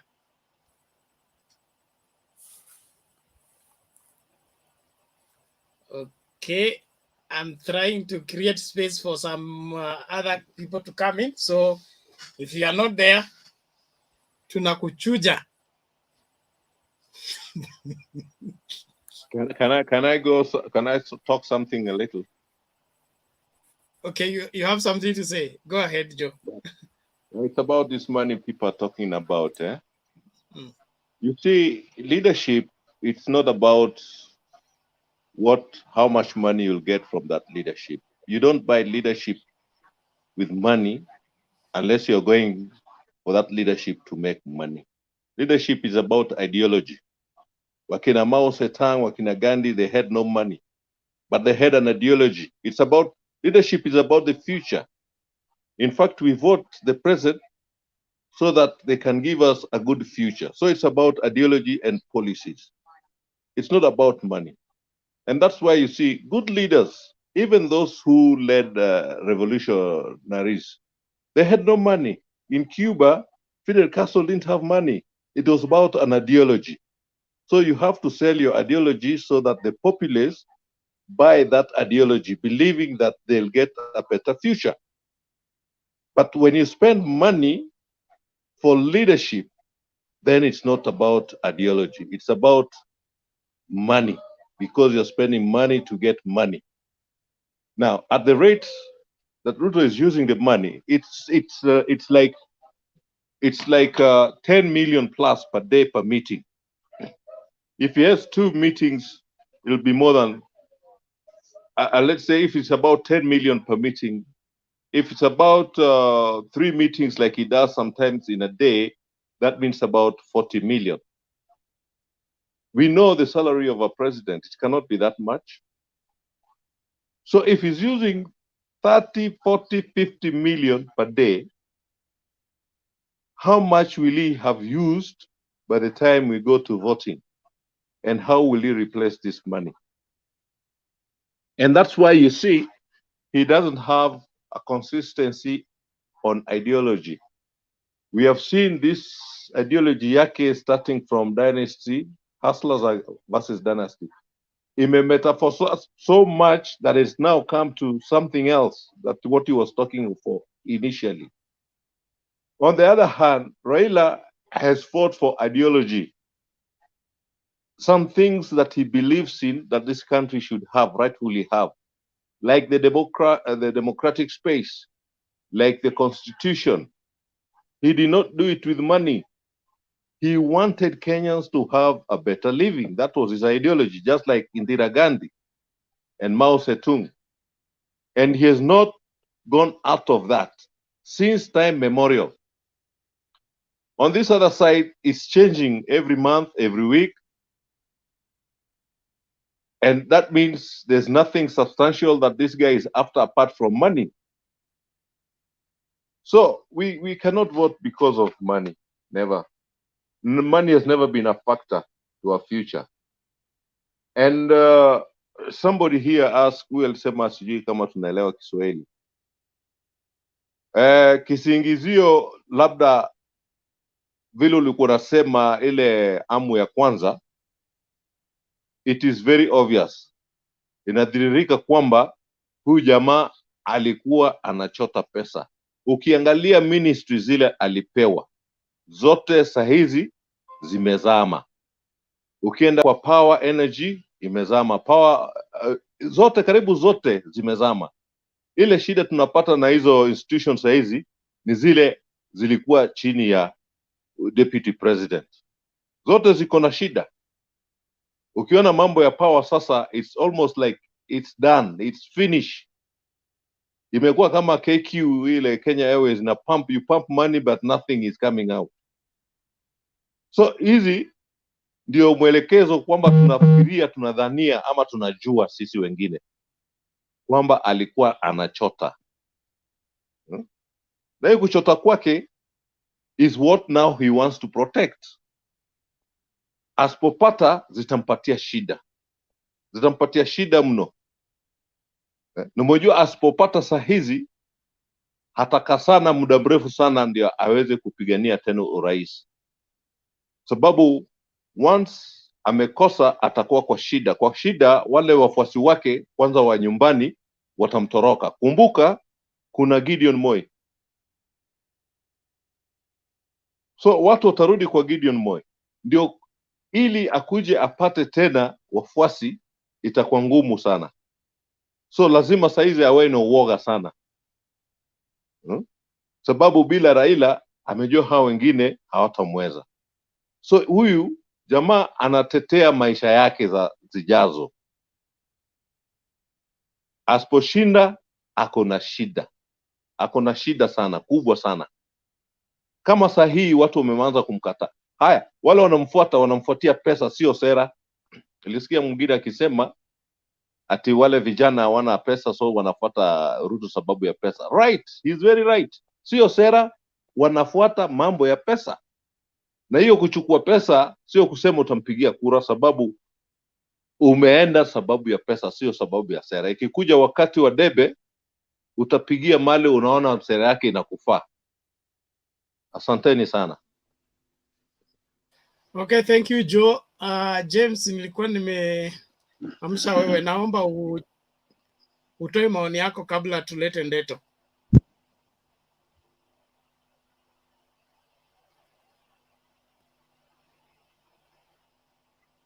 James, is your internet working today?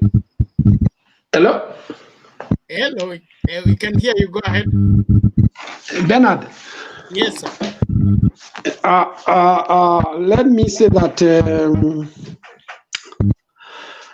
listening to what the other panelists are saying, I want to summarize and say that it's come to the realization of many kwamba kuna moto inakuja kwa haraka kama ile ya kuchoma maganda, inapepea, inafurutwa na upepo na inaenda chini.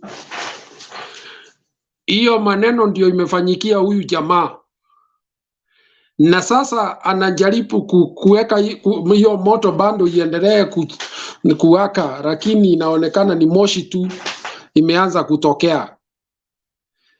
Unajua kiburi haipeleke mtu mbali.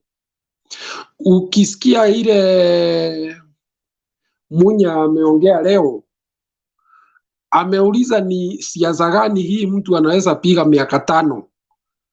Hii ndio wakati amejua iko mama mboga yeye, kwani ameishi Kenya gani? You know, these are very legitimate questions. Na mwananchi hata ingawa ako na shinda ya pesa na ana umaskini yake, si pumbafu, si mjinga.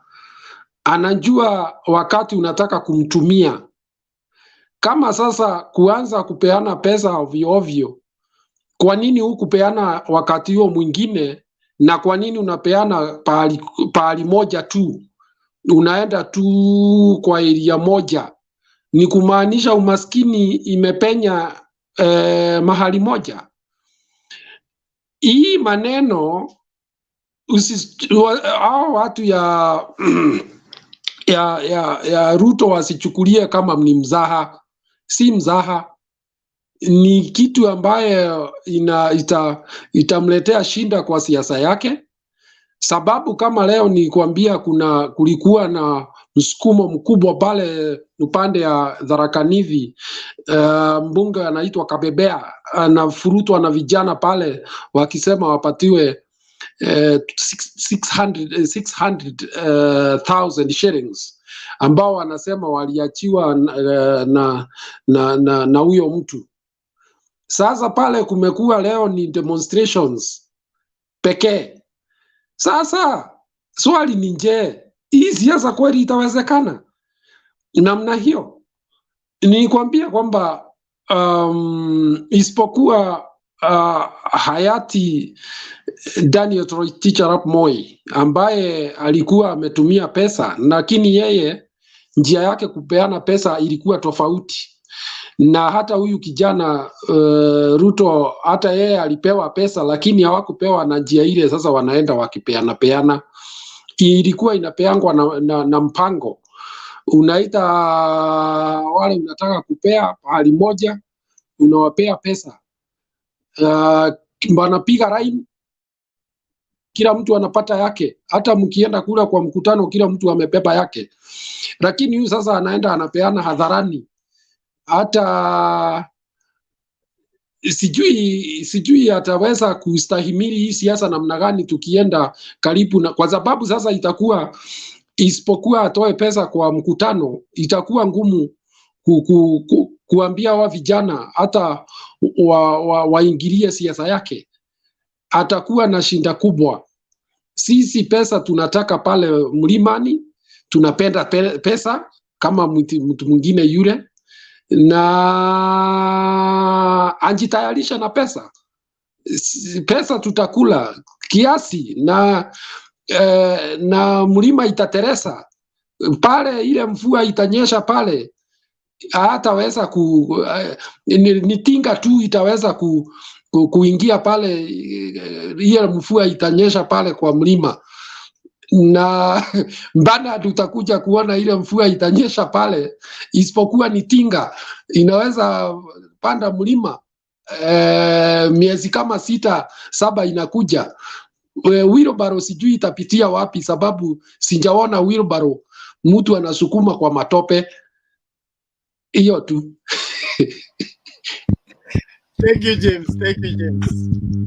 Leto. Wheelbarrow hii tutasukuma kwa matope. Tuanzie hapo. Wewe ndio chairman, naona mpaka uko na uniform. Yeah. Good evening team. Huyu ni UDA yote hapa. Asante sana. Yes, let me start.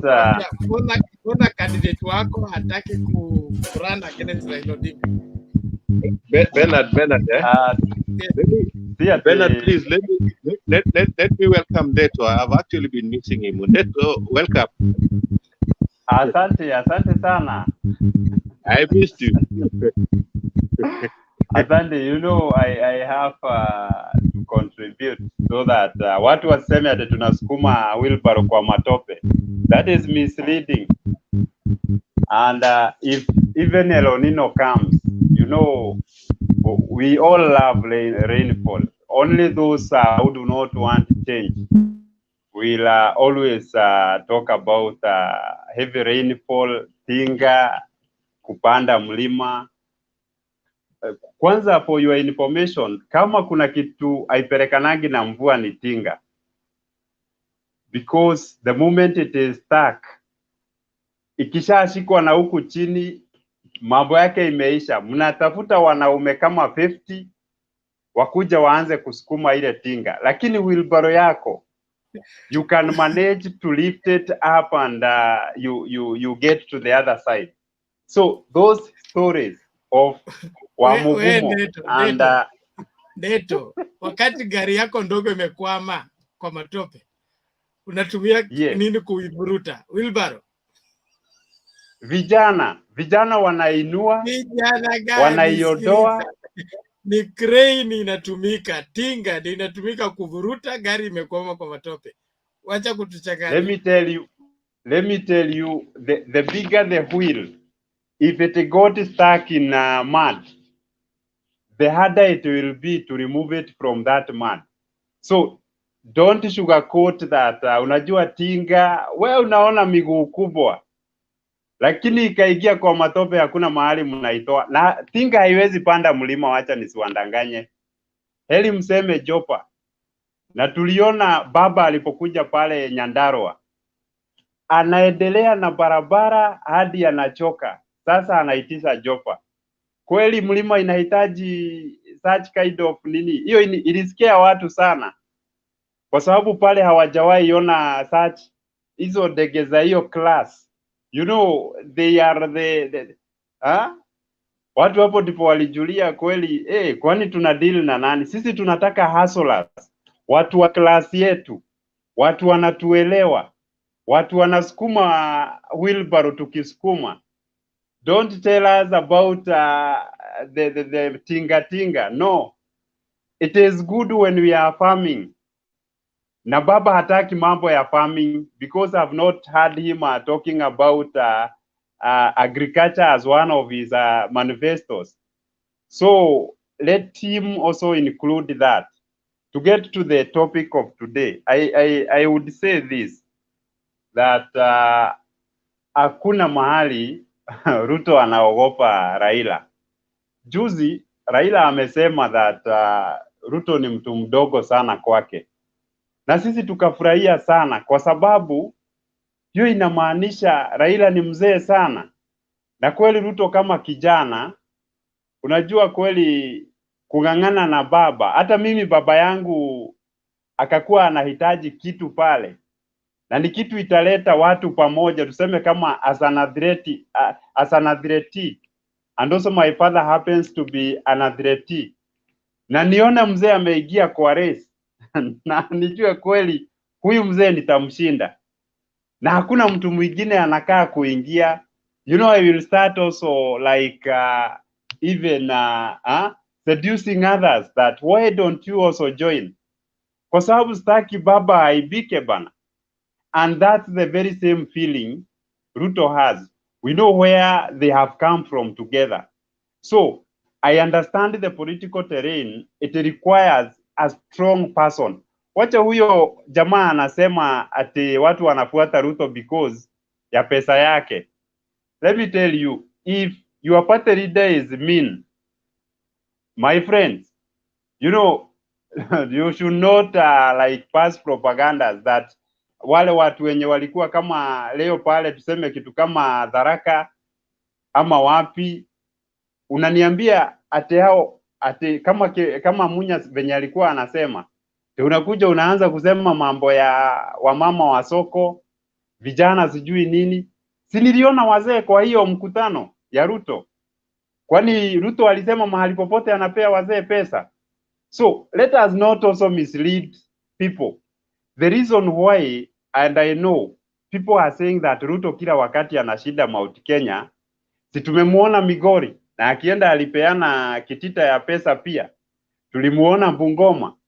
Juzi ameenda huko, tunasemanga ni bedroom kwa Raila. Alafu watu wakaanza kusema ati vijana walirusha mawe wakijaribu kung'ang'ania pesa. You know, those are propagandas. Ni kumaanisha wenye wamekuwa akipiga siasa huko ni also they are hustlers, but they want to put themselves in another class. Hata hawapeangwi pesa hawa watu in Kondele. Ukienda kule nyumba zimejaa hivi za matope Bernard. You know, I even wonder, in this age we still have Monday houses. Do you want to tell me that that is culture? I think that is poverty. It is beyond culture, kwa sababu kitabu ungesema that you know, like Wakikuyu, they make round houses. Go in the central region and tell me if you will find those mud houses or that with grasses. Do you know what that means? That you can get into the forest anytime, you can just cut the grass, you make your house. Nayo sasa ikishika moto, sasa hapo ndipo mtaanza sasa kujua mnahitaji wheelbarrow, sio tinga, because tinga ikiiguza hivi, hiyo matope yote inaaguka chini. Kukinyesha, chuka sana kusinyeshe hiyo ya mvua ya El Nino, unasema itanyesha Central, kwa sababu pale hiyo nyumba itageuka ikue shamba, na mtaanza kuona sasa watu ni kama wanalala kwa shamba. We need leaders who will come forward and through examples waanze kuonyesha watu wakati imefika tujengee watu wetu na mawe. Wakati imefika, jureli imepitia hapa, SAD, it is easy to access SAD from Mombasa. Not every time unawaonyesha formula hazikai, ati you know, kwa sababu kuna ng'ombe hapa na hii ni mchanga, wacha tuchanganye ikue hiyo kitu ya kutengeneza ukuta. Let us inform our Kenyans well. Wacha tuwaonyeshe there is something we call cement. There is something we call sand. There is something we call stones. Na watu wakikurushia mawe, usichukue hiyo mawe uwarushie tena. Use it to construct your own house. And that is what Ruto has been doing. Alirushiwa na sikuona amerusha tena. yeye anayachukua anaanza kujenga nyumba. Ndio maana unaona immediately after Kondele tulimuona amepenya akaingia hadi huko Kisumu. What was happening there? I could see our brothers who come from those sides celebrating for one deputy president. Also in Central, don't say that Ruto has spent much time in Central. Baba has also been given a chance. Na yake naona ni kufosiwa because like in Nyandarua the other day, you could see people, he is doing like this, you know, Baba even cannot dance. You know, I was so shocked that anaambiwa tuende chini kwa chini, Baba na kuambia ilikuwa tu maneno hapo. Then you people, you are telling us that wheelbarrow cannot climb the mountain. We need that wheelbarrow because with its simplistic nature, you know, that's where every person lies upon. Majority of our people are people who can afford wheelbarrows, not tinga. Ni watu wakulima wadogo. Now you have had one of the key pillars of the bottom up is agro processing, to increase things to do with agriculture. Na kuna jamaa hapo walisema that you know, all the ministries where Ruto amepitia zimeharibika. I want to ask you, at one point Ruto was the minister of agriculture. By then ndio tulianza kuona zile fertilizer za bei cheap. By then ndio tulianza kuona hata mahindi, by the way, by then even bei ilibadilika. Then in the Ministry of Education, today it has been even spearheaded by Magoha from Matiang'i. Ukienda umehesabu hivyo towards even 2008 Bernard, utaweza kuona kwenye Ruto walitoa Ministry of Education, where universities walikuwa wanaita watoto kulingana na number of beds. Nowadays it can call as many as 20,000, 50,000 regardless of the residential center. Watu wajitafutie na huko. Hakuna miaka mbili unakaa nje. You just go direct into the university. So let us also accept that this man we are calling William Samoei Ruto has brought changes. Wacha kushida ukisema stadium. Kwani implementation ya stadium ni ya William Ruto? There is the boss who is mwenye walikuwa wanahidiana na yeye wakiwa wamesimama kando hapo, na wakasema akamkumbusha hadi waambie ya Murang'a.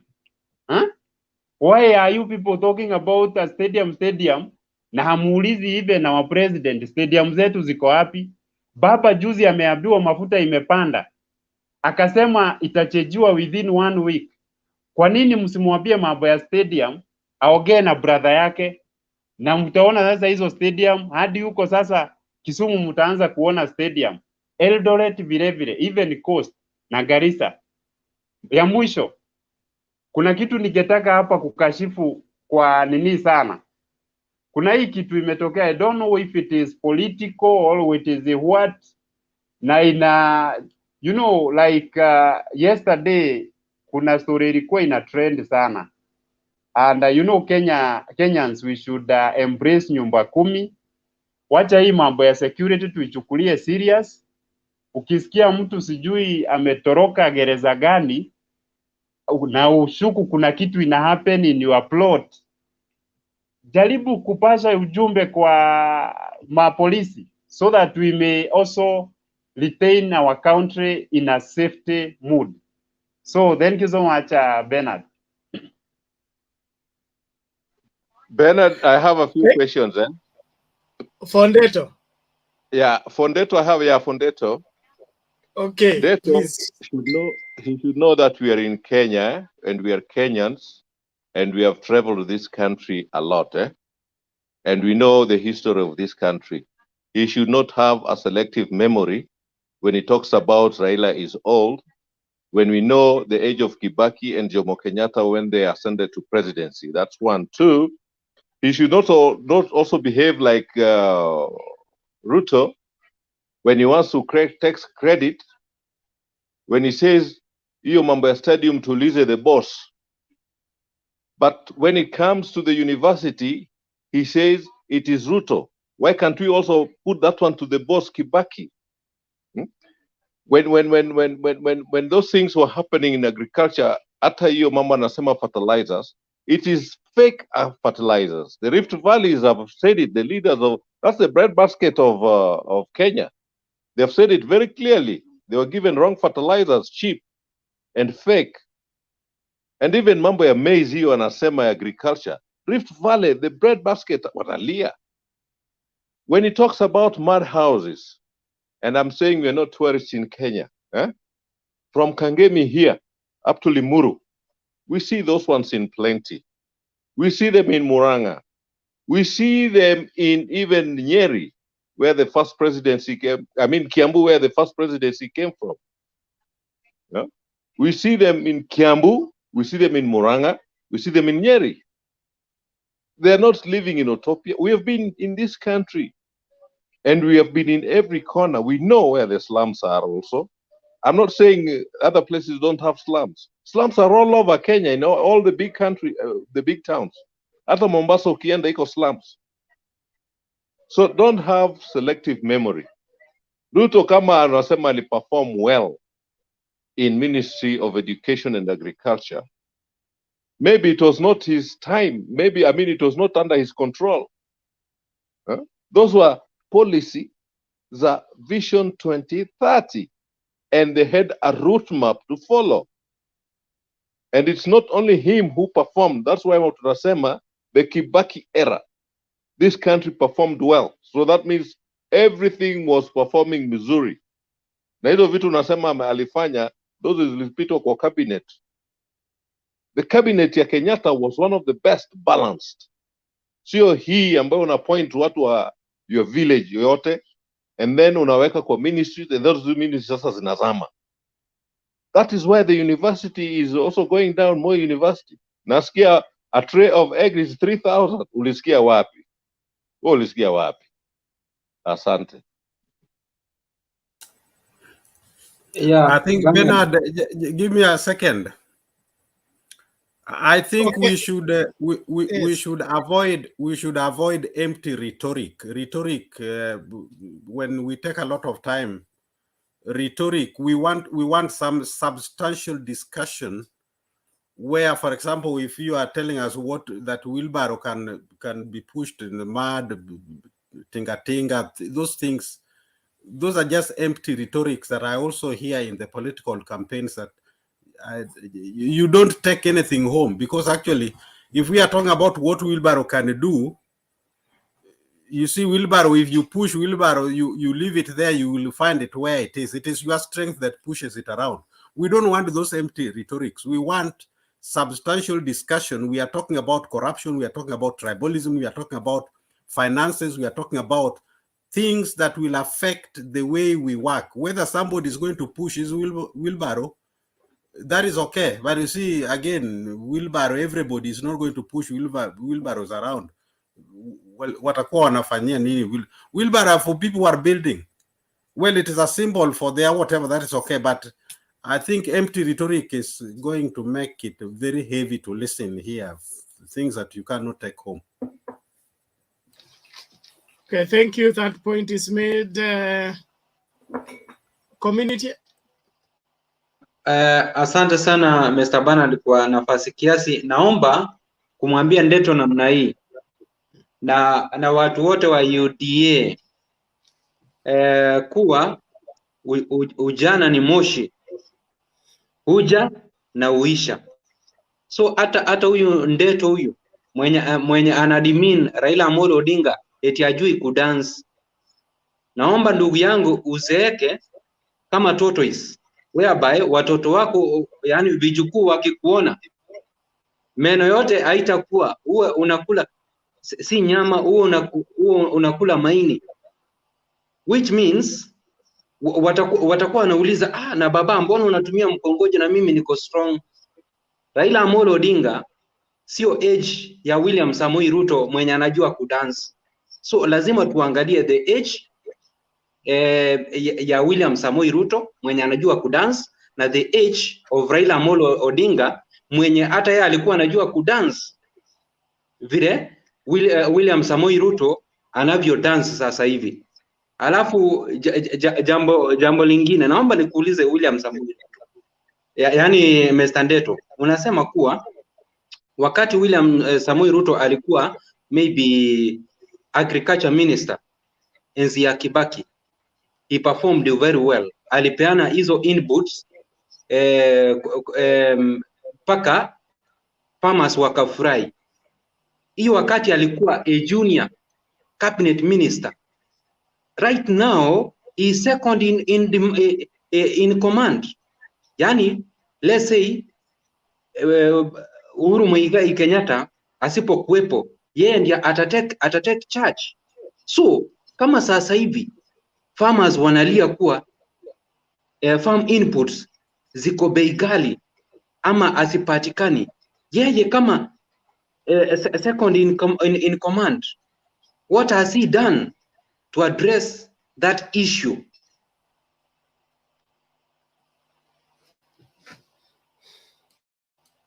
Okay, Ndeto, take your minute to respond quickly. We go to Themba and the other people that have not spoken. Okay, thank you so much, Bernard. Let me start by saying that there are no empty rhetorics here. Someone started with rainfall in the mountain and tractors and wheelbarrows. And I was telling you which one can do better. And to make it even more well understood, is a wheelbarrow is just a symbol of simplicity. Wheelbarrow is a symbol like it's a tool that is used in every household, meaning this bottom-up stuff, it is all over. You will find it benefiting people in every household, just like a wheelbarrow does. But machungwa, kuna watu wanasemanga akikula machungwa anapata acid. Mwingine anasema akikula machungwa, so machungwa seems not to work in every household. Going to the other point, kuna mtu amesema that Moi University, a crate of eggs is going at 3,000. You know, I'm also wondering how. And in Kenya, you know, it should be 300. You people, you followed propaganda so much. In this country, we have various bodies zenye zinafanyanga investigation, zenye kuna police. Pia ukipatikana uko na makosa, you are convicted, you are even taken to jail. Hizo prisons, siku hizi even prisoners wameanza kuhepa. So you wonder, when shall we get justice? If you can only talk about a crate of eggs going at 3,000, now you are convinced. You have nothing else to share with to Kenyans. The other point is dancing of Ruto and... Neto, before you go to the other point, is yes. Moi University in operation right now? No. Okay, thank you. Continue. Hello, yes, Bernard, so let the investigations. You know something that is at the investigation. Something Bernard. That is at the investigation. So let them investigate. Order, Joe. Just hold on. Let Neto prosecute his point in 1 minute. Thank you. Exactly. So those matters which are under investigation, let the DCI do their job. If someone is found guilty, they will be convicted, they will be jailed. Then there is issue of dancing. The reason why I brought in the issue of dancing, it is not a physical thing. It has some deeper meaning. You know, Kenya is a youthful nation where majority of the people, more than 75%, we are young people. We need a person who will participate in various youth activities, not a person who will be pinpointing na wenye anatuma ni wezi.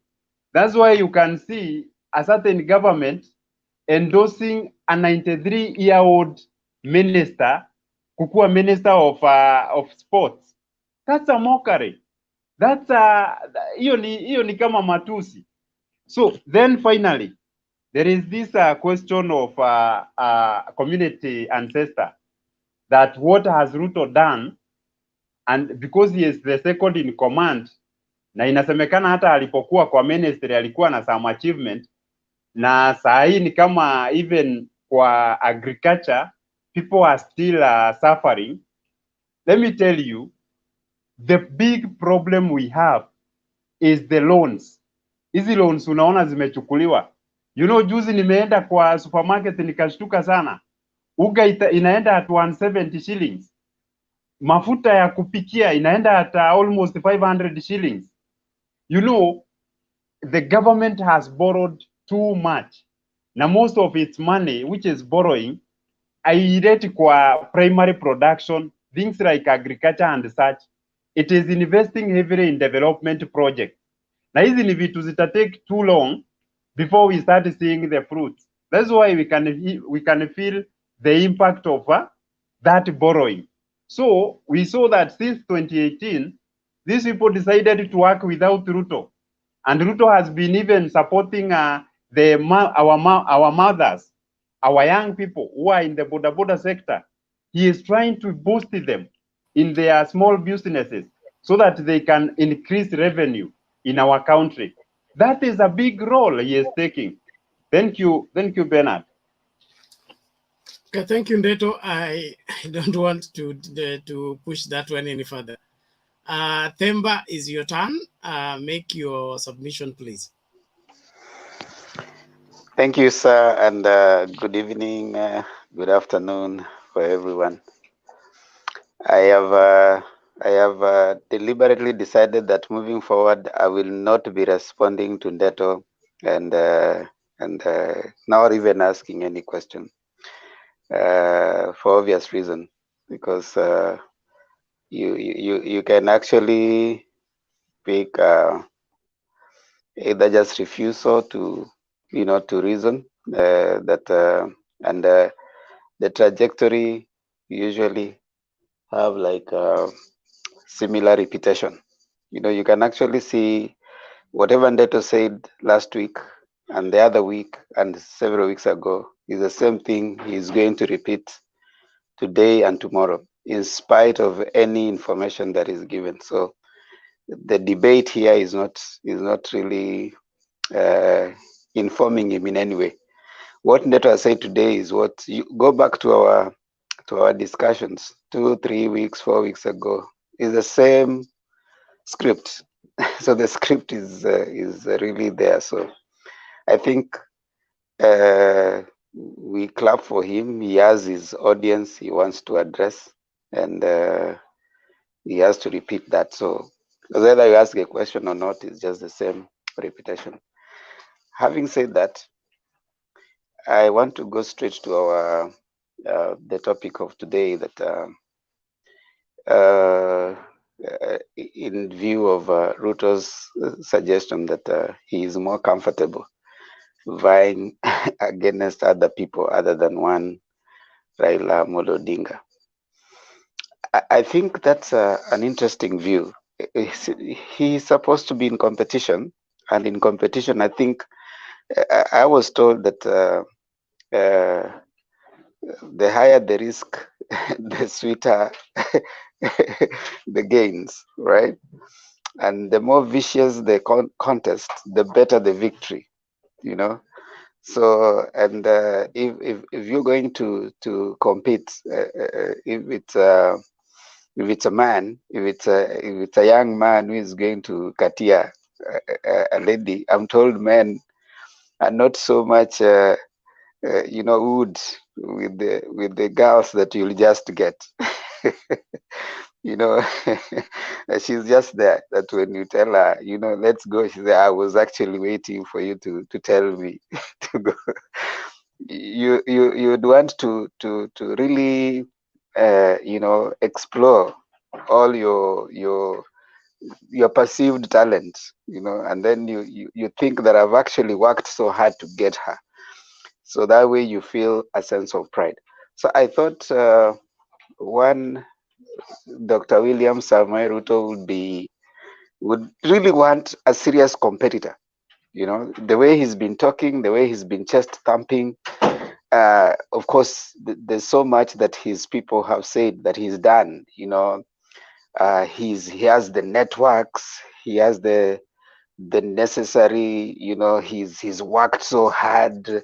He has moved to the mountain. I don't think you should be scared of anyone, even if 30 people came. Whoever comes, since you are so confident, yeah, and you think that the other people are not as prepared as you are. You are young, you are a strategist, you have all that. I mean, you shouldn't be scared of anyone coming. When he starts using certain statements like, "Oh, all those people have come together for me," I pick someone who is not confident in his own strategic resource. I would want a situation where either of them, Ruto or Raila, I don't want any of them not to be on the ballot.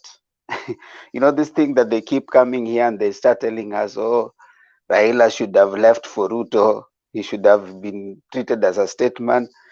That is hogwash. When you go to a competition, you need a worthy competitor. I think it will be something sweet for him when he gets worthy competitors, people who have actually prepared and he thinks that he is prepared. So I find that a little ironical, coming from someone who's been claiming for a long time that he's very strategic. He has the machinery. He has 150 MPs on his camp. You'd want such a person to be so confident, and he keeps saying that we are ready. First of all, today I saw the IEBC coming up and saying that they are castigating early campaigns. In my view, I think they are rather too late, because the deputy president has been campaigning for 5 years. Where were they? They didn't put any statement up there. So right now, the deputy president has been going to the mountain all this time.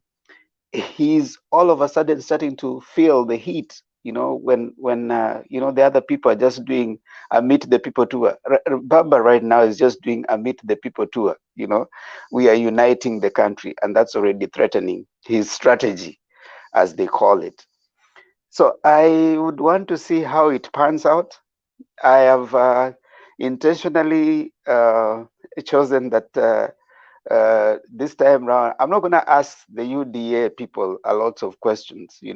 I've intentionally decided that route, because they will give you no answers. They will give you no answers. They will repeat the same tired line. They tell you that I can assure you they will say the same thing. One, "Oh, Ruto worked in agriculture ministry." Two, they will claim all the successes of Jubilee government. Three, they'll refuse all the failures of Jubilee government. Four, they will tell you how Ruto is the best performing thing. I mean, the same hogwash in my view.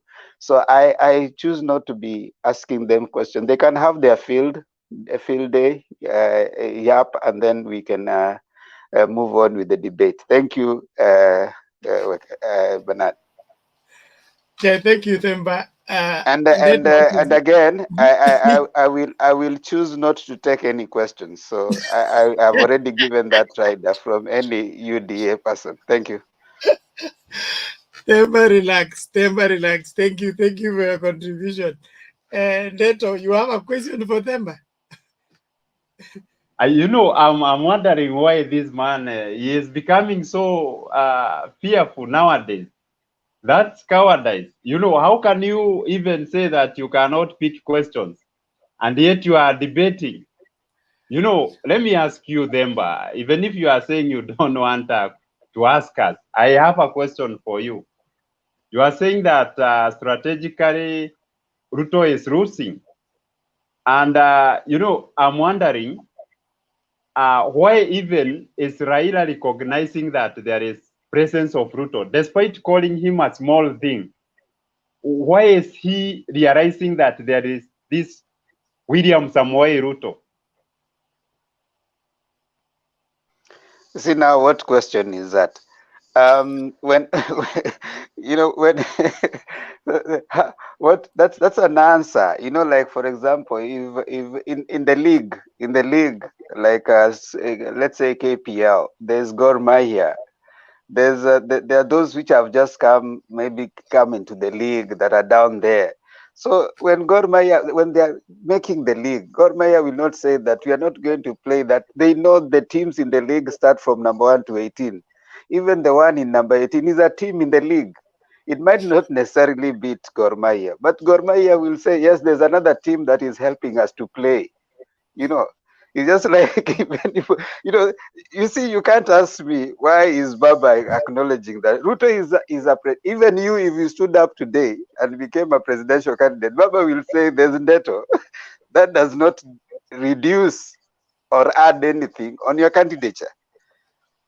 Now you see why I didn't want questions from these people, because they don't have questions, they Thank don't you, have answers. Temba. Thank you, Temba. Let that settle there. Neto, I know you are a young upcoming politician, and I've said this before, not against you, but it appears to me that DP Ruto joined politics in 1992 and schooled under the professor of politics, who was Daniel Moyin then. But the only problem is that he missed the class of politics. He only picked the tricks and the tactics. He failed the principles, he failed the strategy, he failed everything else. And that is why years later, he's now supposed to be executing what he collected from the class. And all of them are falling apart because tactics without strategy won't take him anywhere. But That is Bernard, this. Yes. we have seen Ruto. As ngoja nimalize point. As a young politician, there are things you need to study under senior politician, and the most important of it is the strategy they are using, not the tricks, not the rhetorics, not the sweeping statements. What makes Raila Odinga, that for decades he has remained in the center of Kenyan politics all these years? What makes him unable to be erased away? When you go and get that, you will be a long-range politician. But if you go and study under Raila Odinga on how to organize demos, on how to call people not to go and buy Brookside milk, if that's all you carry from Orange House, you left Orange House with nothing. So that's my point, and my free advice to you as a young politician. Allow me to let Patriot come in.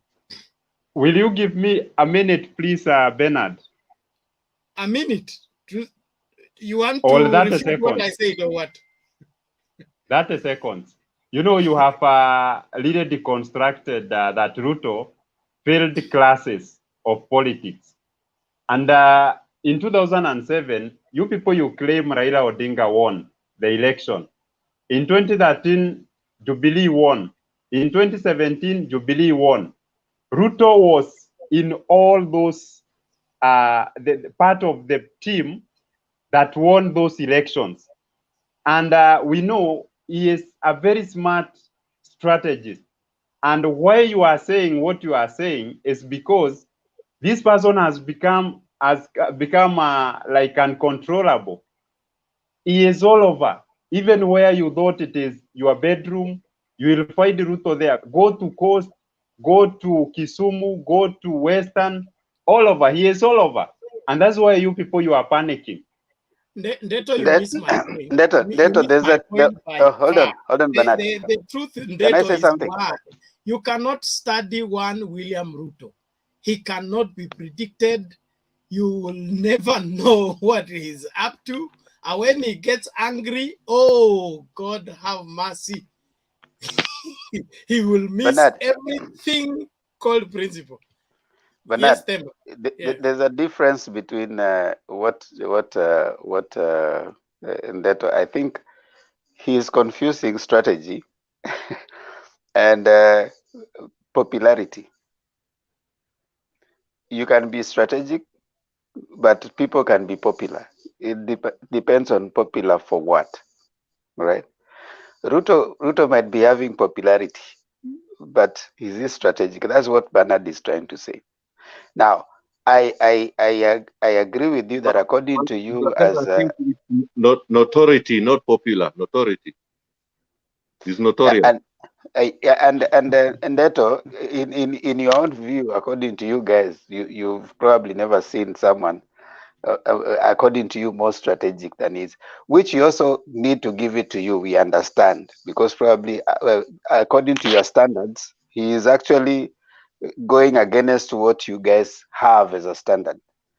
But now, when the standard for strategy is put forward, he probably wouldn't meet any of them. Number two, Hitler was also very popular. All right. So you cannot just use that as a reason to say that this is a person who is going to perform. And finally, I want to tell Neto is a future politician. Now, as Bernard is giving you free advice, kindly, as you talk, remember, you have voters listening to you, and they're looking to you as I don't intend to go to parliament any day personally, but you intend to go to parliament someday.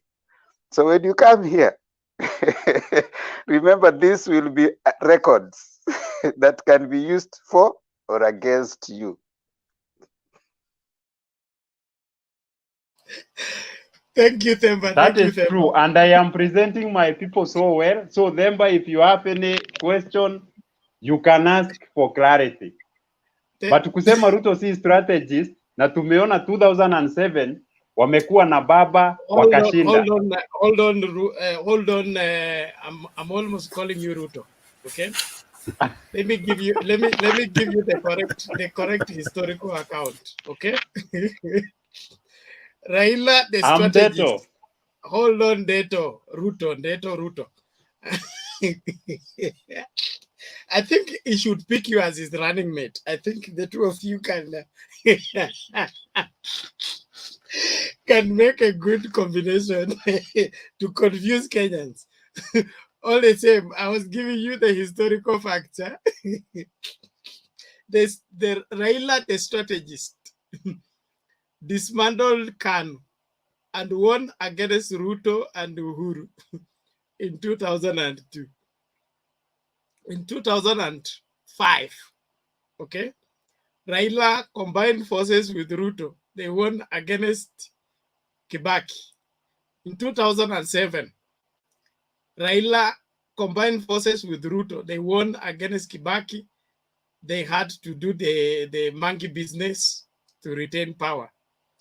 In 2010, Raila, the strategist, won against Ruto, hands down. Okay, he could only get what? I think he managed 30% or something of the new constitution vote. 2013, you know what happened. In 2017, the server is yet to be opened. So there's only one constant factor in all this winning, okay? Raila, the strategist. Ruto, the schemer, okay?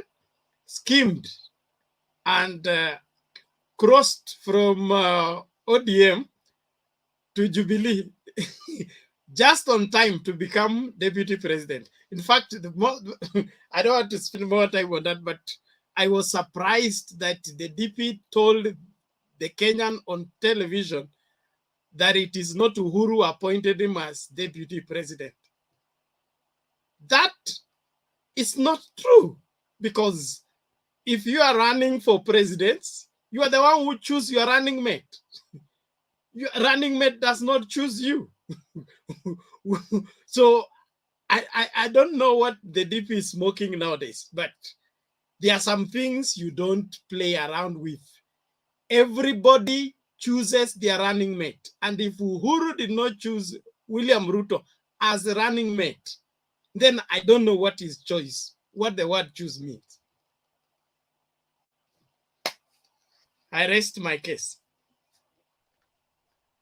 Bernard, I think sometimes we should not waste a lot of time, because there's so many people who want to talk on data. Because I don't know whether Ndeto watches this, what he talks. I mean, like, kama kesho hivi, if he's got his free time and there's no forum here, then you watch what you've been saying and what people are commenting about you. I think it'll help you a lot. Because vitu kama unasema Raila is too old and 70% is youth, we need a president that can participate in sports. Leadership is not participating in sports. When we go outside, I've been out with the Kenyan team in Olympics quite severally. I go and execute what I'm supposed to execute. I don't go and play there. I only make sure that the sportsmen are in a conducive place that they can now display their talents to the maximum. I don't need to have to be going nilikimbie a marathon. Even the head of the delegation, aendangi kukimbia. So what do you say at the president? Kwani Ruto ataenda kucheza na Harambee Stars ama ataenda marathon Olympics? And because he's young, he can participate in sports. Some of the things you say, my friend, are just pathetic. Ruto kwa sababu ata support commercial sex workers atakuwa anaenda ku seek services. Some of the things you say are just pathetic. Order, both of you. Now, that is enough. Patriot, are you there? My patriot, you're failing me. What happened to your patriotic? Okay, patriot is excused. He's in the village, so as we wait for him, I want to say that I admire Ndeto for one thing, that he stands the heat, because it's like everybody doesn't approve of his way of reasoning, but it is good that he's around, because I would have really loved to see that everybody from Uda side is here, because they have left Ndeto here to be to stand alone. I don't know where they are. They should come. I saw in the comments somebody commented that this is Raila something. So I don't know whether those people of Uda, when they come, they are chased away. Why are they not here? No, they don't have points. Even Ndeto, you see, is just regurgitating the same thing. So even you admire Ndeto. Ndeto comes here for one specific reason. Just to counter, whatever it is that you're going to tell Ndeto, he's here just to say that he has represented the UDA people. When your role is only one, whether people tell you what or what, you don't listen. You only have a script, and that script, you'll come with it and go with it. Ndeto will not reason. Ndeto will not give even counter. He will not even look at even whatever it is that he's presenting. He is not even interrogating what he's presenting himself. So he confuses Themba, I discredit your statement, because if everyone is talking about Ndeto, do you mean I have no impact on this platform? Why are you keeping on cycling about Ndeto if I'm talking nothing? Meaning you are also contributing a lot of nothing. Why should you respond to nothing? Order, both of you. Order, everybody. Thank you very much, Ndeto. Thank you for your contribution and your impact. Let us see what to yield at the end of the year. Thank you. We went to school. Unajua Joe, ngoja kwanza. Unajua Ndeto na timu yao wanakujanga hapa kubadilisha mada. Okay? Their main purpose is to change the topic, especially if the topic is not favoring their claims. Ndeto, I expected you to come and tell us why Ruto doesn't want to run against Raila. Okay, you told us because he's old and he cannot stand the heat. Then Raila said that he is too small. Okay, so how does that constitute to your presidential candidate going everywhere and saying yule jamaa wa kitendawili ati ndio wangenipatia mtu mwingine? Shida yake ni nini? Kama jamaa wa kitendawili ako simple hivyo na ako rahisi, ako walk over. See, that's what you need to rejoice about. Why should it be a problem to you? Bernard, can I say something before Ndeto speak? Bernard, inawezekana naongea Ndeto. Ngoja kwanza. Yes, Bernard, Ndeto kabla uongee, I will just like to respectively remind you of one thing. Unajua, okay, it's just respectively. You know, empty debates, they make the loudest noise. It's not an insult, but it's just a fact. Unajua, when some things, you know, it feels like we are living in two different universes, two different kind of two different schools of thinking. The way you want to put your point, you you don't want to listen to what the others are saying, and it appears what were ODM were the majority. Why don't you just sit down and try to listen to what these guys are saying? Because we always give you time to speak, Mr. Ndeto. We always try to to internalize what you are saying, but honestly, it doesn't add up, you know. So, Mr. Ndeto, it's not right what you are doing. You know, you have to listen to what people are saying. You have to make sense out of it. We cannot force you to do that, but the best thing you can do is just try to do that. Okay, thank you. Okay, can we get that rested, Ndeto? I want us to do, I think, our closing remarks to Andrew. Okay, let me use this moment to express maybe why Ruto is talking about that he should be given another person other than Baba. One, Baba is a very good Kenyan, and we know that, and that's why majority of us here, you have all reasons to support him. But one thing that I dislike about this ODM leader is he never accepts defeat. And that is one of the reasons, even I think our presidential candidate, William Samoei Ruto, he is already sensing that if they are left, two of them with the Tinga, at the end of the day, even if we will defeat him early in the morning, he will still not accept. He likes going the demonstration way, that you know that mobilization, which comes with a lot of destruction of our properties, which comes with a lot of staggering of our economy, like such. And by that discourages the investors so much, because if every time we are having an election, we must have violence, we must have disagreement among the politicians, then who will invest to our country? I think that's one of the reasons why Ruto is encouraging we should have more than two presidential candidates. Can I respond very briefly to that, please? Go ahead, Daniel. Ndeto, this idea of not accepting election results, as we speak, do you know that there is a server that has never been opened up to today as we speak? That is propaganda, because myself, I am not aware of what you are saying.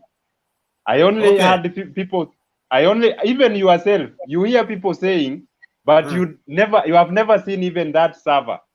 Even I don't know how it looks like. Do we need to see it and see how it looks like? We are told that there is a server that the court ordered to be opened and it was not opened. Do we need to see it? Yes, you see, we are heading to another election. The same officers, Akina Chebukati. Then Baba is creating even trust to them. Then you are talking about server. What are you talking about? Are you not contradicting yourself? Okay, fine. Then I now understand why people get so frustrated. But the idea is, those servers that are not opened this time, the last time round, they can happen because there's something they call deep state. I hear the deep state usually influence the way things happen. Now, should it happen that the server is not open next election because a precedent was set, so that whenever election is done, those servers should continue to be closed. So next time the server is closed, we shall come here and we hear anybody from UDA saying that they won the election, but it was stolen. Because it is like nobody is expected to talk about election is stolen in Kenya. Even if it is stolen, if you are beaten, you go home. It doesn't matter even if somebody has stolen it, because there are people who say that, you know, we have won. But you see, you can lose something because somebody has stolen it. But if in Kenya we rub that vocabulary that there is no election that is stolen in Kenya, then it is just a question of time that the people who tell people not to talk about election is stolen, it will go around, they will talk about election is stolen. So we are waiting for that and see. Thank you, Daniel. Let us let it rest there. I've told Ndeto before, I repeat again, election results are not to be accepted, okay? They are supposed to be transparent, fair, credible, fair, verifiable, okay? Not, we brought you this, accept. Sio mtoto ambaye amezaliwa Pumwani unaletewa chukua. This is a process that results into an outcome. But I understand you don't want to compare things that are related, because that goes against your ideology and your stand on those matters. But all the same, nataka tuanze kufungasha. I will give Mash. Mash has not spoken. I want Mash to speak first. Patriot, if you arrive, just begin to talk, then I will know you have arrived. Hello, Bernard. Hi, Bernard. Hello to you. I've heard you. Thank you. Mute hapo hapo. Tukimaliza na Mash tuko kwako. Mash, go ahead. Okay. Hey guys, how you doing? We're great. Welcome. I've been coming off on and off because I had an issue with the internet, but now I'm good. I can go on. First, let me say a word of congrats for this platform, and you're doing a good job, man. And I've been following. Even though I'm the silent follower, I just followed. And then when I was in and I had my friend Deto speak, my mind was forced to come and get in on this. On this age and era, someone like I can see everyone here, and I can see Deto. I think he's a young person, but with his type of debating and articulating things, my heart bleeds if these are the young people that you're looking for, because hakuna kitu iko na shida kwa in our country right now like kupata viongozi ambao wanasema uongo. And you cannot debate on facts. Huwezi pingana na facts haibadiliki. And then kupanda mlima tinga inapanda mlima, hiyo tuache kudanganyana. Usijaribu kupinga ukweli. And then there's one thing Ruto has been leading, like they used to say he was leading, but he was leading against himself. He was racing against himself. Hakuna mtu alikuwa anafanya campaign. That's why kulikuwa na hiyo euphoria UDA, because they were competing against no one. Now when time now imekuja wakati campaigns zimeanza, everyone sana ni kama anaingia kwa system ya kukimbia. That's not, ameanza kufeel the challenge now. And just wait, muda itaenda sana. Like early next year now things now will be seen now clearly. Hakuna kupinga. And then there's one thing that ambao nimesikia my friend akidebate hapa, nikasikia ni uongo. We need to get the purpose why you are going to vote. That's number one. That's the key thing here. Usipige tu kura. Have the purpose. Why are you voting? You're not voting for Raila because he can dance. You don't need his dancing moves. Need. Unajua jamaa walikuja wakachagua Uhuru kwa sababu ni vijana, but we didn't need ujana wao.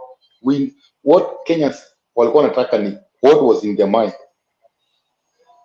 So most people from Central are so bitter with Uhuru Kenyatta because they say, oh, Kenyatta has let us down, blah blah. But even most of them, you ask them why they voted for him. They voted for him because he was a Kikuyu. That's very true. Even though when you debate with them, they'll say, hiyo ni uongo. But the truth of the fact is They voted for him because he was his kinsman back home.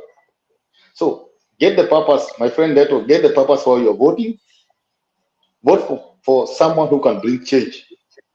Not because he can give out, the handouts. You'll be given today. Oh, what about tomorrow?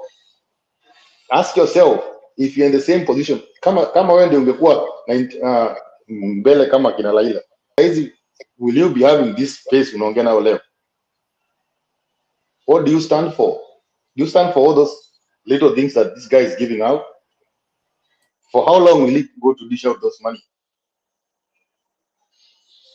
Nchi yetu imerudi nyuma sana. We feel bad. Si tuko Kenya, but we feel bad when we see our country kila anyway. Watu wetu hauwezi wasaidia kwa sababu utawasaidia aje?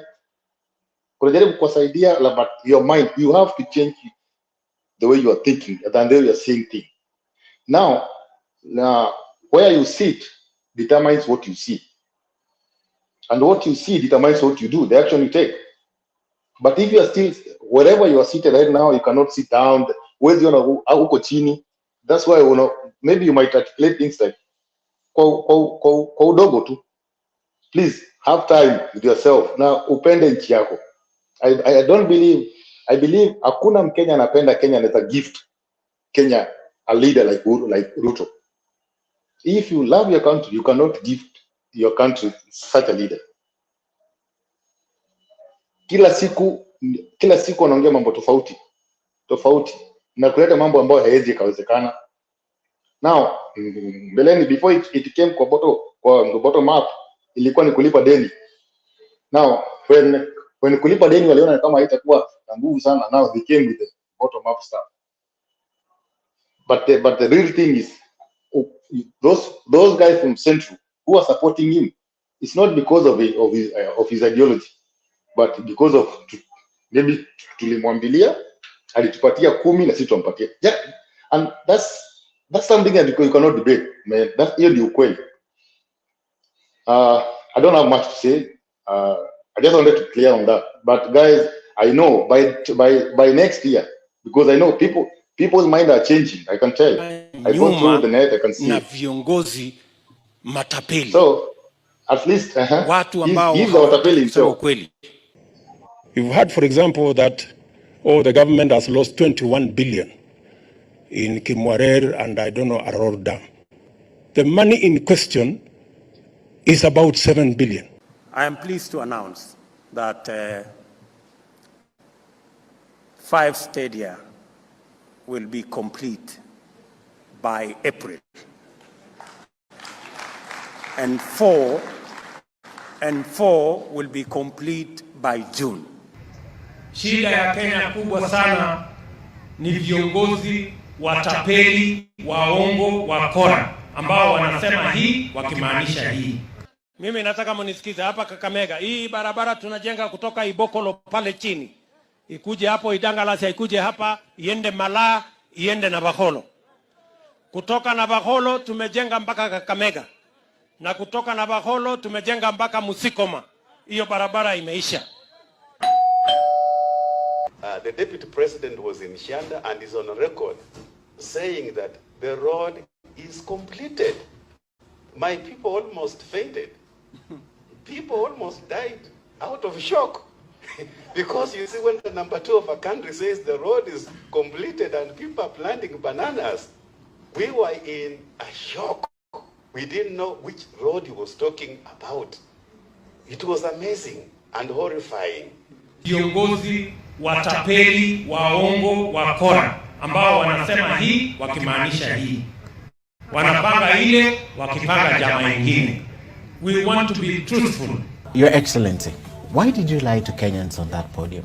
The stadium in Chuka will be complete. In 3 months' time, the stadium in Moyale will be complete. We are in 2020.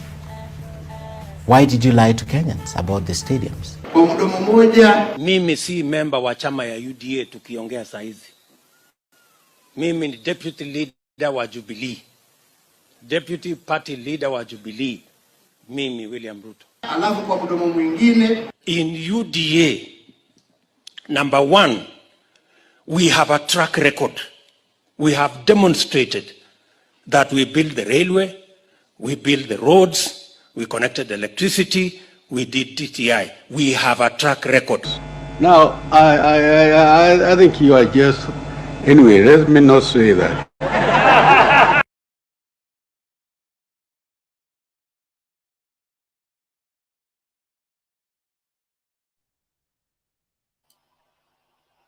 Hello, Mash was talking, eh? Yeah, I wasn't done. Thank you for that. Thank you for that clip. So hakuna kiongozi ambaye kana uongo kama Ruto, na hakuna nchi itakuwa kwa shida kama huyu jamaa kupita, but I thank God because he won't. For real, he won't. And those who believe that atashinda like Mr. Ndeto, just wait, utashangaa, lakini I know utashangaa kwa sababu you already know ataanguka. Hata Peter, God won't allow that to happen. You know, one thing he did, aliketi chini, you know, when people were complaining about 2017, alikaa chini na akajua shida za Kenya, za watu wa Central. So a minute bro. So akasema akajua kwamba Wakikuyu wanapenda kanisa na Wakikuyu wa watu wa Central wanapenda pesa. So he came with those two stuffs. He came with money and he came with church, so that niweze kuwin watu wa Central.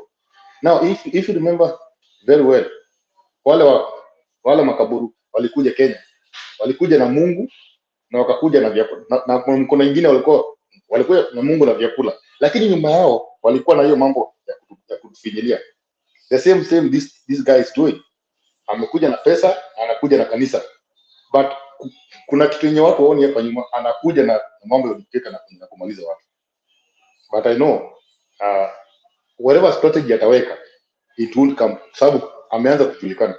And then mambo ya hasira, you know, he always say kila mtu ana haki ya kusupport mwenye anataka, but wewe ukisupport mtu wako is a problem to him.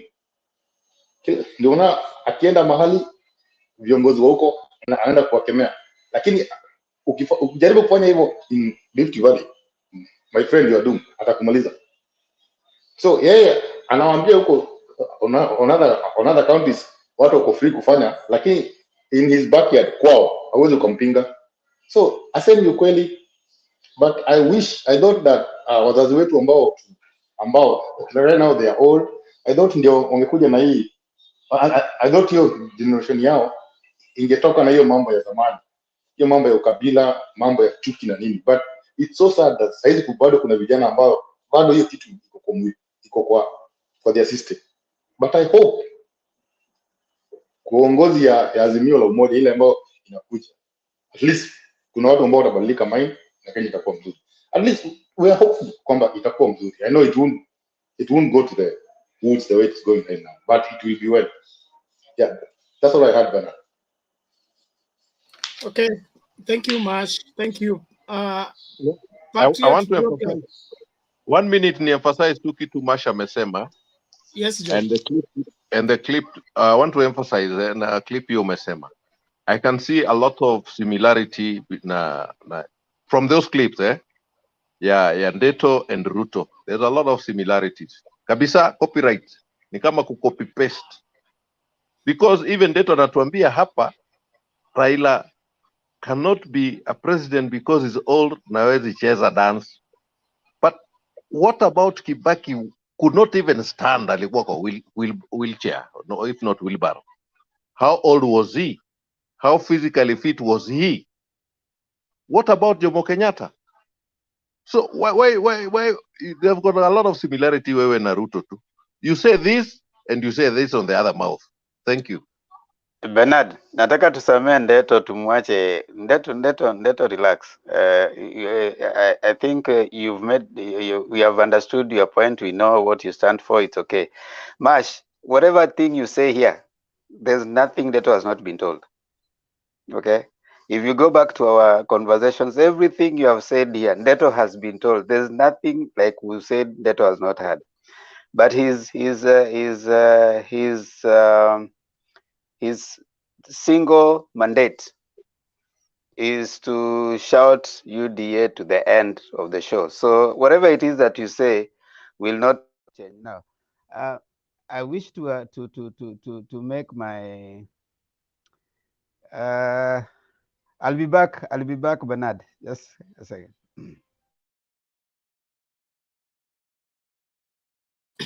Thank you, everyone. Please, let's begin to do our closing remarks. We start with James. James, how are you? James 1, ni kama usingizi umekulemea. Okay, community, give your closing remarks. Yeah. Yeah, asante sana Mr. Bernard na my fellow panelists. In fact, the topic of today ilikuwa mzuri sana. Why is William Samoei Ruto is scared of Raila being his competitor? In fact, there is a investigation ambayo ilikuwa juzi tu ilikuwa inafanyika pale Mombasa. Joe, I hope ulisikia hiyo habari kuwa hizi mabogi zenye zinabebwa na SGR wakati meli ina dock tu Mombasa namna hii, instead hizo mabogi maybe zipelekwe kwa bonded warehouse, ushuru ilipiwe, managers pale wanachukua kiasi alafu wanazipeana kwa wenyewe, then from there ushuru ikashuka chini. So Ukuru Yetani finance minister had to send DCI aende kufanya investigation. In fact, ilikuja kugundulika kuwa wakati investigation imefanywa, then in 1 month time SGR ikawa zile mabogi zenye inatoa Mombasa kuja Nairobi, in fact ziliongezeka. So which means kulikuwa na wizi pa, maybe huyo manager wa Mombasa huenda hivi karibuni atapiwa kalamu. Same to William Samoei Ruto. William Samoei Ruto sasa hivi zile ministries, I'm very sure zile ministries zenye alikuwa ameweka watu wake pale, if Raila Amolo Odinga na ninajua atachukua uongozi, cause akiingia pale na afunge zile loopholes, at the end of the day itakuja kugundulika kuwa maybe from 2013 up to 2022 August 7 wakati August 8 wakati term ya Ruto itakuwa inaisha, kumbe tulipoteza pesa mingi sana. So kutoka hapo, in fact itakuwa tu kama enzi ya Kibaki na Moi. Pesa za CDF hatukuwa tunazijua, wakati Kibaki aliingia hizo pesa tuliziona. So hii kitu inafanya William Samoei Ruto akuwe scared kuwa Raila akiingia hizo loopholes zifungwe, then kutoka hapo pesa zitakuwa zinaonekana, so tutamwekea question mark, na hapo that will be the end of William Samoei Ruto kutoka kwa political space. Kwa sasa hata 2027 tutasema kama wewe uliweka watu wako pale ikawa wanaingisha mkono, then kutoka hapo you are not supposed to lead hata a cattle thief.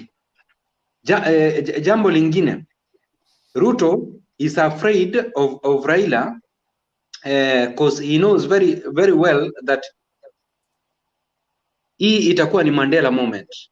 Come 2027 Raila Amolo Odinga atakuwa amegroom somebody whereby ata take over, na akikwisha take over William Samoei Ruto maybe atangoja afikishe umri kama ya Raila ambayo ni 78 ama 80 ndio baadaye apate kuchukua uongozi wa Kenya.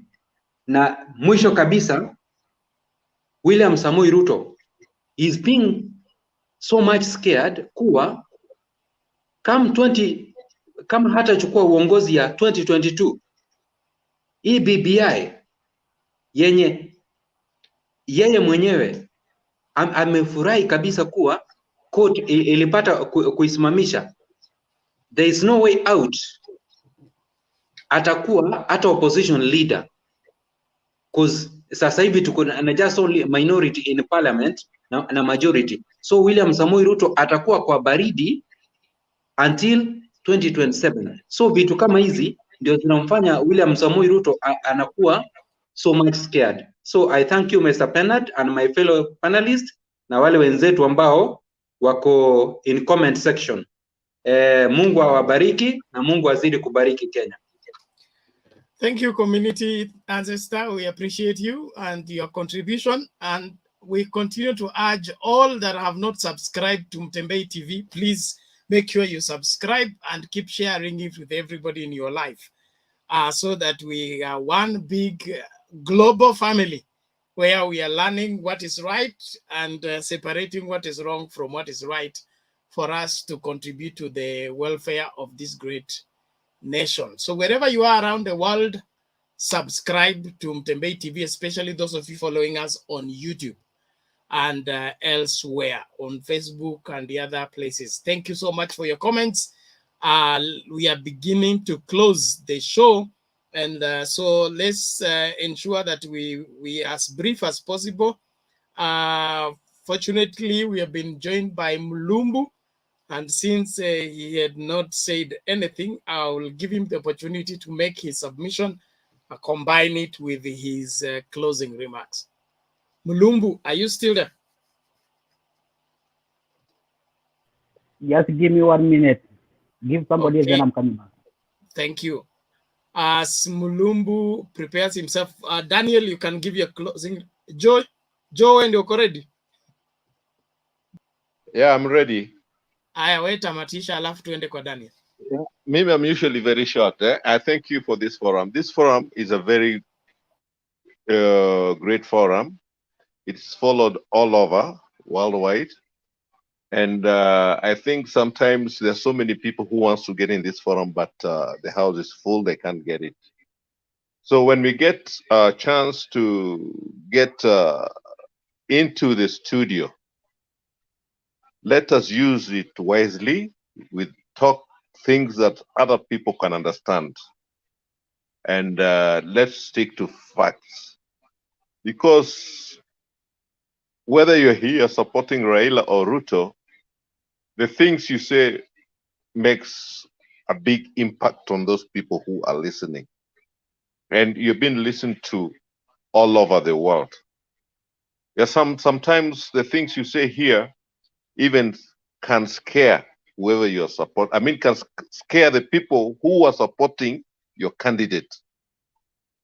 So sometimes when you talk, think if you're making something that will endear the listeners to your candidate, not scare them. But I'm surprised some of us here, even if you look what people are commenting, the panelists here, or the people who are commenting in the comment section, actually what some of us are saying here scare people. The late anaitwa nani huyu Mkamba alikufa, huyu wa Kibwezi alisema, some people when they open their mouth like 10,000 votes zimeenda. So think twice, please. Think twice. We use this forum in a good way, maybe to support our candidates or policies, not necessarily even candidate, the policies. I can decide to support policy, opponent, my presidential candidate, if those policies are sound. And I think they are achievable, or they can be, if they can be, they're achievable. But you don't come here, your candidate is talking about things that are not achievable. You make it even worse. You're scaring votes, my friend. So with that few remarks, I don't want to take time. It's closing time. Thank you so much, and all of you have a good day ahead. Thank you. Thank you, Joe. Thank you so much. We appreciate your input. Let's keep the conversation going. Straight to Daniel. Oh, Mulumbu, you are ready? Yeah, I'm ready. Okay, make your submission and combine everything in the next 2 to 3 minutes. Yeah, guys, thank you so much. You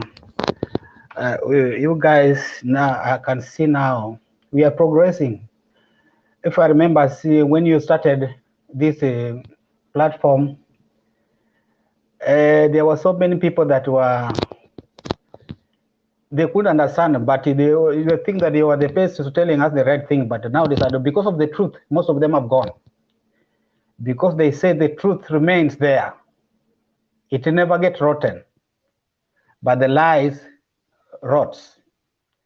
So I really appreciate you guys what you're doing. And as I said before, when I said before that here we are here to learn and we are here to educate our people back home. Because the problem we are going through, we were there and that problem, we understand what it is. Because somebody like Kindu Bay understands very well. Because I can see it's my brother, my elder brother. He knows what we went through during Moi time. But some of the young guys here, they don't know. But if you want to know, go read the history. What I say always, go back, read the history. Do not just follow somebody blindly. Go read the history and combine with what you are seeing and what you have seen when you started knowing what's life and what's going on in our country and our lifetime. After combining, when you come on this platform, try to reason properly. Don't give the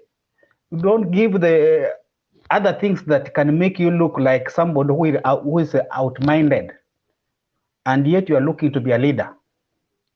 Always give facts. Whenever it's wrong, say this is wrong. Whenever it's right, this is right. You can't want to be a leader, and what you are relying on is all propaganda. There's no the right thing you are telling us, or you are trying to educate. Because here, what you are saying here is what is going to sell you outside. Because when somebody sees you somewhere, this guy was somewhere, he was talking the real thing. But if you are coming to propaganda is over here, and it's for the whole world and for your country, then it seems you are taking back where we came from. Okay, when I go back to the topic of today about jamaa kuwa anasema kwamba angempatia mtu mwingine or he's scared. What I can see, he's scared. Ruto is scared. And even if it's you, can be scared. Because why you know why he's scared? That's why he has camped in Central. We are not in election yet. The IBC has not even announced that it is election time. But imagine somebody to go to camp in Central for 1 full week. Imagine. Just ask yourself, what's going on? And you know the other thing, he's fooling the Central people. And he has taken Central people that they don't think, they don't understand. Forgetting the Central people is the major full basket of Kenya, is the heart of Kenya. Kama kuna mashilingi hapo ndio iko pesa. And then you go fool those people, unakaa hapo 24/7. Which means hao ndio watu wako vulnerable sana, ndio wako na shida zaidi. No, my brothers are here. I think they understand what it is. And see, to worry me, kumetokea fujo huko, watu wamepiga mawe, barabara zimefanya. Sijaona hizo video zikiwa circulated here. Kama ingekuwa Kisumu, zingekuwa the whole world. I can't see those videos here. But if it was somebody another section of the country, they could have been all over the country, all over the world. That's why to show you that this guy is very scared. And he's scared why? Because he knows when Raila enters that office, there will be a very big reshuffle because he's going to clean. He's going to clean and make sure the country Kenya, every corner of Kenya is cleansed so that people can go back to work. You know, people are not on work. How can you put people in mood of campaign the whole 24/7 the whole week?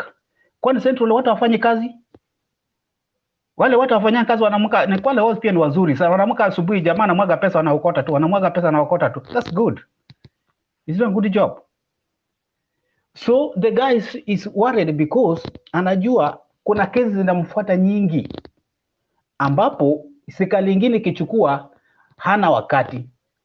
Isitoshe hata ukienda mbele kuna Gichero na nini ICC pia bado bado na mgoja na anafight juu chini au apate upresident afungie hiyo laini. So he's a man who is worried because imagine hata kama ni wewe ukiingia uongozi you like to know hii pesa yote alikuwa anatoa wapi? Where was getting all this money alikuwa anamwagia watu? Hizo questions zinamfuata. So to make it short because everybody is now is almost going to bed. Kitu naona Ruto ako worried. Ndio nasikia analia, mtu mwingine achukua, pengine wata negotiate. Mudavadi akichukua wanaweza negotiate. Na angependa mtu mwingine aingie katikati hapo ambapo isiwe hiyo kura ikienda one kick. Ikiwa iende kusipatikana mshindi, sasa hapo ndio sasa aanze ku choreograph, apeane pesa kwa wale wengine wenye watamuunga, kwa sababu najua watu wetu sana wengi ni wanja. Wamuunge mkono, apeane pesa wamuunge mkono, sasa wapigane na yule mtu ambaye anasimamia ukweli. But I hope that was not going to happen. So to my analyze, that's what it is. The guy is worried and is very very scared. Mutasidanganya, lakini my people of Kenya, if you're gonna make a mistake and put this guy and this his arrogancy na hii brigatory yake kanayo hii, guys, Ruto vile ana behavior ashike tu uongozi, ameshika Kenya. Na vile iko arrogance na ashike Kenya, ameshika mkononi, kila kitu iko kwake. Thank you. Tutangojea hapo kuona. Thank you, Mulumbu. Thank you. We value and appreciate your input. Thank you very much. Let's go straight to Daniel. Give your closing remarks. Yeah, first I want to thank you guys because I just bumped on this. I didn't know it was happening. Then I jumped in. And I thank you that I was accommodated as soon as I got onto the room. I may have maybe said things that have already been said before, but I think if I do, then of course it is an emphasis because there are certain things that you feel should be emphasized, if possible, almost every day, because there are people who don't get it until it is repeated so many times. I've had so many people speaking, especially from central Kenya, that they were told that yangu kumi na yako kumi. That for me was a non-starter statement because it is the people who choose the president. It's not President Uhuru who decides that somebody is going to be in power for 10 years, another one is also going to be there in 10 years. But most people wameshikilia hiyo, that is what they hold on to, that they were told that ya Uhuru kumi na ya Ruto kumi. Now that means that they have disenfranchised the other people who are supposed to choose the leaders. So I want to say because I know there are people who are going to watch this later on, please look for leadership. Don't look for kumi kumi. Kumi kumi, that was just some of these rhetorics, things that people say that are meaningless. Because actually, people should be the ones choosing. But I'm on my side, like I started saying that I'm a believer. I don't want to lie and I don't want to hate anybody. For me, I don't want Ruto to become president because I know I've seen so many things about him that is not good for the country. But for me, whichever way it goes, I would be happy because if Ruto becomes the president, then some of us will go around saying that, what did I tell you? What did I tell you? So, you know, there are times when somebody is now feeling on his skin, you look him on the face and you say, didn't you see it? Why are you not seeing it coming? when the evidence was everywhere. If Raila becomes the president, of course, that change would be good for the country. Because actually, like I almost wanted to say that this idea that elections are done, some servers are not opened somewhere, some people now, I'm so surprised that somebody can stand to say that we have never seen those servers, so they are not there, we can't, that is a propaganda. That was the lowest that I think it came to. But I want a country where whoever wins takes the leadership. That is important, because if I win through the ballot, then I know that it is the people who have chosen me. If I win through my money, then I know that I will buy my way back. Whatever you want, the developments you want, I may not bring them, because I know that those monies that I was supposed to use for bringing development, I will keep them in my pocket and start dishing them out during elections, and people are gullible enough to choose me again. So people who buy their positions, you just know that they may not, they don't owe you anything. They had bought their position. But if we are going to help our country, let us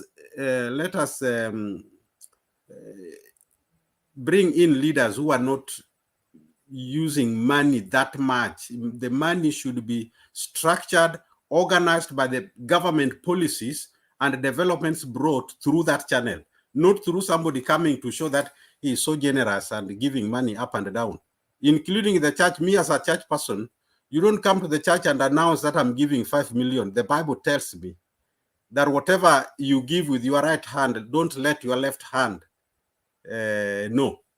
That means don't announce, come and give it silently. But if you want to prove, to show people that you are so generous, then the Bible says that you have already received your gift. You are not going to get anything from God. And if I'm a believer and I can't accept what God tells me, I do things my way, then of course, for me, that is not somebody I consider to be a believer, a true believer. If you didn't know we had told you, then you need to understand from there. Thank you so much. Okay, thank you, Daniel. Let's go straight to Jack Kindube. You give your closing remarks, please. Asanteni sana. Ni jambo la muhimu sana sisi kuwa na hii forum, ni jambo la muhimu sana. Hata mimi nitarudia hivyo. Lakini kuna kitu kimoja, Nderito, habari? Ndio. Kuna jambo fulani ambayo naweza kusema kwamba salama sana Jackie Dube. Asante. Naomba sana wakati tunapozungumza hapa tujue hii nchi ni yetu na hakuna mtu yoyote atakuja kuitengeneza. Kwa hiyo lazima nchi yetu tuiweke mbele ya chochote, ya matakwa yetu iwe ni matakwa ya nchi yetu. Lakini tunapozungumza vile vile, jaribuni kusema ukweli na tusisahau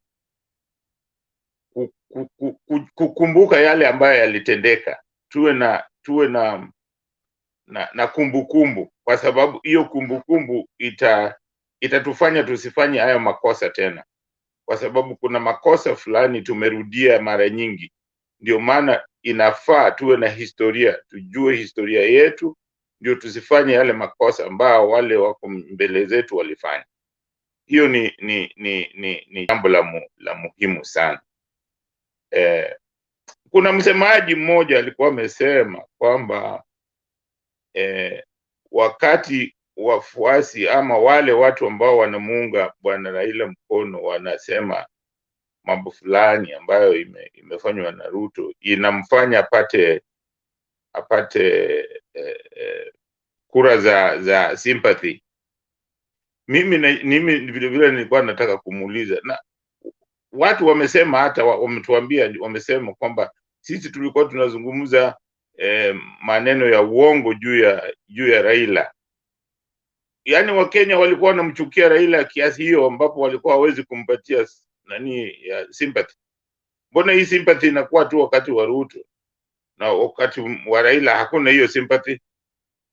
Mimi nataka kusema kwamba inatakiwa tunapozungumza tuseme, mimi nitarudia yale wamesema kwamba tuseme maneno ya ukweli, na vile vile tuweke nchi yetu kwa mstari wa mbele kwamba jambo kwa mfano hii mambo ya kusema 10 yangu na 10 yako, kama Bernard tumesikizana na Bernard kwamba Bernard wewe utakuwa na 10 na mimi nitakuwa na 10, alafu tumeenda tumeketi nikaona kwamba hii Bernard haja niambie mzee, unajua vile nilikuwa nafikiria hii si vizuri,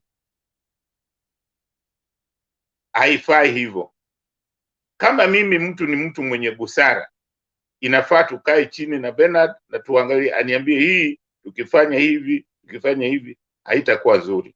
Na mimi nataka kuhakikishia kwamba ukabila, haya yote mambo yote ambayo tunafanya, sijui corruption, sijui ukosaji wa kufuata sheria, hizi zote zinaletwa na kitu moja, ni ukabila.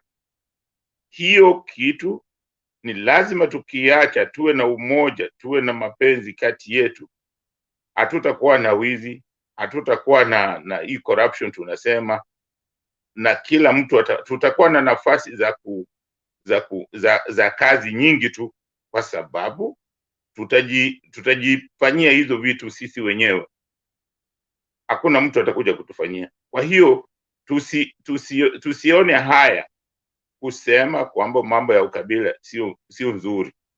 Na mimi naweza kusema kwamba President Uhuru ni mtu ambaye anayaona makosa, na akiyaona yale makosa ako tayari kuyarekebisha. Kwa hiyo mambo ya ukabila lazima upate president ambaye anaweza kureset hiyo ukabila, kwa sababu hiyo ukabila, ingawaje watu wanasema ati sisi barabarani tunasalimiana, ndio tunasalimiana, lakini waona kule tulipo, kwa nini tunasalimiana kama hiyo ukabila? Mbona tuko hapa? Mbona nchi yetu ilikuwa nataka kugawana? Lazima mjue kwa nini. Mimi watu wanasema kwamba mtu namchukia. Mimi simchukii makamu wa rais, lakini mimi naangalia kwamba makamu wa rais lazima tukate hii jambo lisiendelee, kwa sababu makamu wa rais anataka na wale wafuasi wake wanashikilia hiyo tena yangu 10 na yake 10. Makamu wa rais atachagua mtu kutoka wapi? Tusijidanganya, atachagua mtu kutoka Central, si ndio? Alafu akimaliza 10 yake tena mtu kutoka Central, alafu naye mtu wa Central atachagua kutoka Rift Valley. Hiyo hatutaki. Hiyo imeleta ugomvi katika nchi nyingi zote za Kiafrika. Ndio maana hatuendelei, kwa sababu tunagombana sisi kwa sisi. Lazima tujue kwamba utawala lazima tu make sure imeenda kila sehemu za Kenya, ndio wana Kenya wajiamini kwamba hiyo ni nchi yao na kila mmoja ana nafasi. Lazima tujue kuna makabila ndogo, kuna makabila makubwa. Lazima tujue kuna dini lakini zisitutawale. Tujue kuna kabila lakini isitutawale. Tujue kuna dini lakini dini isitutawale. Hiyo ndio tutakuwa katika hali ya kufanya sisi wote wana Kenya tusibaguane. Asanteni sana. Okay, thank you Kindubei, tunashukuru sana kwa wasia wako na maoni yako, tunayaheshimu, tunatarajia kwamba yatatusaidia kufanya uamuzi ambao ni bora. Wote ambao umejiunga nasi katika Facebook na YouTube, karibuni sana, tunawaheshimu, tunawashukuru. We'll be giving out a few shouts out. Before that, let's hear from Deto. Give us your closing remarks. Tungatuke. Okay, thank you so much, Bernard, and also the team. Every time I come on this platform, I feel more energetic, because when you find every person is against the person you are supporting, then you are the person who will learn a lot, leave alone the others who feel that they have already won, they are in State House. You know, I've discovered that a good number of Baba's supporters, they have monopoly of politics. They believe they know. That's why some even can dare that I don't need your questions. You know, that's a high level of pride. And sometimes when someone says that, you know, so-and-so is dishing out money, you know, I wonder, can someone give what he does not have?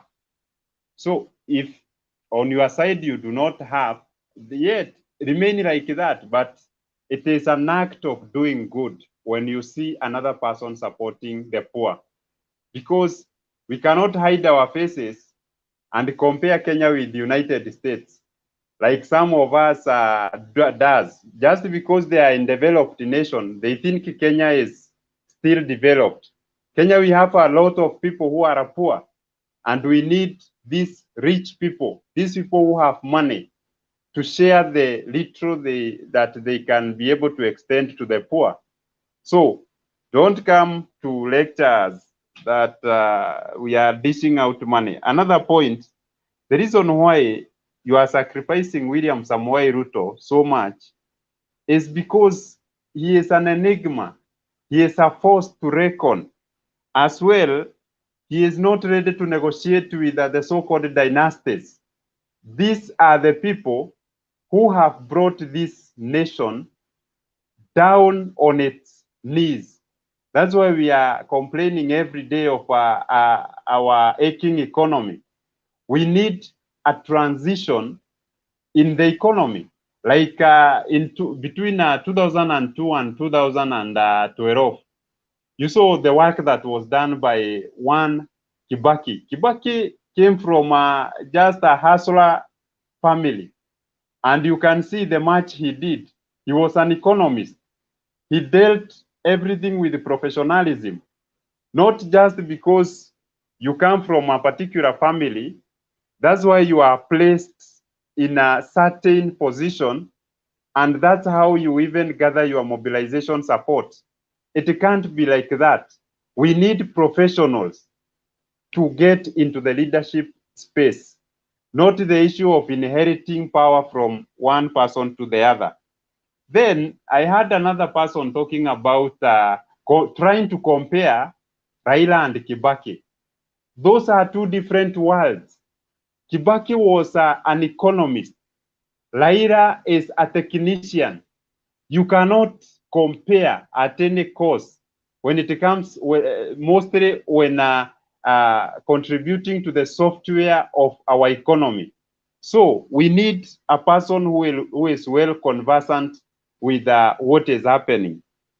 As well, you know, I was listening to Baba sometimes, and he said that, you know, we are going, our judicial system is led by the so-called, he used a certain word, what, a dictatorship, is full of dictatorship, just because it ruled in disfavor of the BBI.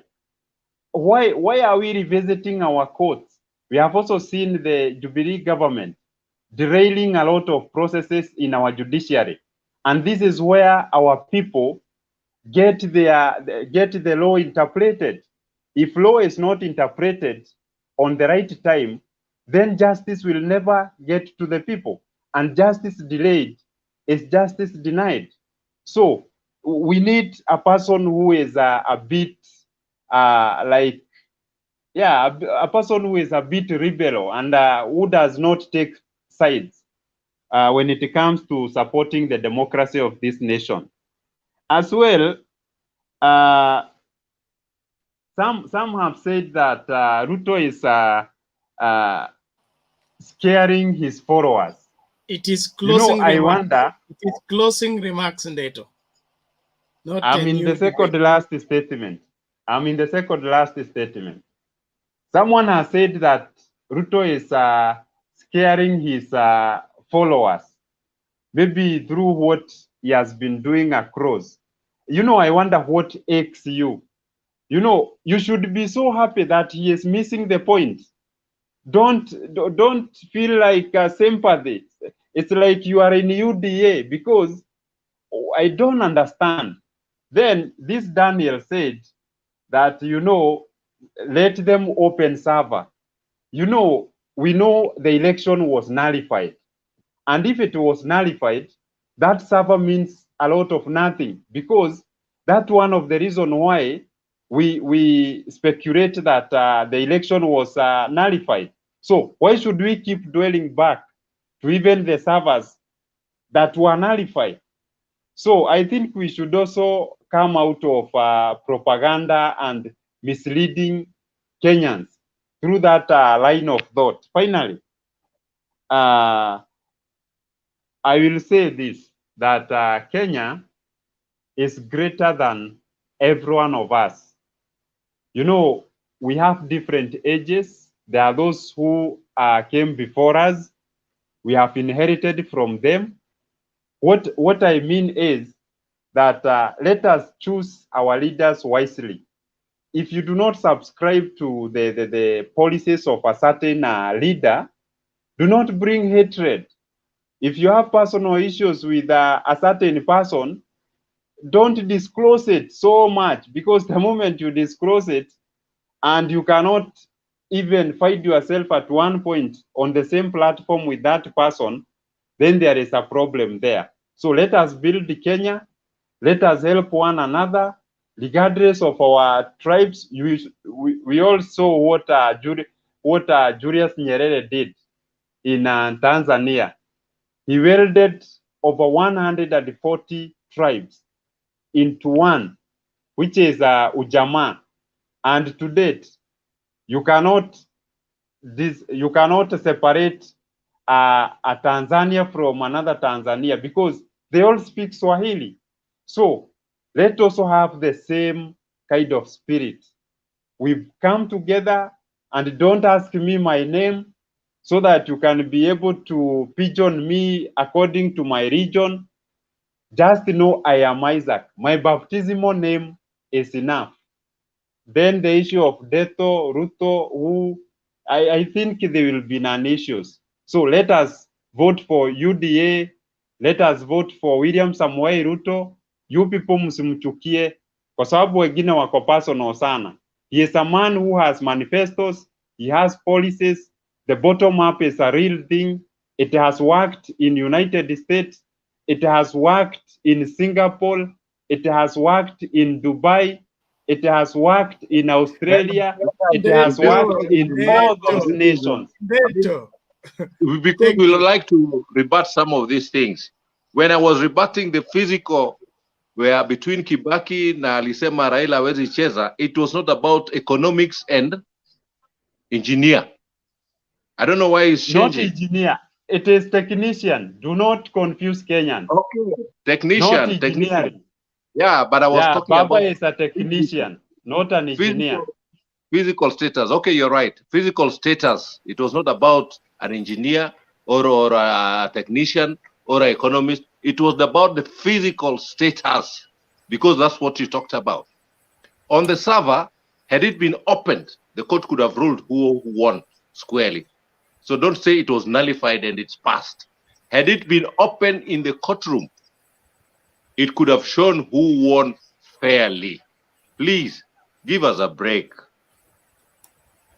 Ndeto unasema dynasty ati dynasty imetuleta mahali tuko. Moi alikuwa dynasty wa nani? Moi alikuwa mtoto wa nani? Kwa sababu unasema hivyo kwa sababu Uhuru mtoto wa Kenyatta. Moi alikuwa mtoto wa nani? Baba yake alikuwa ametawala Kenya. Usijaribu tafadhali tusijaribu kusema. Hii ndio maana nimesema tuone Kenya ni yetu. Tusijaribu kusema mambo ambayo si ya ukweli. Kwa sababu ukisema dynasty, ngoja wakati ulikuwa unazungumza dynasty inaigilia hapa. Sasa tunaona Gideon Moi. Ngoja kwanza. Gideon hajakuwa president, hakuna kitu utasema eti amefanya, hajakuwa. So usimuingize Moi Gideon kwa sababu ni baba yake ni Moi. Hajakuwa president, hajakuwa. So ukisema ati dynasty ndio imetuleta mahali tuko, Moi alifanya nchi yetu ikaenda kwa knees, na yeye alikuwa dynasty ya nani? Kenyatta alikuwa dynasty ya nani? Tafadhalini jaribuni kuangalia kwamba tunasema maneno ya ukweli. Kwa hiyo mambo ya dynasty wachana nayo. Huyu Ruto amelelewa na hao dynasty. Amekuwa kwa Moi, huyo Moi ambaye mnasema ni dynasty. Amekuwa kwa Moi, amekuwa na Raila, amekuwa na Uhuru. Kwani hizo za siku zile alikuwa nao, alikuwa aoni ni dynasty? Mbona alikuwa nao? Tafadhalini hiyo weka kando. Asanteni. Bernard, allow me only 20 seconds to respond to Jackie Dube. No. To clarify what this dynasty thing is all about. Leave it there. No. If he's going to respond that, he should also respond to mine. Yeah, because I've also said guys, thank you, Joe. Thank you all of you guys for your contribution tonight. If the server was opened kwa kotini pale mbele ya kotini when Kenyans were all watching, tungejua nani ameshinda. So you can't say it was nullified. Joe. It was Joe, it's part okay. of the I understand. And we all understand. And one thing we'll ask you, like Themba said, understand UDA too. Okay? UDA, they will give you roads that don't exist and still force you to believe they exist. UDA will tell you that green is blue because blue is green. And because they called it blue, it has to be blue because they called so. But they are part of our brothers. We need to live with them until the time God will open their eyes and they begin to see clearly. But all the same, I am happy that we are all debating soberly and we are for Kenya and we want a better Kenya. Let's make necessary sacrifices to see to it that the lies of politicians will not land this country into the place where we will not be able to enjoy being part of our country. It is our responsibility as responsible citizens to see to it that we take full responsibility for a better Kenya. So I'm going to give out some shout out for a few guys and then we pray and we are out of here. Another debate will be coming later on in the day. Let us watch out for that. And then that senior citizen program, if you left me your number, I've already captured it. I will arrange so that we get the one-on-one show. That is the two of us in studio, then the rest will be following, giving shooting questions on making us understand and see this nation from the eyes of the elders, not just from the eyes of the young people. And that way, I'm sure we will make very good progress. Well, I want to appreciate Milka Harrison. Thank you so much for joining us. Penny Nyagaka, we appreciate you. Anton Ekesa, Sante Sana. Alan Onyando, thank you very much.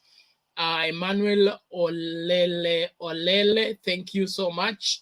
Dennis Ondiek, mmoja wetu mwaminifu, asante sana kwa kuendelea kutegea Mtembei TV. Gifted Hands family, thank you so much. We appreciate you. Boni Odero, thank you so much. George I, thank you. We appreciate you. Jacqueline Radido, thank you so much. Peter Ochola, we appreciate you for continuing to watch Mtembei TV and make your comments and your submissions even as we continue with the discussion. Grace Kamau, thank you so much. We appreciate you. Who else remains? Wow, I think we call it a day there. There is this David Kitasi. Tunawashukuru sana wote kwa kujumuika nasi katika kipindi cha leo. George Sonko, asante sana. Hypo Dado, thank you so much. We really value and appreciate you. John Kipruto, asante sana. Philip Ochola, Wewe ni wetu, tuendelee kuwa pamoja. Augustine Oyokidi, thank you. Zainab Hassan, we appreciate you. Who else? Martin Wilson, wewe ni wetu, asante sana kwa kuendelea kutegea Mtembei TV. Tuendelee kujumuika na kila mmoja, tuhakikishe tumesubscribe na tunashare na kila mmoja. Naomba tuombe pamoja tukifunga stesheni. Let's pray. Father, we thank you for the privilege to share our views on this platform with the rest of the world on the desire that we seek to see in this great nation. Lord, as we look out for the transition in this nation from one leadership to another, we ask you for your wisdom, knowledge, and understanding, that you will govern each and every community, each and every individual, each and every family within this country, that Jehovah God will make decisions that are in line with your will and purpose, that this nation will not go to the dogs. Lord, we pray in the name of Jesus, let your reign continually show itself strong on our behalf. Let your banner be lifted over this nation from the east through the west, from the north through the south, and only your will and purpose to prevail in the land. We thank you for our current leadership at all levels, led by your wisdom. This nation be rescued, and this nation be built, and this nation be established. We give you thanks and bless you. Be magnified and be glorified. In Jesus' name we pray. Amen. Amen. Thank you guys. Let's do this again later on in the day. Nauliza Bernard. Yes sir. Nikikupatia namba hapo ama sio utaki hivyo? Utanipatia